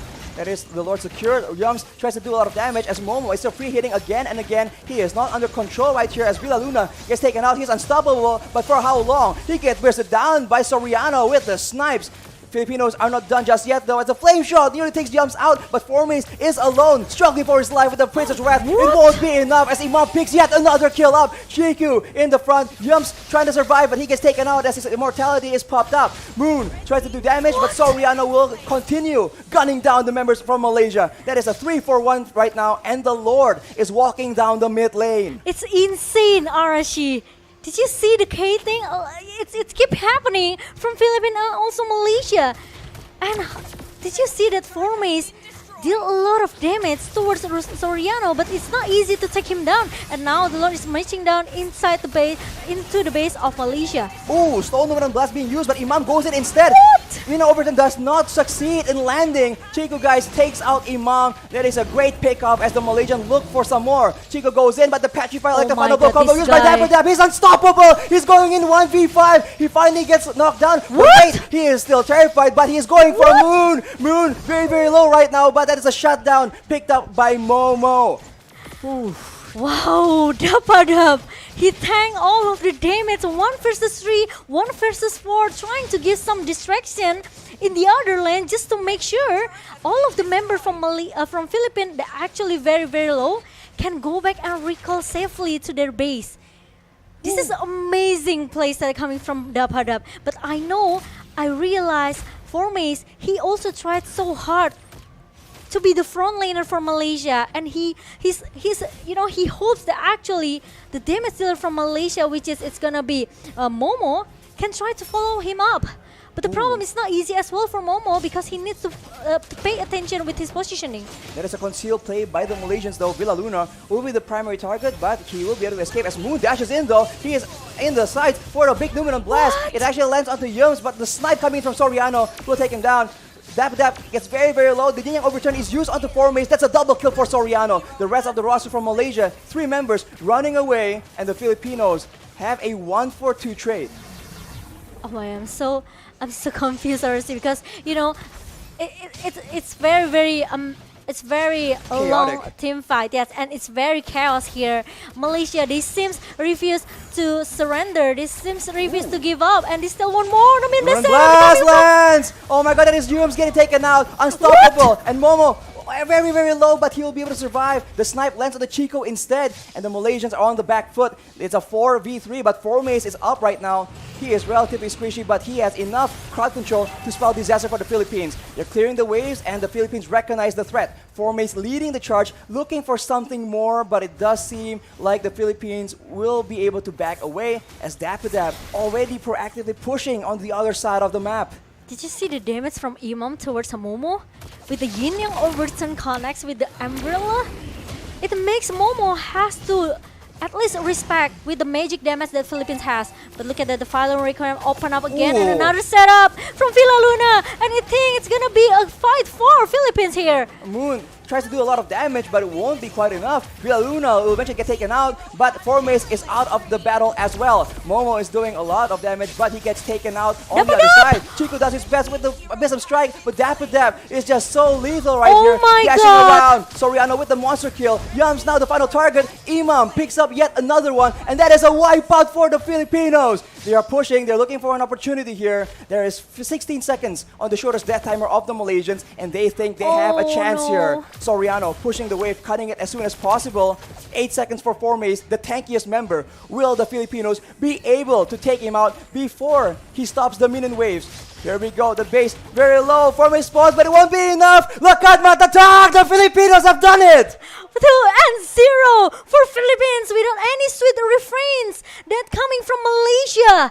What a clean sweep for Philippines, and good game, well played, Malaysia. You guys did your best, but you guys have to say another goodbye in IESF 14 World Esports Championship. What a fight, what a game. I just saw, there's so many things happen inside the game just now, Arashi. We see a lot of kiting by both of the teams. We've seen forward and back team fight from Philippines and also the Malaysia. How hard for Mace and the others from Malaysia try to defend and turn back the table, but it's just not happening for Malaysia. It's a very bloody battle coming in from both the Filipinos and the Malaysians. Agree. It definitely was not an easy victory as we take a look at some of the highlights, Momo-chan. That game was just full action all the way from the first minute. Since in the early game, agree with that, Arashi. And I don't know, I just feel that Malaysia, it's very, very hard for them because even though Momo almost got the momentum here to at least keep giving a pressure by all of the basic attack, the heavy crossbow coming from Momo, the problem is the same reason actually is happening as well in the game number 2 because Malaysia, they don't have any answer how to stop Soriano. Every time Formace try to do 1 versus 3 and 1 versus 4 situation here, there's no a follow-up. There's no a fast follow-up coming from Malaysia. It makes Formace always be the first target to get punished by Philippines, right? And the Numian Blast setup from Villa Luna. It's just used as a counter setup, knowing that the Malaysians, they want to go in and get those kills as well.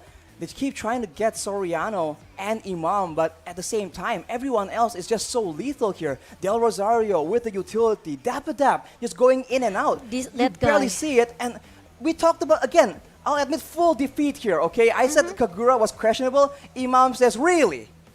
Let me show you how it's done. Yeah. This man was absolutely crazy in this game. From utility, from the pickoffs, I think Momo was solo killed again and again, especially in that late game. Yeah. And overall, having access to so many burst damage abilities, like the Electro Final Blow, like the knockup coming in from the Rosario, the Numeron Blast, the snipes, the true damage of Soriano, and the Yin Yang Overturn.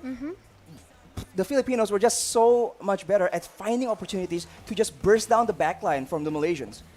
And I have to give a big applause for Dapadab. He made this happen, in the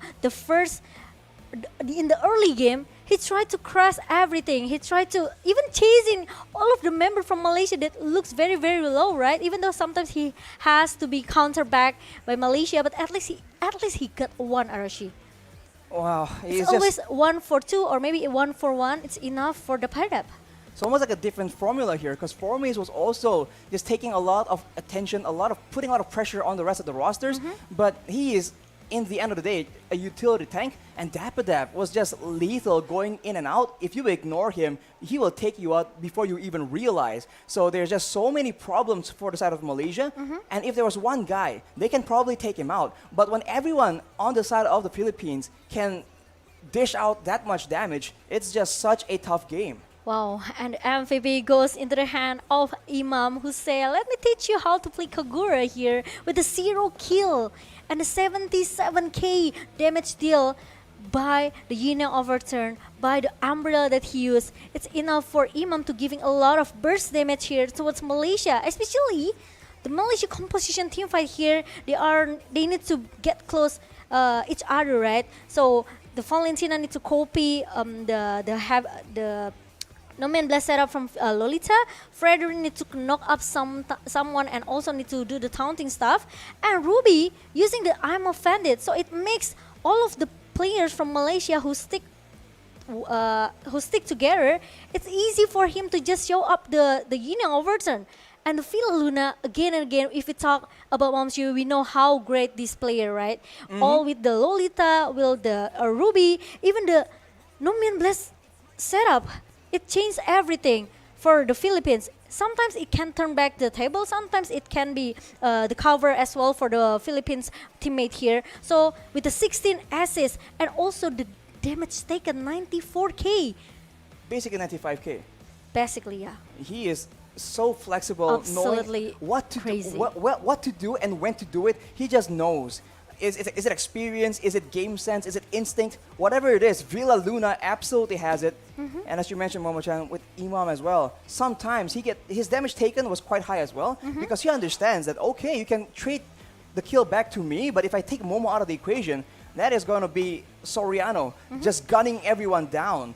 And that Leslie was just a huge, huge problem. And despite the fact that in this game, there was no long-range artillery, Imam makes it work. So it's not the hero, it's the player.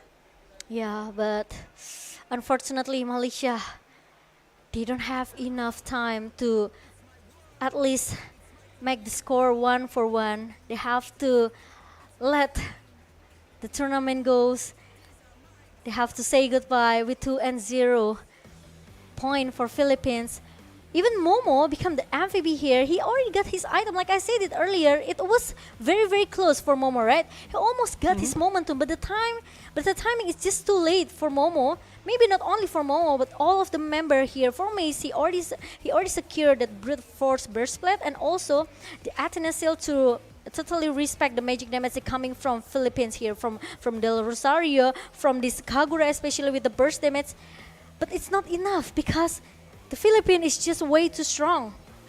The thing is that Momo has a lot of damage, but there's a lot of burst damage on the side of the Philippines as well. So it only takes one single moment for him to miss position, and it's over.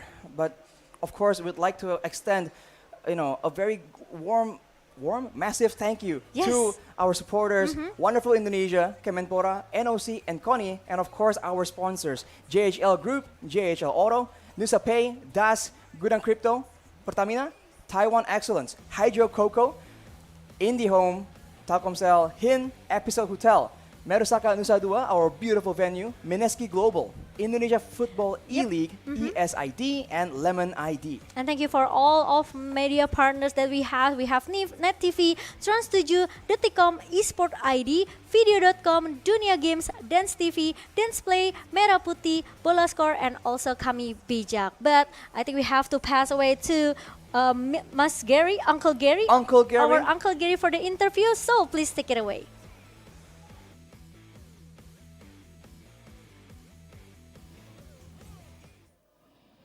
All right, thank you, Moshi, Momo, and Arasian. Guys, we have Filipina once again beat their enemy. They're gonna go to next round versus Cambodia. Okay, so I will ask to you guys, what is your plan for tomorrow's break? We're gonna rest and have some sleep because our match is too early and we have too much for a day. and a little celebration. We're gonna eat ayam betutu. Ayam betutu. What about you? What is your plan for your rest day for tomorrow? I need to sleep and I need to swim. He wants to swim. I don't know why, but he wants to swim. Okay, anyway, guys, that is the last match for today on IESF 14 World Esports Championship Mobile Legends Bang Bang. So for tomorrow on air stage, we will have e-football match. So you have to watch once again on IESF 14 World Esports Championship. Thank you for watching and I'll see you around, guys. Goodbye!